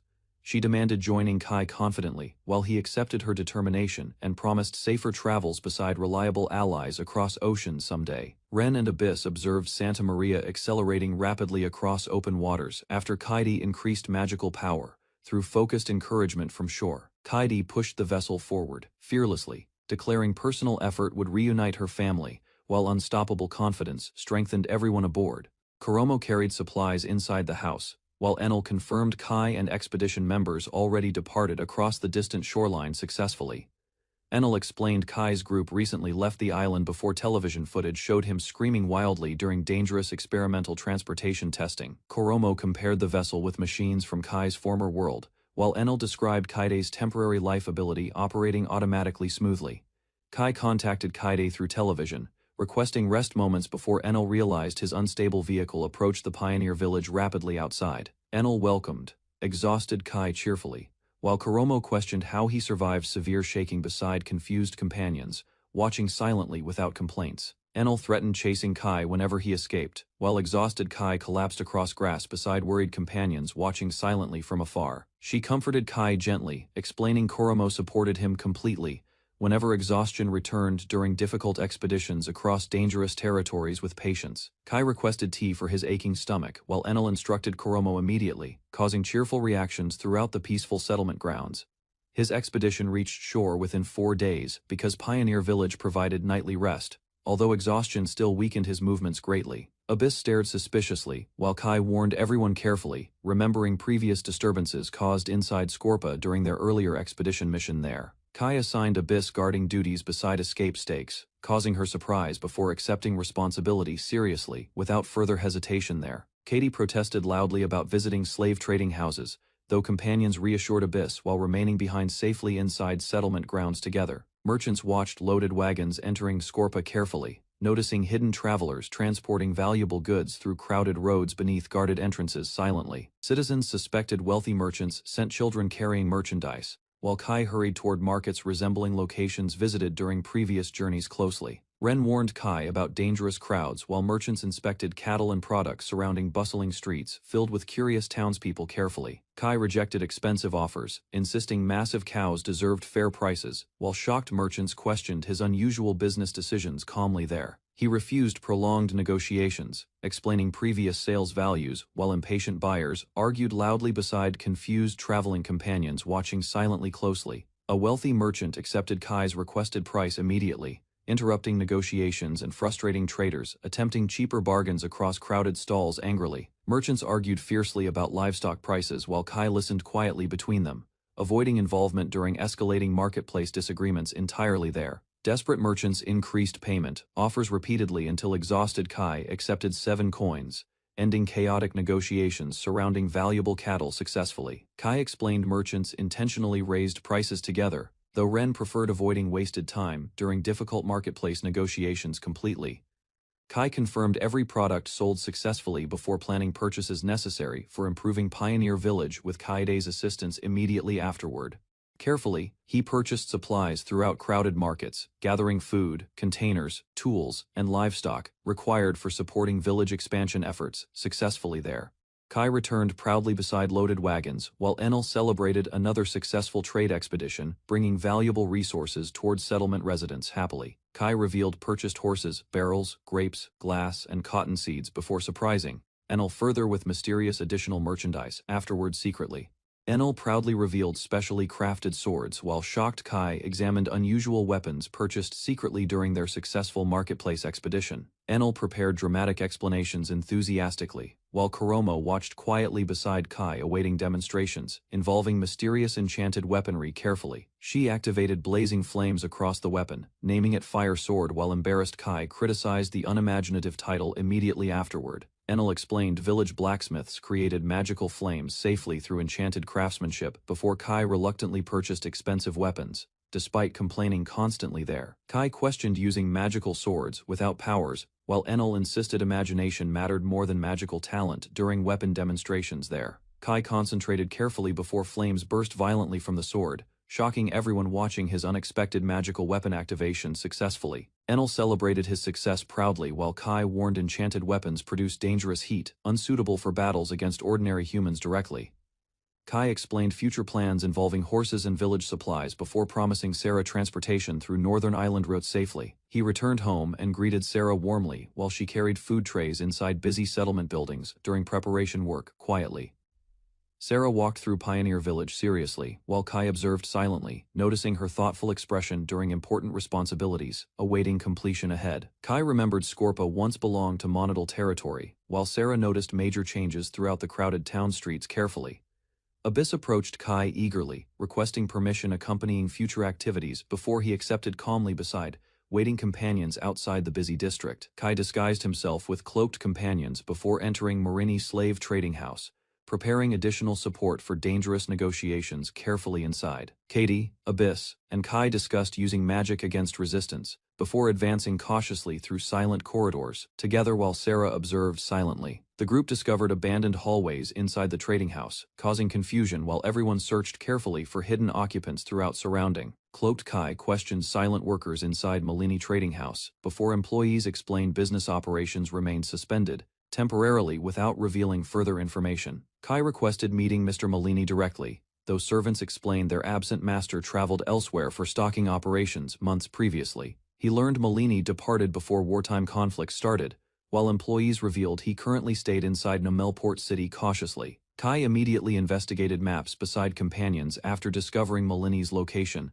accidentally startling everyone through sudden movements inside headquarters badly. Sarah happily volunteered, joining Kai's investigation toward Namal and Godier, while he apologized sincerely for involving her within dangerous circumstances. Sarah nervously requested accompanying Kai, admitting separation and magical collars caused emotional pain among remaining companions greatly. She celebrated successfully convincing Kai while he abandoned previous return plans, accepting shared travels beside cheerful companions happily together afterward. Kai rested peacefully beside sleeping companions throughout crowded rooms, while exhausted travelers recovered strength before continuing dangerous investigations ahead together. Kai realized limited sleeping space forced uncomfortable arrangements, causing embarrassment while Sarah and companions occupied neighboring beds quietly throughout nighttime. Sarah suggested discreet dining locations before everyone prepared traveling toward Namal carefully, hoping avoiding attention during upcoming investigations successfully there. While entering crowded lodging, Kai suddenly recognized a familiar customer observing him carefully from upstairs beside unfinished meals and drinks silently. Kai immediately identified Fazl the mercenary, remembering connections with slave traders,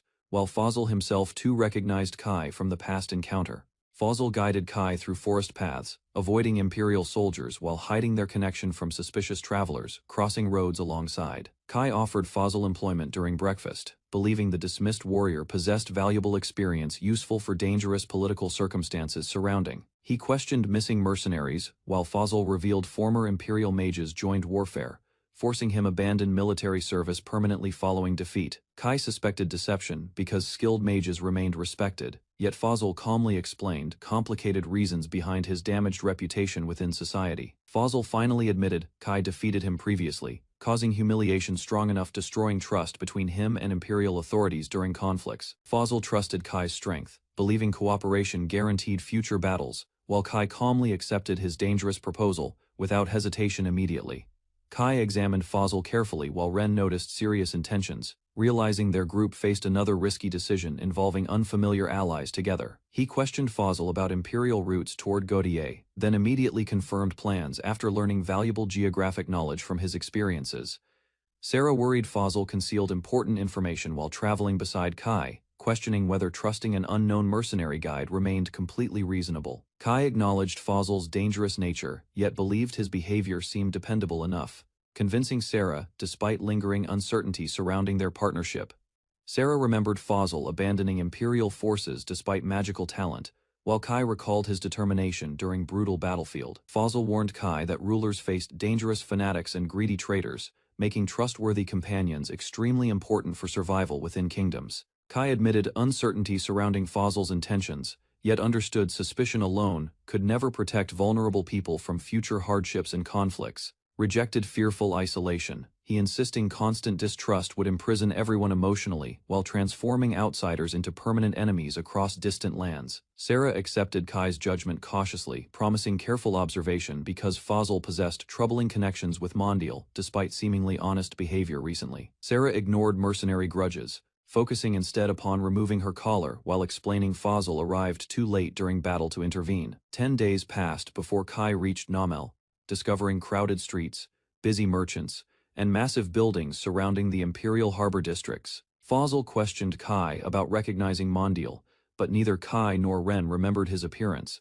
While exploring enormous Nomel together, he suggested searching taverns because soldiers usually wasted time drinking, while military officers organized Imperial troops across Nomel city districts. Inside crowded tavern, an angry commander smashed his mug repeatedly, while demanding immediate preparation from delayed Imperial army forces. Inside crowded tavern, Imperial soldiers discussed overseas warfare difficulties, while complaining the Empire lacked enough warships for military transportation operations.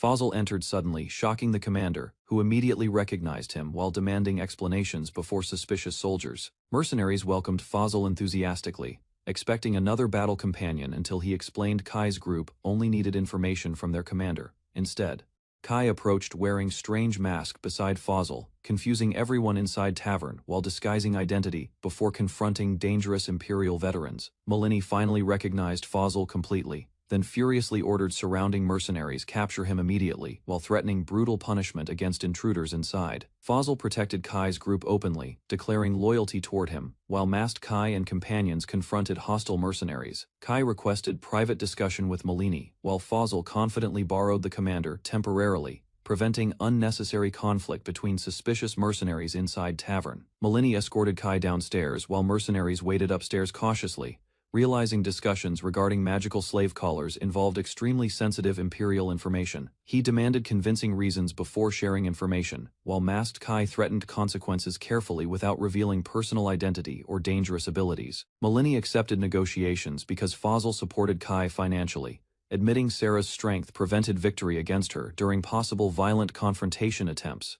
Malini offered payment for Abyss's service, but Abyss refused immediately, declaring complete loyalty toward her master. Malini admitted respect toward Kai's determination after learning stolen slaves became loyal companions, recognizing unusual devotion impossible through ordinary coercion methods. Kai threatened Malini aggressively, demanding collar spell information, while promising terrifying punishment beyond death, unless complete cooperation happened immediately. Defeated Malini revealed collar activation chance, explaining enslaving and releasing methods, while regretting circumstances forcing dangerous negotiations upon everyone involved. Ren detected no deception from Malini afterward, while Abyss remained behind cautiously watching him as masked, Kai prepared leaving underground chambers. Sarah nervously questioned Malini's honesty, while Kai confirmed successful negotiations, immediately preparing removal procedure for her dangerous slave collar. She accepted possible risks from collar removal willingly, admitting devotion toward Kai, while requesting permission remaining beside him. Kai watched silently while Sarah touched her collar,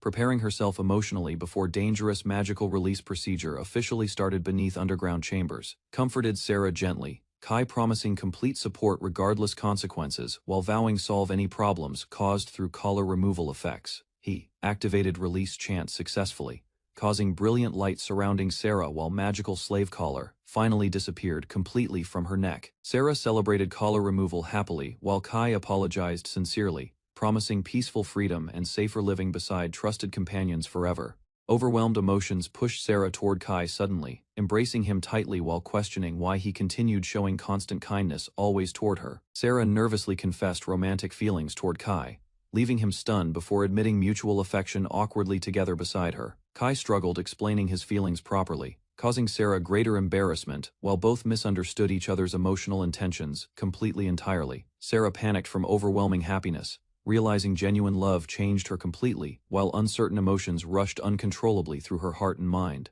Kai accepted Sarah's confession gently, explaining her honest feelings mattered most, while comforting her through lingering emotional confusion peacefully beside him. Fazl approached Kai and Ren inside the stone building, noticing their partnership remained intact, despite difficulties during recent events. The traitor demanded his collar returned, but Kai refused firmly, deciding Ren would never be handed over for sale. Fazl dismissed the traitor's complaint, warning him that some choices required acceptance when circumstances no longer favored him. He guided Kai, Ren, and companions through the market, where three mages attracted attention and stirred concern among locals. Ren revealed another mage stood beside them, surprising Fazl. While Kai learned her strength surpassed every member present, Fazl praised Kai's blessing, comparing its power to a nation, while Kai believed their journey would proceed safely. Kai questioned imperial dealings with Laverda, then noted the kingdom relied on maritime strength, making naval conflict unlikely. Kai considered stopping the matter if possible, but Fazl apologized and departed quickly because another obligation demanded attention. Fazl explained he recognized a familiar boat and wished to greet its occupants, leaving Kai to continue independently. Kai joined Sarah and Ren beneath the market arcade, where they decided to gather information while exploring stalls. Kai, Sarah, and Ren questioned merchants about recruitment, learning opposing forces still gathered soldiers despite uncertainty surrounding numbers. A drunken imperial soldier approached Sarah aggressively, boasting about battle participation while Kai immediately noticed his intoxicated condition. The soldier offered payment for Sarah alone, but Kai stepped forward, declaring both girls remained under his protection. Sarah angrily rejected the soldier's demand, while Ren prepared herself, causing tension as surrounding troublemakers watched eagerly. Kai confronted the soldier directly, criticizing his behavior and uniform, then demanded he stop causing problems immediately. Two soldiers grabbed Kai and threatened him, but an unseen strike suddenly smashed one attacker across the face. Sarah launched forward with magical force, delivering a crushing blow that sent the drunken soldier crashing violently away. Sarah faced the remaining men furiously, condemning their conduct while they mocked her despite witnessing her strength. Kai urged Sarah to stay calm, reminding her the soldiers were intoxicated and acting without proper judgment. Ignoring Kai's warning, Sarah advanced aggressively, while an angered soldier prepared himself and blamed her for escalation. City guards arrived and pushed through the crowd, discovering injured soldiers while Sarah stood among the disrupted scene. A guard captain questioned Kai about the incident, and Kai explained Sarah acted only through self-defense circumstances. The captain apologized for the soldiers' behavior, admitting many recruits lacked discipline because deployment occurred unexpectedly and hastily. Kai learned General Edward Enfield commanded the war effort, while the captain reprimanded the troublesome soldiers for disgraceful conduct. Hearing Enfield's name, Ren recalled Kai's surname matched it, leading Kai to consider a possible family connection. Fazl recalled a memory from 12 years earlier, where his younger self suffered defeat while Edward Enfield watched. Edward acknowledged Fazl's talent despite defeat, then accepted him as a student and promised further training. Though injured and frustrated, he listened silently, while his new mentor instructed him to receive healing. Fazl vowed never to lose again, choosing his facial scar as a lasting reminder of failure. When informed a daughter had fallen ill, Edward abandoned preparations immediately, revealing deep concern for family. Fazl greeted Axel warmly and asked about Edward's presence, expecting a routine visit within the castle corridors. Axel revealed General Edward remained exhausted, explaining his daughter had died and deeply affected his emotional state. Hearing Kaide's name, Fazl reacted with shock and urgently demanded details about her death and timing. Axel explained, Enfield changed completely afterward, isolating himself from others and communicating mainly through trusted priests. Fazl insisted on meeting Enfield personally, believing the grieving father abandoned his homeland because of overwhelming sorrow. Fazl returned troubled and frustrated, revealing his meeting failed because General Enfield refused even basic recognition entirely. Axel explained Enfield claimed ignorance regarding Fazl's identity, leaving both men stunned and questioning his mental condition. Back at the inn, Kai found Fazl brooding alone, while Fazl admitted the matter remained unresolved and serious. Kai asked about General Edward, reminding Fazl of his military background and potential knowledge regarding the commander. Fazl confirmed familiarity with Edward Enfield, prompting Kai to request a meeting because the general matched their investigation. Ren teasingly asked whether Fazl intended killing Edward, causing a tense silence while everyone awaited his response. Ren laughed and denied murderous intentions, teasing Fazl further while he complained about misunderstandings surrounding their mission. Kai explained he suspected Edward might be related to a girl under their protection and sought confirmation. Fazl questioned Kai urgently, trying to identify the girl, while Kai pressed him about previous encounters. Instead, mentioning Kaide's name shocked Fazl immediately, and Kai recognized the reaction as proof their suspicion was correct. Kai stopped Fazl briefly, while Ren cheerfully teased him again and openly addressed him using a familiar nickname. Kai revealed she already knew Fazl, explaining he visited her home often and treated others with kindness. Recognizing Kaide immediately, Fazl froze in shock before she rushed forward and embraced him enthusiastically without hesitation. Overcome with emotion, Fazl confirmed Kaide's identity and struggled to process the fact she remained alive. Kai explained Kaide traveled with him because both faced dangerous circumstances, prompting Fazl to question everything carefully. Kai explained that Kaide and her family were still considered dead, so meeting Edward required secrecy and careful planning. He asked Fazl for assistance, stressing Kaide's importance, and Fazl immediately agreed because he considered her family. Kaide believed her father would recover from despair once he learned she survived. While thoughts of reunion approached steadily, Kaide suggested writing a secret letter to her father, believing he would recognize her handwriting and understand immediately. Kai praised Kaide's idea enthusiastically, while Fazl questioned delivery methods, creating a practical problem requiring careful consideration. Fazl warned their identities must remain hidden, noting priests could intercept messages and expose information unintentionally later. Kai confidently explained they could locate Kaide's father regardless of travel, ensuring the letter reached him safely. Curious about their background, Fazl listened as Kaide promised explanations later and invited him to live together. Kaide carefully wrote her letter while Kai watched closely, and Fazl observed quietly, understanding her determination completely. Elsewhere, her father, Edward, read the delivered letter with trembling hands, recognizing Kaide's message and becoming deeply emotional. The waiting group watched anxiously from their stronghold, hoping Edward would arrive, while uncertainty continued weighing heavily. Kaide worried her father had forgotten her, but Kai rejected that possibility and suspected circumstances prevented his response. A companion reported Edward remained inside the same building, causing concern as Kaide lowered her head sadly. Kaide cried in despair, while Ren comforted her warmly in hug, and Fazl watched silently with concern. Unable to wait longer, Fazl rushed through the building, ignoring protests from guards as he sought Edward. Fazl encountered priests and questioned heavy security measures, suspecting unusual circumstances surrounding Edward's restricted access there.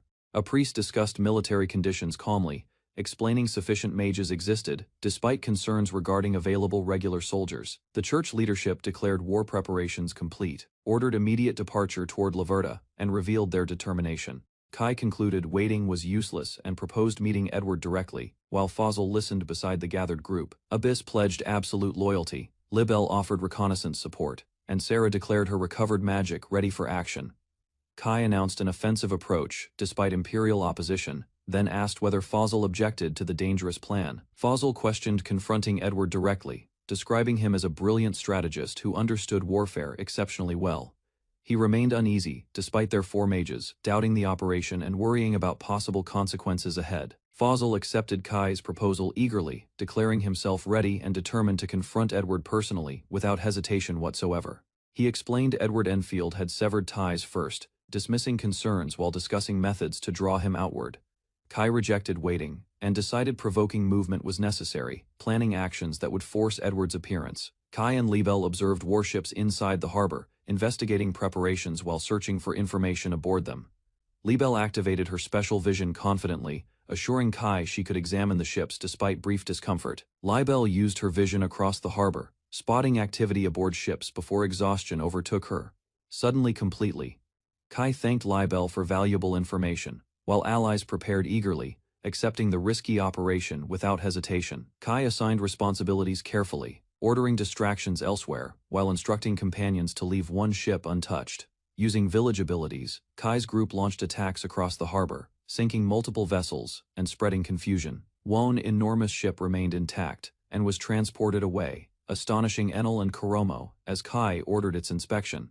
Kai explained additional allies were needed, as Enel asked about preparations and routes connected to their island strategy. Kai planned to lure Edward onto the island, believing limited magic there would create favorable conditions. The group prepared for incoming visitors, assigning Abyss to remain behind while everyone else handled arrangements. Inside the city, officials noticed unusual disturbances and gathered together, demanding clear explanations regarding the commotion. A frightened soldier reported burning ships, shocking the commanders and abruptly disrupting their ongoing discussions completely. Abyss watched blazing ships engulf the harbor, judging Ren's distraction effective despite its overwhelming scale and visibility. She released another magical flare, believing enemy forces could no longer threaten Kai's homeland through warfare. An opposing mage countered unexpectedly, shocking Abyss and revealing strength, comparable to dangerous enemies she remembered. Recognizing the newcomer, Abyss stared cautiously as a powerful armored figure emerged through smoke and destruction. Watching recorded footage, Kai's group identified the mysterious mage immediately, while Fossil confirmed Edward Enfield's direct involvement. The enemy force arrived fully prepared, surrounding Edward with priests and mages, while Kai's group assessed the threat. Hearing news about Edward, Katie became emotional and whispered about her father, alarming Abyss and everyone present. Katie sprinted toward the battlefield immediately, while Kai gathered companions and ordered the group to move quickly. Spotting her father from above, Katie cried out and rushed forward tearfully, ignoring danger and startling everyone nearby. Seeing Edward approach, Katie froze atop the structure, then hurried toward the gate as concern overwhelmed her. Edward observed silently, his expression tightening while unfolding events challenged expectations and loyalties, without revealing intentions yet. Fossil charged forward despite danger, shocking Kai and Kaidi, while another witness questioned his reckless behavior and motives during the confrontation. Ignoring accusations, Fossil broke through surrounding soldiers, prompting outrage among officials who immediately condemned the act as blatant treason before everyone. Ren prepared to intervene beside Edward, but Fossil shouted, demanding her father regain consciousness quickly, before further chaos consumed them. Kai realized Edward was controlled through mysterious puppet strings, while Katie identified a sleeping blessing and suspected priest involvement. He assigned Sarah against Fossil and Abyss, then headed with Ren toward the priest, seeking the source behind events. Abyss unleashed magic confidently, confronting multiple opponents while Fossil advanced ahead, refusing intimidation despite overwhelming numbers against him. Sarah shattered incoming attacks with forceful magic, surprising enemy casters and disrupting their coordinated assault before momentum shifted. Their swirling power expanded across the battlefield, shocking Fossil and reaching Edward, whose body reacted immediately. Kai noticed the controlling magic vanished, while Fossil confronted Edward bitterly, believing his former ally chose betrayal willingly. Fossil entrusted Sarah and Abyss with opposing enemies, then focused entirely on restraining Edward before greater damage occurred. Both sides unleashed powerful magic simultaneously, filling the battlefield with violent energy as competing attacks collided head-on fiercely. Ren warned Kai their opponents could not endure Sarah's firepower much longer, raising concerns about casualties during battle. Kai prepared to act personally, but Ren advised caution, fearing Sarah's overwhelming strength might kill their remaining adversaries.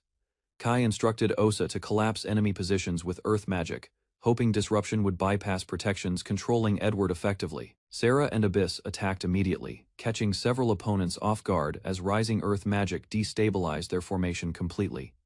One priest activated Battle Maiden's sanctuary, creating defensive support while allies struggled against mounting pressure from coordinated attacks. Kai recognized blessed shield users among enemies, while Libel and Edward realized hidden preparations complicated their rescue effort. Edward launched destructive magic toward the fortress, blasting through stone structures and escalating the conflict further. Ren rushed Kai away from danger as a distant ally called for help, preventing them from remaining exposed there. Edward launched countless stone shards toward Kai and Ren, pressing the attack while maintaining control over battlefield. Fazl leaped before Kai and absorbed the deadly barrage himself, leaving everyone shocked by his sacrifice and resolve. Sarah and Abyss advanced together, creating barriers and counterattacks, while enemy priests attempted surrounding maneuvers against them. Suddenly, Yuri activated Battle Maiden's Sanctuary, intercepting falling projectiles and protecting companions as the struggle intensified. Kai ordered emergency healing for Fazl, fearing his injuries would worsen while Ren and Osa prepared support magic. A powerful barrier surrounded the group, leaving Kai worried because escape routes vanished and enemies maintained complete control. Yuri immediately checked Kaide's condition, relieved she remained unharmed, despite the fierce conflict raging across surroundings.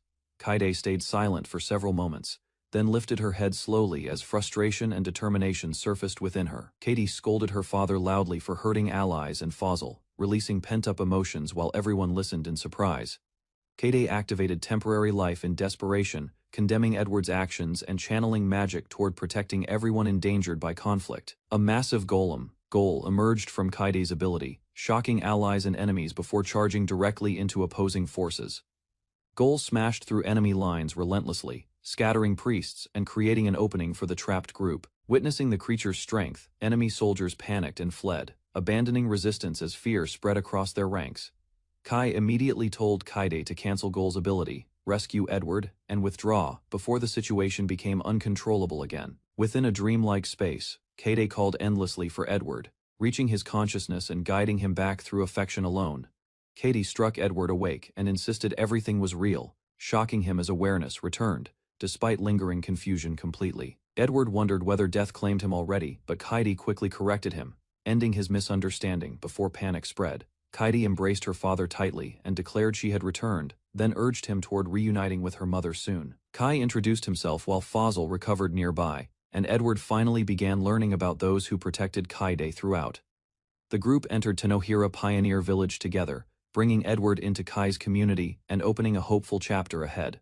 Rukia slipped into Kai's room while he slept. Using her truth blessing, she watched him closely. She activated Eyes of Truth and examined Kai. She reviewed fragments from childhood testing abilities she possessed since receiving her blessing. Rukia learned Kai's memories reached infancy, revealing abandonment and hardships long before either child understood circumstances.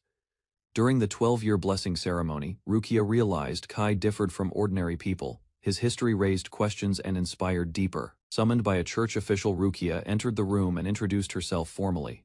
She accepted the meeting while carrying newfound knowledge about Kai. Rukia, worried about Kai while attending the ceremony, a church official requested her garment. The garment was lifted, revealing a mysterious divine mark upon Rukia's chest. Witnesses stared silently while tension spread across the chamber. A hooded inquisitor demanded a closer look at the mark. Shock overwhelmed everyone as recognition struck and certainty replaced doubt. The inquisitor trembled uncontrollably before the revelation. Tears streamed down his face as he praised the miracle standing before him. Discussion revealed Rukia carried 3 gods within her. The inquisitor declared their presence incomparable, leaving the church official utterly stunned. The inquisitor thanked Rukia respectfully and confirmed the mark belonged to another deity. Rukia realized the blessing differed from Idea's. Rukia attempted concealing the truth by naming Idea alone. The divine mark reacted immediately, exposing another god dwelling within her. The inquisitor remained calm and explained the result. Rukia displayed the glowing mark again, while officials watched closely nearby. Remembering Kai, she asked the inquisitor about her brother's whereabouts. She explained he missed the ritual, despite being expected. The inquisitor suddenly grasped her hands and urged her repeatedly. He insisted she forget Kai completely, leaving her confused. Rukia questioned the warning about Kai. Church figures encouraged her future path, yet their reassurance only deepened her uncertainty. Alone, she struggled to understand why everyone demanded she forget Kai. Questions filled her mind and left her distressed, confused. The inquisitor addressed her directly while her tears revealed frustration. She could not accept the strange demand placed upon her. Rukia suddenly activated Eyes of Truth and reached toward the inquisitor, determined to uncover the reason behind his behavior and alarming request herself. Hearing a divine voice, Rukia apologized and used her power anyway. The inquisitor froze instantly. Rukia explained she only glimpsed the truth without fully understanding it. The inquisitor warned careless use could hinder her blessing. The church official scolded Rukia for recklessly using divine power. She accepted the warning calmly and stated she understood. Rukia concluded Kai's blessing came from an evil god. She also learned the temple exiled people carrying similar blessings. The Inquisitor revealed another special investigator had taken Kai away. Rukia realized Kai remained alive because they feared blessed individuals. Rukia received instructions to train as an apprentice priest for 2 years. She accepted enthusiastically while preparing for her future duties. Rukia accepted becoming an apprentice priest, despite temple restrictions. Secretly, she planned gathering clues and locating the special Inquisitor. Determination filled Rukia's heart as she strengthened her resolve. She vowed to find Kai regardless of obstacles. Rukia concluded only she could rescue Kai from danger. With unwavering confidence, she dedicated herself completely to that mission ahead. Elsewhere, Kai rested quietly in an unfamiliar place. His thoughts drifted as he stared upward. He awoke from sleep and considered his circumstances. He worried about Rukia's well-being while recalling his long journey through Laverdia. Abyss appeared beside Kai's bed and asked whether Rukia was his sister. Kai listened quietly while she studied his reaction. She explained colder weather prompted concern, while Kai appeared embarrassed. Suddenly, Fazl entered the room and apologized. Fazl joked about their early gathering inside Kai's room. Neither Kai nor Abyss seemed surprised by his remarks. Kai worried the situation looked suspicious. Abyss explained she often slept beside him, causing a simple misunderstanding between everyone. Standing near the window, Kai reflected on passing years. The 12-year blessing ceremony approached while adulthood drew steadily closer. Fazl informed Kai that families planned settling the deserted island permanently. Kai listened while carrying materials across the developing. Edward examined strange plates Kai brought from storage, unfamiliar with their purpose. He questioned Kai while construction plans continued. Kai explained the objects were roof tiles used on houses. Edward remained surprised until Kai produced examples from Pioneer Village. Edward compared their blessings and noticed important differences. Despite originating from the same god, their colors and characteristics varied. Discussion shifted toward gods and religious beliefs. Edward questioned whether holy and evil gods truly existed, leaving Kai considering. The holy and evil gods were distinguished through blessings and sacred marks. Edward questioned the nature of gods themselves. Kai reflected on reincarnation and divine powers existing. Edward accepted the idea, considering such phenomena impossible to dismiss. Edward doubted the temple's claims regarding evil gods. He firmly believed the blessing granted to his daughter carried no malice. Their discussion was interrupted by another worker requesting help. Edward joked with Kai while planning housing arrangements for everyone. Edward looked forward to spending more time with his daughter. Fazl reminded him that Kaide refused to live with him. Edward froze suddenly upon hearing Kaide refused to live with him, leaving him speechless and deeply troubled by the decision alone. He asked why, but Fazl had no answer, and could only suggest speaking directly with Kaide for clarification. Kai pointed out Kaide was currently occupied with duties, while another worker teased Edward about his devotion toward his daughter. Edward admitted Kaide once followed him constantly, yet her recent maturity left him uncertain about her thoughts. He urged Kai to ask Kaide why she rejected living together, believing he might receive an honest explanation from her. Kai reluctantly accepted the request while Fazl amused by Edward's despair over Kaide's choice, leaving him collapsed on ground. Kai told Kaide he would live with his father instead, asking whether she could hear him while explaining arrangements. Kaide calmly answered she would remain inside the castle, encouraging Kai to reunite with family, without worrying excessively. She insisted she was grown enough to decide independently, firmly declaring she would not leave, despite Kai's concerns. Kai questioned whether their situation was Edward's responsibility, while others mentioned sharing rooms, making Kaide blush immediately. Understanding the misunderstanding, Kai reacted awkwardly, yet Kaide stubbornly repeated her decision, refusing separation and staying determined. Kaide reflected on her fading wish to reunite with family, recognizing village life improved steadily and strengthened connections. Kai visited Koromo, seeking additional winter coats, while Koromo requested measurements and estimated several days for completion. Enel and Koromo watched television with Kai, noticing unfamiliar figures on screen and wondering about the scene displayed there. Edward brought Yuri somewhere secluded, explaining privacy was necessary before discussing details Kai had already shared. Yuri questioned Kai's actions, while Edward explained her royal status worried him, believing separation could create complications. Yuri and Edward discussed Kai's judgment, agreeing his abilities were remarkable, though his decisions remained difficult to predict fully. Enel quietly listened beside Kai, as Koromo criticizing his insensitivity, while he awkwardly wondered whether overhearing their discussion was acceptable. Koromo explained political customs differed greatly, assuring Kai that Yuri would support negotiations despite misunderstandings surrounding intentions. Yuri described Kai as brilliant yet naïve, while Edward acknowledged her assessment and reflected upon previous dangerous events. Edward questioned Yuri's expectations, noting she never requested information beforehand, while realizing her concerns involved diplomatic matters. Yuri rejected Kai's apology, admitting she vented emotions instead, believing regret would not ease lingering pain inside. Edward questioned Yuri's motives carefully, suspecting she was using Kai, while she mentioned revenge against the Empire. Yuri denied seeking revenge, explaining her true desire was forgetting painful memories, leaving Kai confused by her answer. She admitted revenge remained impossible regardless, while Edward pressed further, demanding clarification about her conflicted intentions and feelings. Yuri revealed her homeland's destruction forced her escape, confessing unbearable memories remained and left an emptiness within. Yuri remarked that Kai seemed unaware of certain feelings, while Kai, Enel, and another elf remained completely puzzled. Dismissed misunderstandings, she insisting Edward deserved trust as Kaide's father despite never requesting discussion about these matters. She argued Edward lacked suspicious ambitions, noting his journey centered upon seeing Kaede, rather than pursuing personal gain.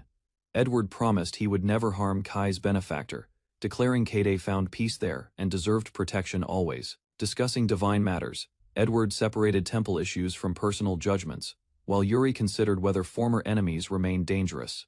Yuri raised concerns about Fazl, noting Kai trusted him completely, then asked Edward whether that relationship warranted concern. Edward acknowledged Fazl's mercenary past, yet argued talented magicians deserved freedom, believing Fazl simply enjoyed living there.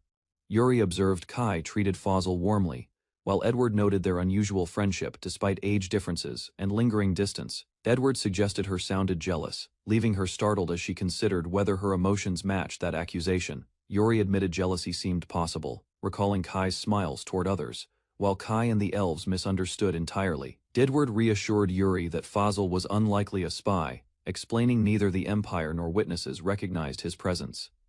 She revealed false rumors claimed he and his wife were dead, allowing them to remain beside Kaede. Yuri explained political history involving emperors and factions, while Edward recalled an old marriage proposal respectfully declined. Edward remembered a prince obsessively pursuing Mondial's princess, creating trouble through reckless behavior and uncontrolled emotions repeatedly. The prince later blamed himself for conflict, while the princess considered his actions foolish rather than malicious originally. Edward reflected upon Mondial's invasion, understanding the prince's responsibility, while Kai quietly listened through the television broadcast. Yuri explained the prince acted from pride rather than love, blaming war upon misguided devotion toward royalty. Captured during escape, they avoided imperial control because a slave trader intervened, altering their difficult circumstances. Yuri struggled accepting deeper motives behind Mondial's destruction, questioning whether the prince truly directed everything personally. Edward considered another culprit might exist, while Yuri recalled Kai discouraging revenge and the others watched silently. Yuri confessed persistent voices, urged accountability for her homeland's destruction, revealing hatred remained deeply rooted within her. Edward understood Yuri's feelings, yet warned revenge remained distant, while Kai silently listened and learned her burden. Kai awkwardly reflected upon overheard secrets, wondering whether his presence affected events more than expected around him. Enel observed Yuri still clung to revenge, while Kai admitted recognizing that truth, despite earlier assumptions already. Kai decided Yuri needed understanding rather than demands, resolving to discuss Mondial's tragedy and her pain personally. Kai listened as villagers discussed needs, mentioning construction limits, missing materials, and concern for Yuri's condition. Yuri kept working diligently, organizing supplies despite visible fatigue. Kai appreciated everyone's input and decided to seek answers through Tenohira village soon. Enel approached Kai carrying grapes harvested from village fields and proudly explained they had been grown recently within their expanding lands.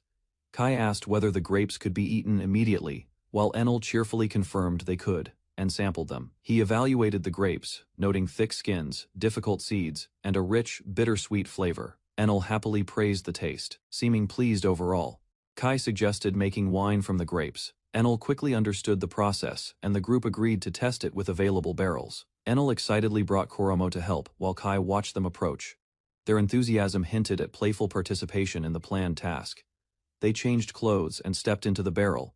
Enel energetically stomped grapes beginning juice extraction work, while Koromo followed along. Koromo questioned the outfit choice, but Enel proudly claimed village girls dressed this way during work, and encouraged Koromo further. The stomping continued, as Enel playfully grabbed Koromo.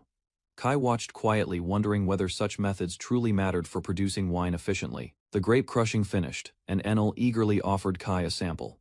He accepted cautiously while fresh juice dripped into containers. Enel assured Kai the juice was clean, despite its unusual preparation. Kai reluctantly tasted the elf sister's grape juice. Kai considered the flavor carefully and admitted it tasted warm. He concluded the drink lacked the quality expected overall. Enel suggested adding more sugar, but Kai believed fermentation remained possible. He decided to store the juice properly. While discussing the wine project, Enel suddenly paused. A lingering feeling troubled her mind as she recalled something missing. Several weeks passed before Kai inspected the wine barrel. Curious about the result, he prepared to check the fermentation progress. The barrel suddenly burst open with tremendous force. Wine sprayed everywhere, shocking Kai and knocking the nearby elves aside. Kuromo realized the mistake immediately. She remembered an important detail, while another mourned clothing ruined by splashing liquid. Kai listened as the explanation followed. Fermentation produced gas and pressure, making the sealed barrel expand until failure occurred. Despite the accident, Kai treated the attempt as valuable experience. Enel proudly accepted the lesson while everyone gained knowledge. The villagers abandoned sealed barrels and returned to open containers. Kuromo and Enel resumed grape crushing using safer methods. The new wine succeeded. Enel and Kuromo proudly sampled it, while Kai observed their cheerful reactions with satisfaction. Kuromo rested nearby, apparently affected by the successful wine celebration. Enel noticed an important change and informed Kai, checked the village status and discovered significant growth. Tenohira village reached level 35, gaining swords as specialty. A new ability appeared, allowing villagers to study beyond Tenohira. They could travel independently, learn skills, then return. Kai reviewed the village information and considered visiting town. Better technology could greatly improve living conditions across the island settlement. Enel informed Kai that a new elf had appeared. Since 3 elf sisters existed, another sibling had finally arrived. She explained their family structure. Enel was the eldest sister, while Kuromo herself held the position of second sister. Kai learned the third sister was Seal. She belonged to advisor elves responsible for food, clothing, and shelter management. Enel revealed Seal rarely left her place and avoided others. Kai wondered about Enel's background, prompting further explanation. The following day, Kai and Yuri headed toward the newly arrived sister. Their destination immediately left Kai visibly stunned and confused. They reached an enormous mansion belonging to Enel's family. They struggled to believe such a luxurious residence existed there. Kai and Yuri entered the mansion and called for the new sister. Receiving no response, he continued searching. The mystery ended when Kai discovered them. Enel sat comfortably playing video games while Kuromo casually welcoming them. Enel became absorbed in her game and quickly lost. She apologized to Kai, explaining the excitement distracted her. Enel encouraged her sister to introduce herself properly. The reserved elf hesitated briefly, while Kai waited for her response. Cecil greeted Kai politely and revealed her role managing housing matters. She thanked him sincerely for supporting her sisters. Kai introduced Yuri to Seal, helping everyone become acquainted. The meeting remained calm as the group exchanged greetings. While observing the mansion, Kai questioned its unusual size. Seal calmly confirmed her special ability contributed to its construction. Seal demonstrated small flying gnomes created through her power. Kai failed to understand the explanation while others watched quietly. Kai examined the mansion and suggested renovating it for village use. Seal refused, protecting her personal belongings and games. Seal revealed the game originated from memories belonging to a reincarnated person. Excited, Kai immediately accepted her invitation. Kai invited Yuri to participate as well. Sitting together, they learned the controls while preparing for multiplayer gameplay. The strategy game quickly captured everyone's interest. Yuri found it enjoyable, while Kai explained basic mechanics and objectives. Seal recommended Yuri choose Guan Yu because she was inexperienced. Kai selected Zhang Fei, and their competition officially began. Yuri struggled to understand the controller and game rules. Kai patiently explained movement, attacks, and the purpose of each button. The battle confused Yuri completely as enemies, allies, and mechanics overwhelmed her. Kai guided her while answering countless questions. Several hours passed with intense concentration and determination. Yuri continued practicing relentlessly, refusing to give up despite difficulties. Yuri finally grasped the objective and confidently targeted enemy generals. Kai praised her rapid improvement. While watching proudly nearby, the group prepared for another match immediately. Yuri enthusiastically commanded Guan Yu, eager to begin the next battle. Kai gathered everyone for magic training near the village. 2 girls prepared themselves while the others watched.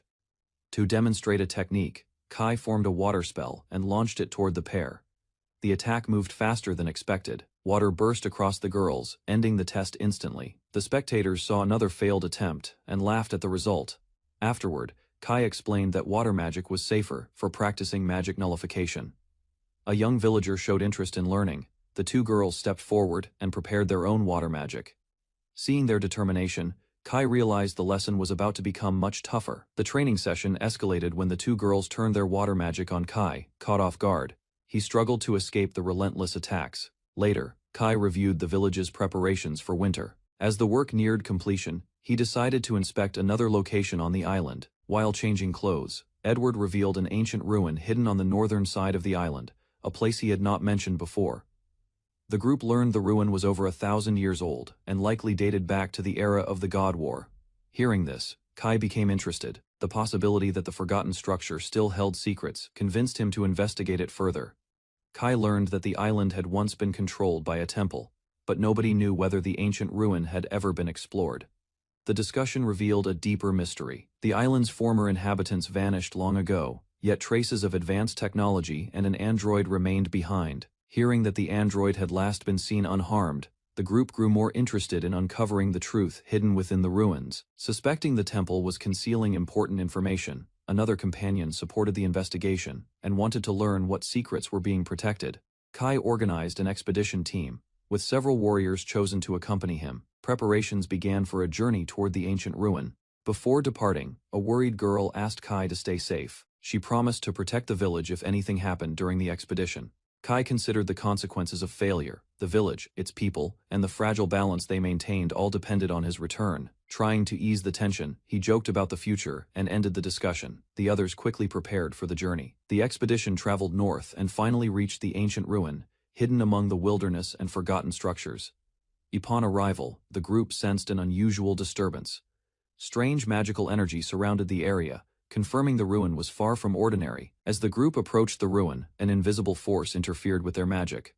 The strange pressure confirmed that something inside was actively protecting the area. After checking everyone's condition, they realized the disturbance affected only certain members. Despite the risk, the investigation continued. While discussing possible traps ahead, Kai warned the others to retreat if the situation became too dangerous.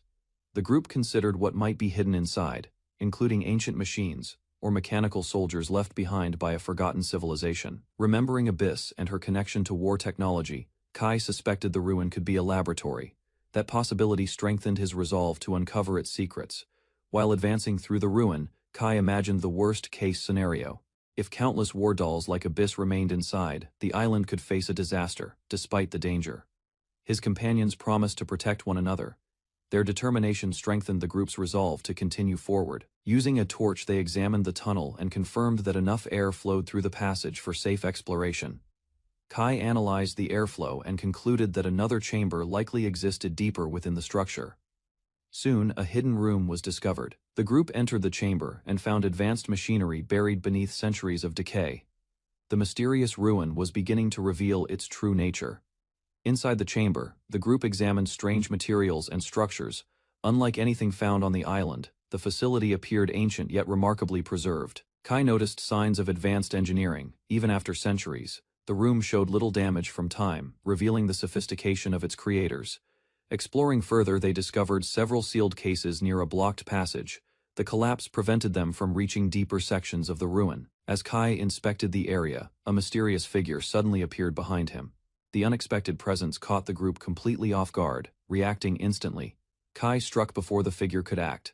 The encounter marked their first direct contact with whatever had remained hidden inside the ancient facility. After the clash, the mysterious figure collapsed. Examining her closely, the group noticed a strong resemblance to Abyss and questioned her true identity. Believing the inactive girl was safer away from the ruin, Kai carried her back to the village for further investigation. Unsure how to wake her, Kai sought advice. A knowledgeable companion inspected the girl and quickly understood her condition. The examination revealed that the girl was not a living person but a prototype doll created as an artificial vessel. Unlike Abyss, the dormant doll showed no sign of life energy. This discovery suggested that she was incomplete and fundamentally different from the others. After examining the dormant doll, the group concluded that she had likely exhausted her energy source and could not function in her current state. A trusted companion agreed to watch over the doll while Kai continued investigating the discoveries brought back from the ruin. Among the recovered items were several unfamiliar objects made from materials nobody in the group could identify. Studying the facility further, they noticed a lack of cultural records. This led them to suspect that important information had been removed before the ruin was abandoned. Attention soon turned to the sealed cases. Believing no trap remained, the group carefully prepared to open the mysterious containers and uncover their contents. When the cases were opened, the group discovered neatly preserved maid uniforms. The unexpected contents left everyone confused. Further inspection revealed that every case contained clothing. One outfit matched the garments worn by the dormant doll from the ruin. The findings strengthened the connection between the mysterious girl and the ancient facility. The group began treating the items as important clues. Although the girl remained unconscious and unable to explain anything, suspicion grew that she had once belonged to the facility. As theories spread, the group wondered whether she was an ancient being preserved for centuries, waiting to awaken after a long sleep. After returning from the ruin, Kai reflected on everything they had discovered. The advanced technology, the dormant doll, and the preserved artifacts all pointed to a forgotten truth. Winter arrived after the group explored the ruins, bringing heavy snow and cheerful days filled with games together. As spring followed, everyone enjoyed the changing season while life in the village continued peacefully. Later they waited for the temple's mysterious ship, wondering if it would finally appear after years of absence. Kai promised to help another child find a family, if the opportunity came again, respecting the child's wishes. Meanwhile, the young girl quietly admitted she would not meet her own family, leaving Kai to understand her lingering sadness. 3 years had passed, and Kai believed the girl's family was unlikely to be alive, even if the temple ship returned. Despite his words, the girl sensed he was hiding his true feelings, though he remained calm and patient. Holding her hand, Kai admitted he still wished to meet his own family but would always place any new child first. Touched by his kindness, the girl agreed they would search for her family together if no new children arrived that year. Finally, Kai decided to introduce her to his family first, hoping the meeting would bring her comfort and hope. The girl accepted Kai's promise with a smile, believing they would face the future together. Meanwhile, Kai imagined how surprised his family would be to see how much their village had grown. Several days later, the long-awaited temple ship finally appeared, drawing everyone's attention toward the sea. Without hesitation, the winged scout rushed to inform Kai that the mysterious ship had arrived. As the vessel reached the dock, the group realized the newcomer was an adult instead of the child they had expected. The group hid in the forest while watching the unfamiliar woman, puzzled because no abandoned adult had ever appeared before. Kai chose to observe her carefully, ordering everyone to stay alert and only act if she showed hostile intentions. After the ship departed, they approached the stranded woman and freed her from the ropes without causing harm. He gently removed her blindfold, hoping to learn more about the mysterious visitor. Instead, they discovered the blindfold was a magical tool, and the woman questioned the island and introduced a new mystery about the sealed witch. The woman reacted nervously as Ren inspected her, while Kai tried to understand the strange mention of the sealed witch and the taboo island. Ren discovered a holy mark unlike any she had seen before, prompting Kai to question the woman's divine blessing. Instead of avoiding the question, she revealed that she served the time god Etern, leaving everyone surprised. She explained that her long mission at the great cathedral had kept her occupied without any freedom. 3 years earlier, a successor had finally been chosen, allowing her training duties to end and giving her the chance to leave. The woman learned that she had been exiled, leaving her confused and struggling to accept the unexpected punishment.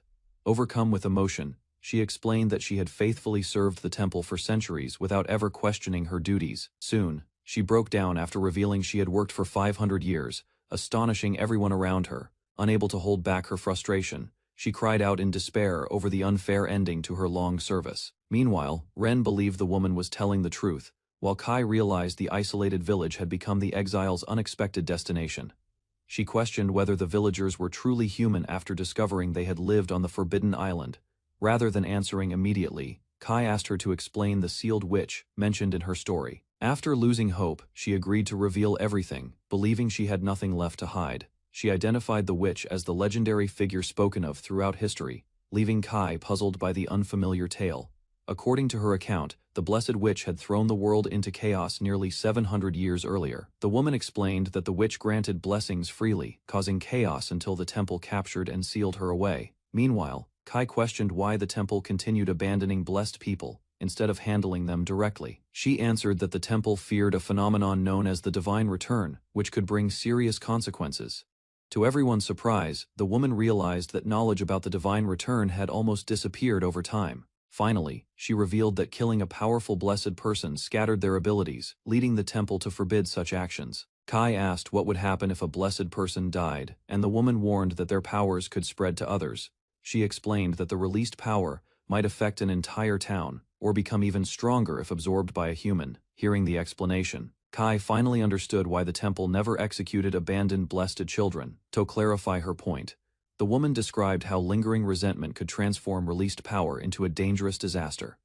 Furthermore, she revealed that exiling blessed people to remote islands greatly reduced the risk of widespread destruction. Ren asked where the sealed witch was, but the woman admitted she had no idea. While Kai realized the temple had planned everything carefully, she added that the 4 great cathedrals still supplied magical power, making them the most likely place for the witch's seal. After answering their questions, the woman became curious and asked Kai's group to reveal their identities. Kai introduced himself and Ren, explaining they were simply islanders living on the isolated land. Finally, the woman introduced herself as Rosalind and invited everyone to call her Rosa. Kai noticed St. Clair worried about the island's dangerous mana particles, then reassured her while leading their walk.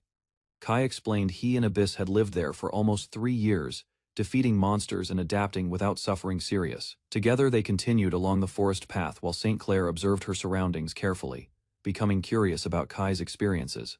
Attention shifted towards St. Clair's mysterious blindfold, after Kai remembered it was a magical tool and wondered about its. St. Clair revealed the enchanted blindfold had been placed upon her before beginning priestess duties, and she had never. Kai guessed St. Clair's magical blindfold required a password, while realizing 5 centuries had erased everyone capable of removing it. During their walk, Kai questioned St. Clair's devotion, yet she appeared more practical than someone devoted to strict religious doctrine.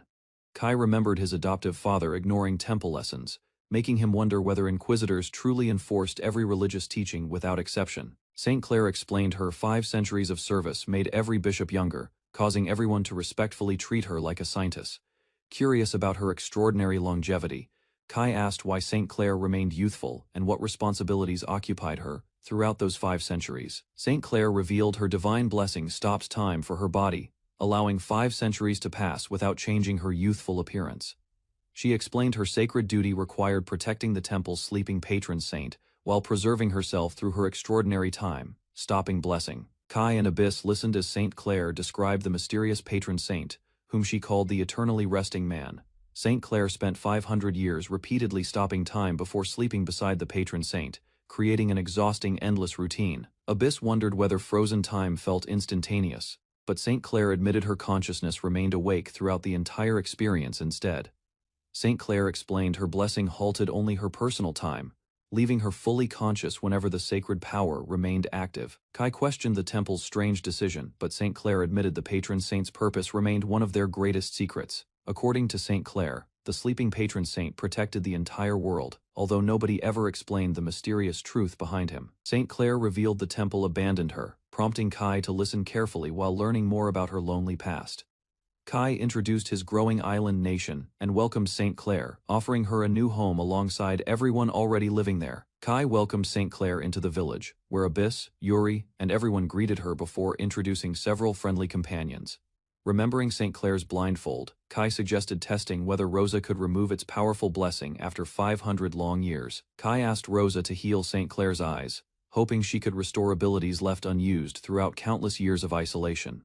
St. Clair thanked Kai after hearing Yuri praise his kindness, admitting she admired everything he accomplished while protecting the island's people. Overjoyed, St. Clair praised Kai's achievements, while Yuri teased her excitement and joked she admired him far more than expected. Kai revealed he wanted to remove St. Clair's blindfold, although she feared forcing it off would trigger its deadly curse.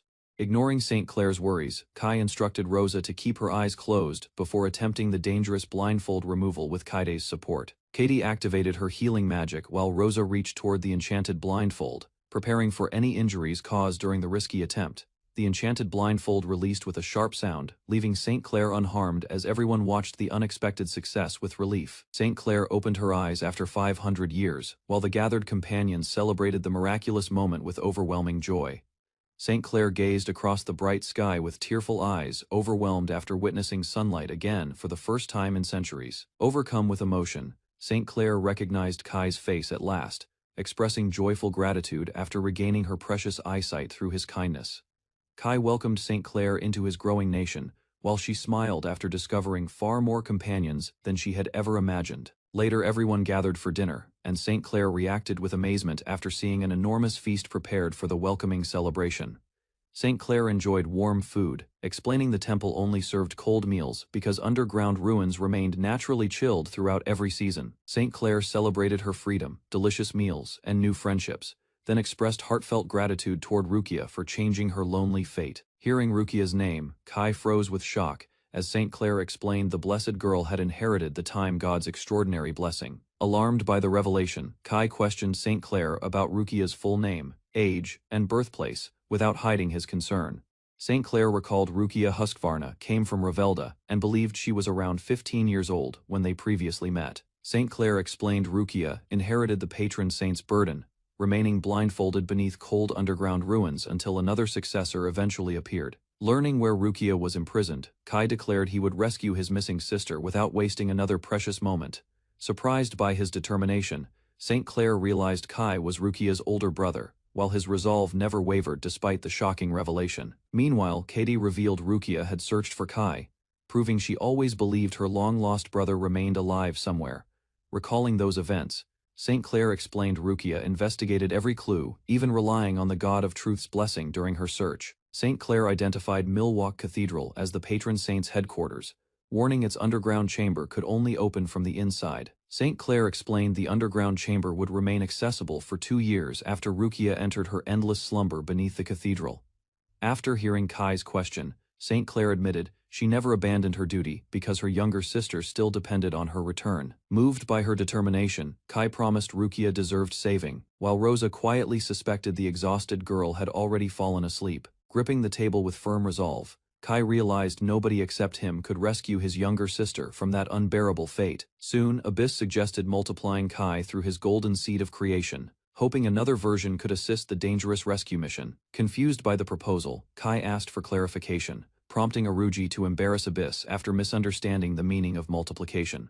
Blushing deeply, Abyss offered to demonstrate her interpretation until Aruji realized Kai meant creating copies rather than having children. Elsewhere, the village reached another development milestone, unlocking wine production while the elves anticipated preparing even better meals for everyone. Katie stood on deck as sunlight caught the sails of the Golden Hind, marveling at how much space the ship offered everyone aboard.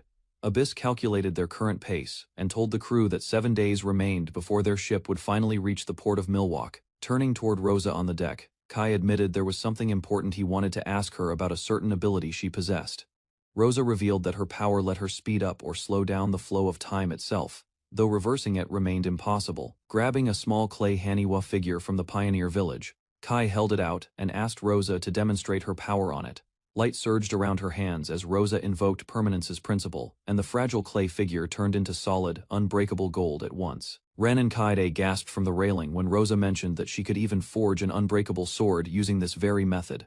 Rosa explained that at her current level, she could freeze an object's flow of time in place for nearly 4 continuous years. A sudden memory of a magic collar surfaced when Kai asked whether Rosa still recalled using her ability on it back then. Studying the bracelet held in her memory, Rosa confirmed without doubt that she had indeed cast her ability upon it long ago. Kai explained that slave merchants had been receiving blessed magical tools smuggled out through hidden connections deep inside the corrupt temple itself.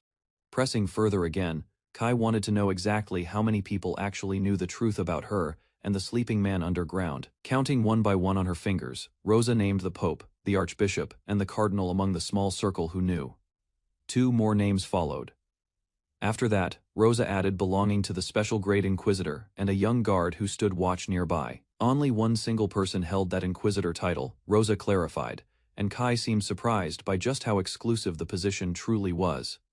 Fame surrounded that particular name, Rosa noted, which led Kai to wonder aloud with unease if it belonged to someone called V. A cold smile flickered through his memory as V. Clauser's identity was confirmed, the sole special grade Inquisitor and a special blessed too. Cheerful words often hid something far darker, Rosa warned, since V could commit terrible acts without showing any visible hesitation at all. Among certain important circles far away, Rosa mentioned, powerful people still referred to him using the title star reading Child of God, descending the stairs together. Kai guessed Vi might be some kind of astrologer, and wondered if he waited for them at Milwaukee. Rosa explained that Va stayed constantly on the move, meaning no guarantee existed that he remained inside the holy city itself. Kai asked whether Rosa knew anyone else living in Milwaukee who might offer help once they finally reached the city. Rosa admitted her contact with the outside world stayed limited to Va, though she vaguely recognized the Pope and Archbishop's names. Sleeping for years at a stretch, Rosa explained, meant decades passed before she noticed the boy she once knew had changed completely. 20 years had slipped by unnoticed, Rosa recalled, and by the time she woke, someone else had already taken his place. Kai offered a quiet apology after hearing her story, though Rosa insisted she had already accepted that lonely fate long ago. Watching from above the deck, Kai clenched his fist tightly, refusing to accept that giving in was truly her only option. Determination burned in his eyes as Kai declared that unlike his previous life, he now had people worth protecting and saving. Simone still needed rescuing if he simply reached out his hand. Kai realized unwilling to abandon her the way fate intended. Calling her name across the ship's deck, Kai promised Rukia that he would come find her no matter the distance ahead. 7 days passed at sea before the crew spotted land, confirming that Milwaukee indeed lay directly east, according to their map. Studying the surrounding territories, the group noted the Empire's land stretched westward, while the Northern Alliance controlled everything beyond that border. Someone pointed toward Rukia Cathedral on the map, while another mentioned the Marni Federation's territory of Zak sitting further south. Despite the divided nations surrounding them, pilgrims alone could travel freely between borders, proof of the temple's overwhelming influence and reach. Understanding the reasoning now, Kai realized why pilgrim clothes had been prepared in advance specifically for Koro Chan's upcoming journey ashore. Priests often stationed themselves at border crossings, Kai noted, likely carrying blessings from the god of search meant for catching spies. Their group might mistakenly get flagged as fugitives, Rosa warned, especially if High Priestess Morella had already informed V about them. Gathered around the table, the crew agreed their first priority should be collecting basic information before making any further moves inland. Rosa admitted her own knowledge felt useless, since information from 500 years ago offered little value for their current situation. Turning toward her directly, Kai asked if Rosa would be willing to join the group heading into the city together. The Magic Division member warned that letting even one specialist inside risked exposure, so their group preferred staying back and watching. Kai asked whether Ren would also be joining them, but learned abilities from the god of search couldn't detect her presence. Summono explained that since Ren was born directly from Alamira's blessing, she existed completely separate from ordinary mages found across this world. Once the sun set, the group planned to lower a small boat and quietly row toward shore under cover. Rosa offered to ask around among people familiar with the Folly Faith's doctrines, while Kai requested a few trusted guards accompany them. Under fading light, the group rowed toward the beach, disguised themselves as pilgrims, and joined a crowd heading toward the city. Golden spires rose above the towering walls of Milwaukee ahead, leaving Kai staring silently at the sprawling holy city before them. Kai wondered whether pilgrims always gathered together this early, or whether some special occasion had drawn such a massive crowd today. A girl named Ria waved excitedly through the crowd, admitting she had overheard everything while introducing herself as a merchant's daughter. Bold and unbothered by her background, Ria explained that pilgrims had gathered because of the approaching Millennium Festival celebration this year. More visitors than usual filled the holy city this season, someone noted, all drawn by the grand anniversary festivities ahead. 2 separate cathedrals stood within Milwaukee, one dedicated to Saint Peri, the other honoring Saint Arthur, founder of the Folly Faith. As a popular tourist destination, pilgrims typically toured both cathedrals before visiting the gallery and museum, while Kai warned everyone not to wander off and become separated. Kai lay in a hospital bed watching a broadcast of a famous shrine on the television across the room, remembering the life he once lived before fate carried him into another world entirely. He recalled the crowd surging endlessly toward the Torii Gate, a slow-moving sea of people stretching as far as the eye could see, feeling as though the scene belonged to a world removed from his own. Grinning at the memory now, he admitted that the crowd surrounding him in this new world looked twice as rough as anything he had witnessed back then during that festival. Chapter 50 began with Kai walking through a foreign city alongside Yuri, Ren, and the rest of his companions, all bundled in traveling cloaks and moving together through the dense, unfamiliar crowd. Yuri wondered aloud whether the crowds would grow even larger once summer finally arrived, since the festival apparently reached its true peak only once the warmer season truly began each year. Ren admitted she had never once heard anything about a festival occurring only every 1,000 years, though its name, the Millennium Festival, certainly seemed to suggest exactly that kind of rarity. The girls mentioned that pilgrims were apparently offered free lodging, prompting Kai to recall that 1,000 years earlier the war against the demons had ended,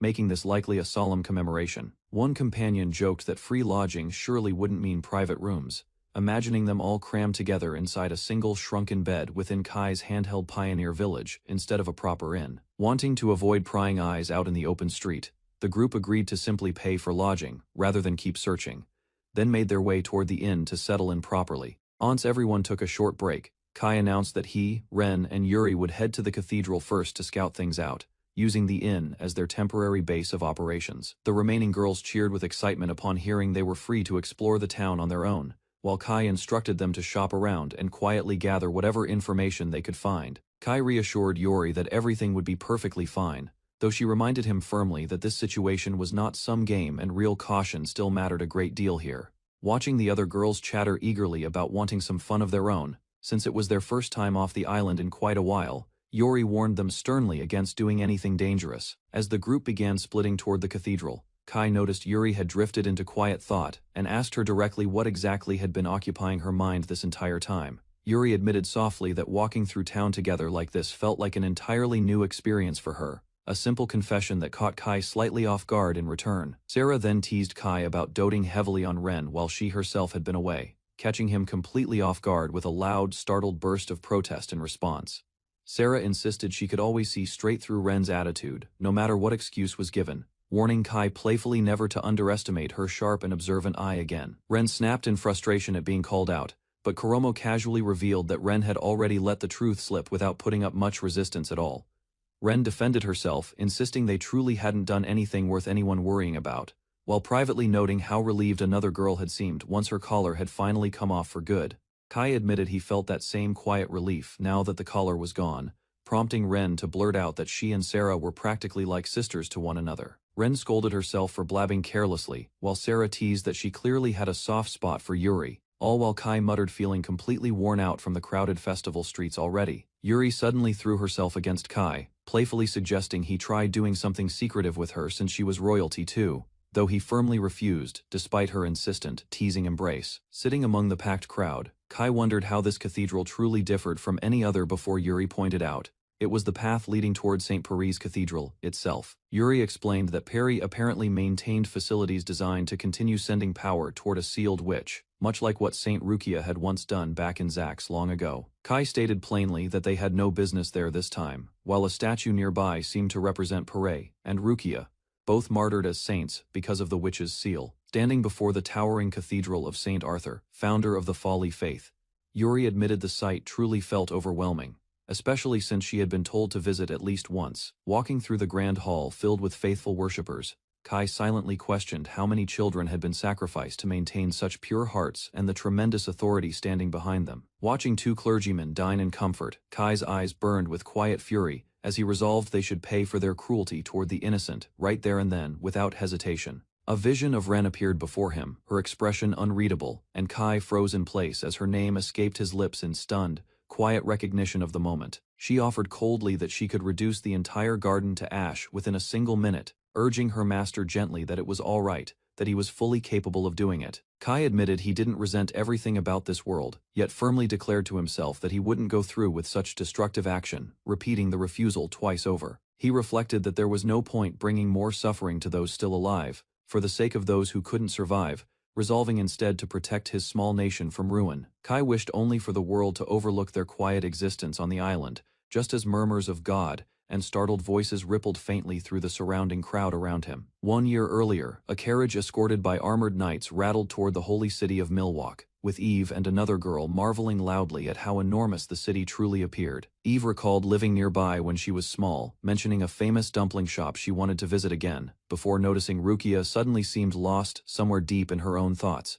Rukia insisted she felt perfectly fine, brushing off her companion's concern as they promised solemnly to escort her safely to Milwaukee, calling it their final and most important duty. Yet the moment she returned to Revelda, summons awaited her back in Milwaukee, and she confessed she hadn't seen her father even once during her 2 years living at the convent.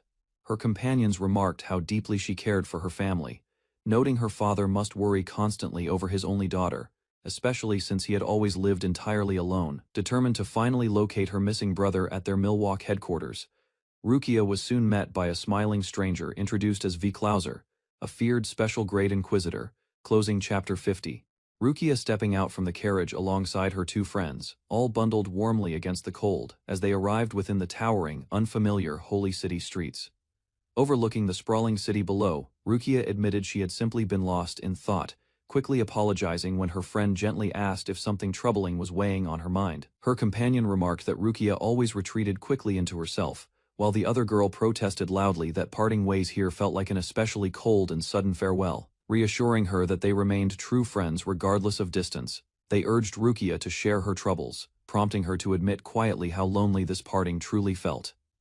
The two friends embraced her warmly, promising that calling their travels a pilgrimage meant they could return every single year, insisting she take good care of herself. Meanwhile, Rukia explained she had been summoned here under direct orders from the Archbishop himself, meaning she likely wouldn't remain in this city, even if they returned again next year. She promised instead that she would visit them in their home country someday, easing their sudden panic at the thought that they might never see each other again. As her friends waved and called it a firm promise, Rukia quietly admitted to herself she might never actually get the chance to see either of them again. Walking alone afterward, Rukia resolved that she could discover her brother's whereabouts here, and refused to let an entire year slip by before finding him at last. She vowed to search for him even if doing so meant making an enemy of the temple itself, questioning why her own 3 blessings were permitted, while her brother's blessing from Alamira wasn't. Escorted deep into the cathedral, past looming statues of saints, Rukia was formally greeted by a man who introduced himself politely as pleased to finally meet her. He identified himself as Vi Klauser, the special-grade inquisitor personally overseeing her upcoming duty,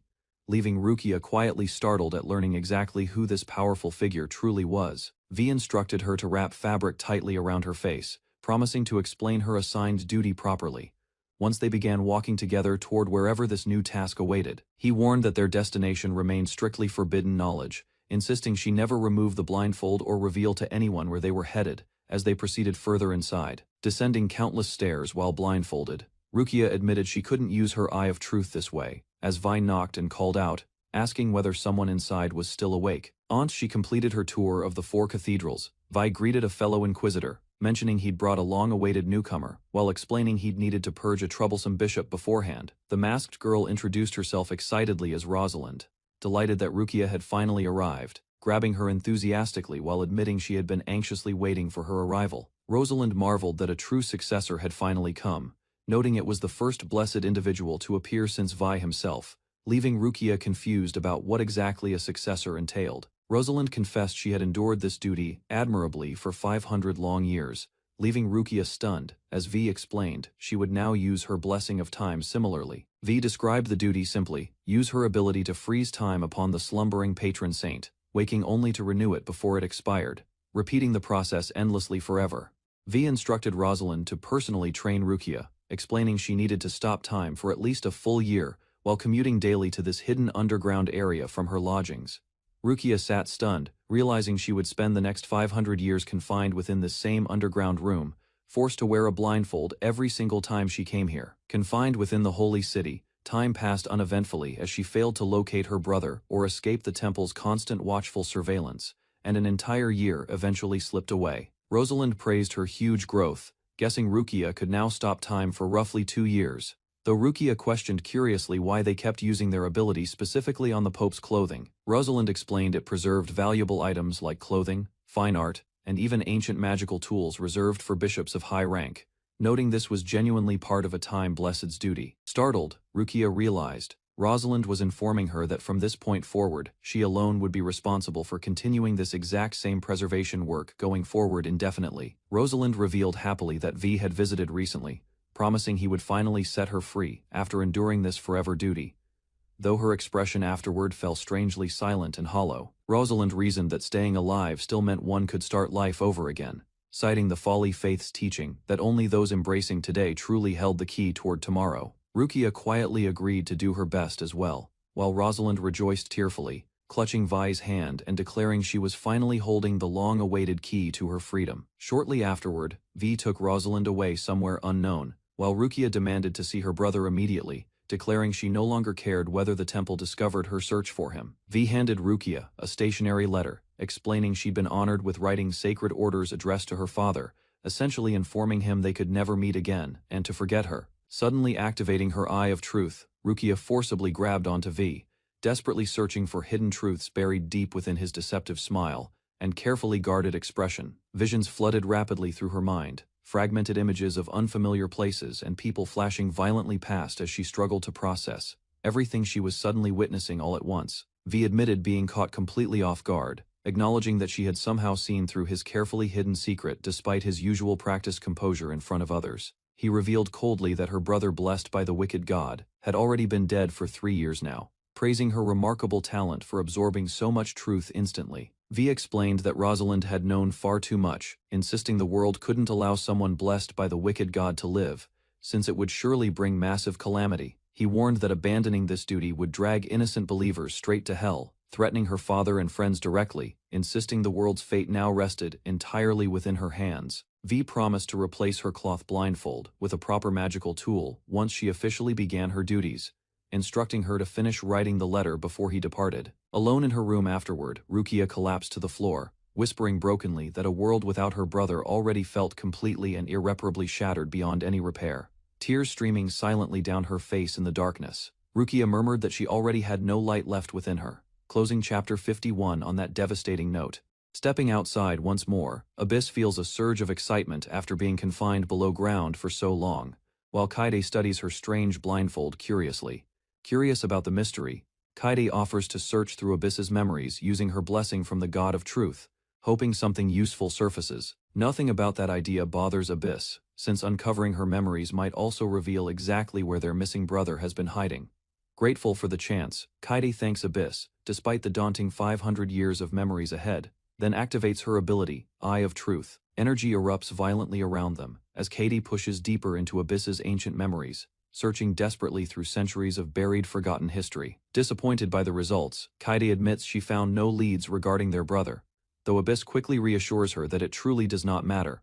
Within those memories, only solitude and quiet resignation remained visible, a fate Abyss seemed to have accepted long before Kaede ever arrived. Sensing herself slipping into that same darkness, Kaede resolves to extract vital information from that man before her resolve completely disappears.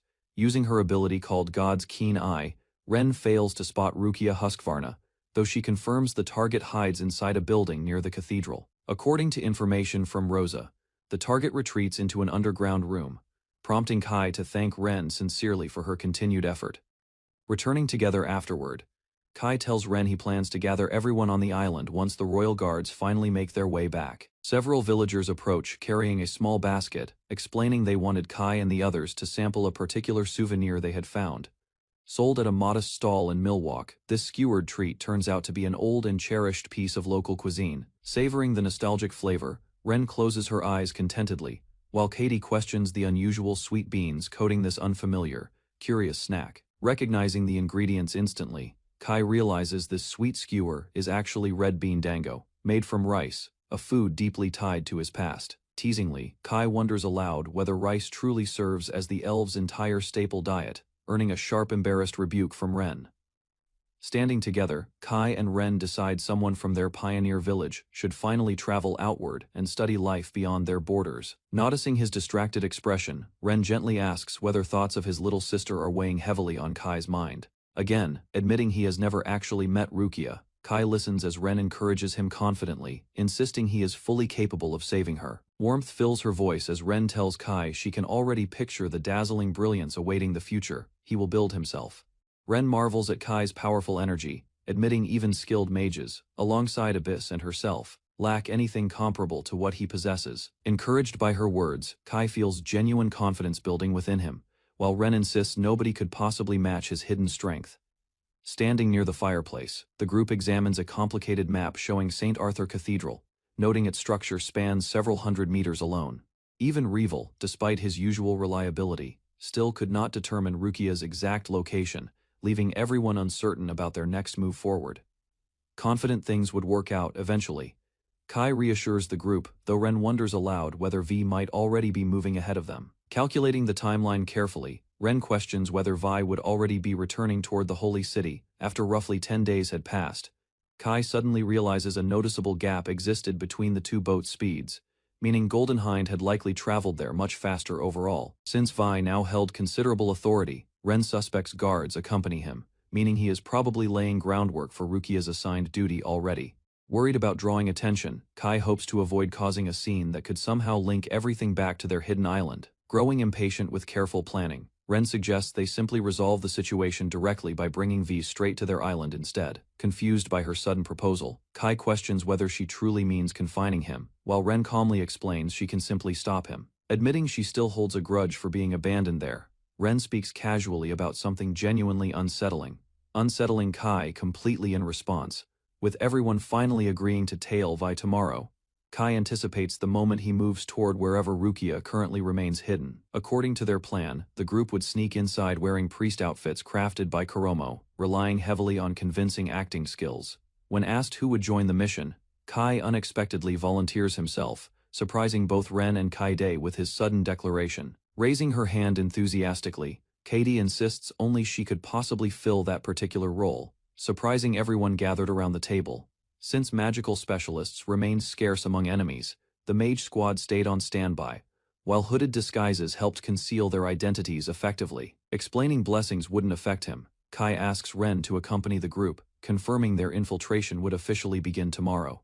Rain fell steadily over Milwaukee that night, while Ren, exhausted from the long boat trip, drifted quietly into peaceful sleep. Feeling unfamiliar in her borrowed clothing, Ren prepares alongside everyone, as Kai asks Revel to confirm Vi's current whereabouts immediately. Warning Kai urgently, Ren reveals V is already moving, apparently having arrived swiftly at the cathedral's eastern temple location. Realizing time was limited, Kai decides against waiting in line among ordinary pilgrims, planning instead to have Shinobi place an exit stake nearby. While Kai narrowly dodges her enthusiastic leap, Ren insists she genuinely carries wonderful news despite his understandably cautious, surprised reaction. Celebrating enthusiastically, Ren announces reaching level 40, though Kai jokingly questions whether such rapid progress seems suspiciously fast for her. Rice, it turns out, played a crucial role in that envisioned civilization, functioning as a genuinely special and valuable item. Newly created, the Western Village exit stake pleases Ren immensely, who happily mentions the treat she'd been anticipating had finally arrived. Delighted by this convenient timing, Kai explains villagers can now access exits positioned north, south, east, and west simultaneously. Thanking Ren warmly for her timely ability, Kai admits this addition might genuinely help him manage upcoming challenges ahead. Deep within the cathedral's towering halls, Kai and Ren moved cautiously alongside their companions, one girl remarking that wandering aimlessly through such an enormous building would likely lead nowhere near their target. Confident despite the maze of corridors, one of the girls explained that she had spotted V earlier back in Zax, meaning she already recognized both his voice and distinctive scent well. Something about the structure ahead struck them as familiar, resembling the ruins from their island, and Kai found himself quietly wondering whether this counted as some kind of hidden shrine. Stairs descending into darkness revealed that the entrance actually led toward a concealed underground room, with someone pointing out that V had apparently continued further inside, alongside another unfamiliar figure. Pushing forward without hesitation was Kai's instinct, though Ren cautioned against causing any commotion this early.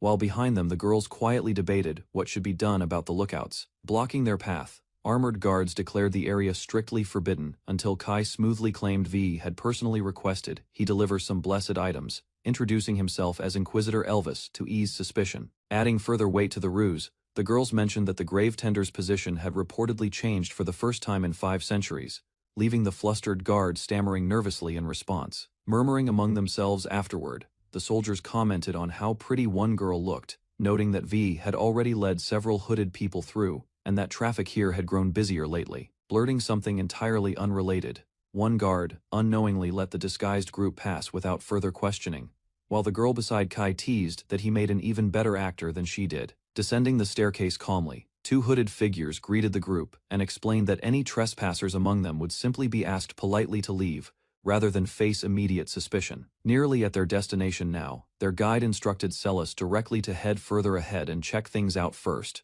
while the rest of the group waited quietly behind her. Facing the blindfolded girl, the figure announced that starting today, she would carry out her duties within this very room, though first she needed to wear a blindfold, exactly like Rosalind once had. Without warning, Ren halted the group's advance and alerted Kai that someone unfamiliar had turned back, and now stood quietly in the hallway ahead, clearly not returning. Bracing for confrontation, Kai instructed Abyss to strike immediately with lightning, the moment their target appeared, reasoning that an unexpected ambush would prove far more dangerous than acting first themselves. Landing suddenly within the Grand Hall, a hooded figure unleashed a burst of lightning toward Abyss, who charged forward without hesitation and split the incoming attack apart using her drawn blade, erupting violently between them. A blinding explosion of light and energy left onlookers stunned.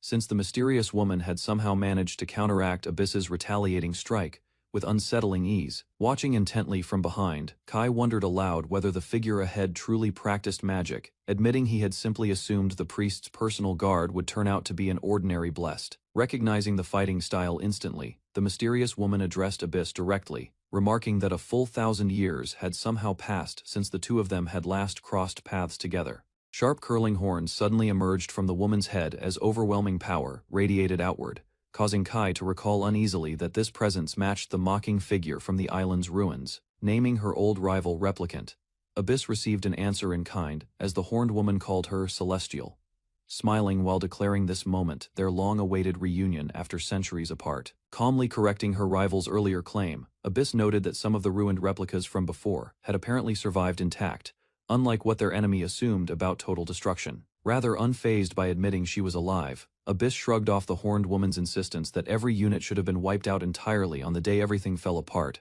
Standing guard before the entrance, the horned figure declared she would never let outsiders pass, since those orders came directly from her master, whom Kai suddenly suspected might be someone unexpected. Trembling slightly at the name V. Klauser, Kai realized with dawning horror that synthetic humans resembling the ruins' demons were somehow serving this cathedral's forces. Smirking with confidence, the horned woman mocked the idea that an old general-purpose model like Abyss could possibly overpower someone as advanced as herself without struggling. Declaring she intended to force her way through regardless of resistance, the horned figure faced Abyss, who simply refused to budge and questioned whether her rival had lost her senses. Standing firm alongside 3 companions, Abyss reminded her opponent that 4 united fighters now blocked the path, politely asking whether she would still refuse to let them through. Radiating destructive energy suddenly, the horned woman boasted about her own overwhelming strength, unleashing a shockwave that forced Yuri to summon Valkyrie's holy ground as protection for everyone nearby. Grinning mischievously despite the danger, the fox-eared girl admitted this marked the very first time Kai had ever given her such a direct, reckless order to unleash everything. Encouraging Abyss to finally get serious, Kai urged her to make their intimidating opponent tremble, instead of holding back any longer against such an overwhelming threat. Charging forward without warning, Abyss struck decisively, declaring that hiding behind a defensive shield forever would never be an option available to her stubborn opponent. Reeling in shock afterward, the horned woman accused Abyss of somehow erasing her carefully prepared magic entirely, unable to comprehend how such a technique had even been possible. Recovering quickly from her surprise, the horned figure lashed out again, only to be met with unexpected resistance as her attack collided violently against another defensive barrier. Watching everything unfold nearby, the horned woman sarcastically wondered when exactly her opponent had somehow learned to conjure such a bothersome and unpredictable countermeasure. Unleashing flames dramatically across the battlefield, the fox-eared mage declared herself the Great Hellfire Mage, urging everyone present to witness her true and terrifying power firsthand. Taunting her mockingly afterward, Abyss questioned what kind of great mage would falter so easily, prompting furious retaliation as their exchange of blows grew fiercer by the second. Grinning fiercely mid-combat, the fox-eared girl pressed her advantage further, scorching her opponent directly, and drawing an infuriated cry as the burns clearly began taking their toll. Stepping forward relentlessly, Abyss closed the distance entirely, delivering a final crackling strike that finally overwhelmed her opponent's defenses and ended the drawn-out confrontation for good. Collapsing weakly afterward, the horned woman admitted she could no longer summon any strength, questioning where exactly this unfamiliar, peaceful-looking place had suddenly taken her.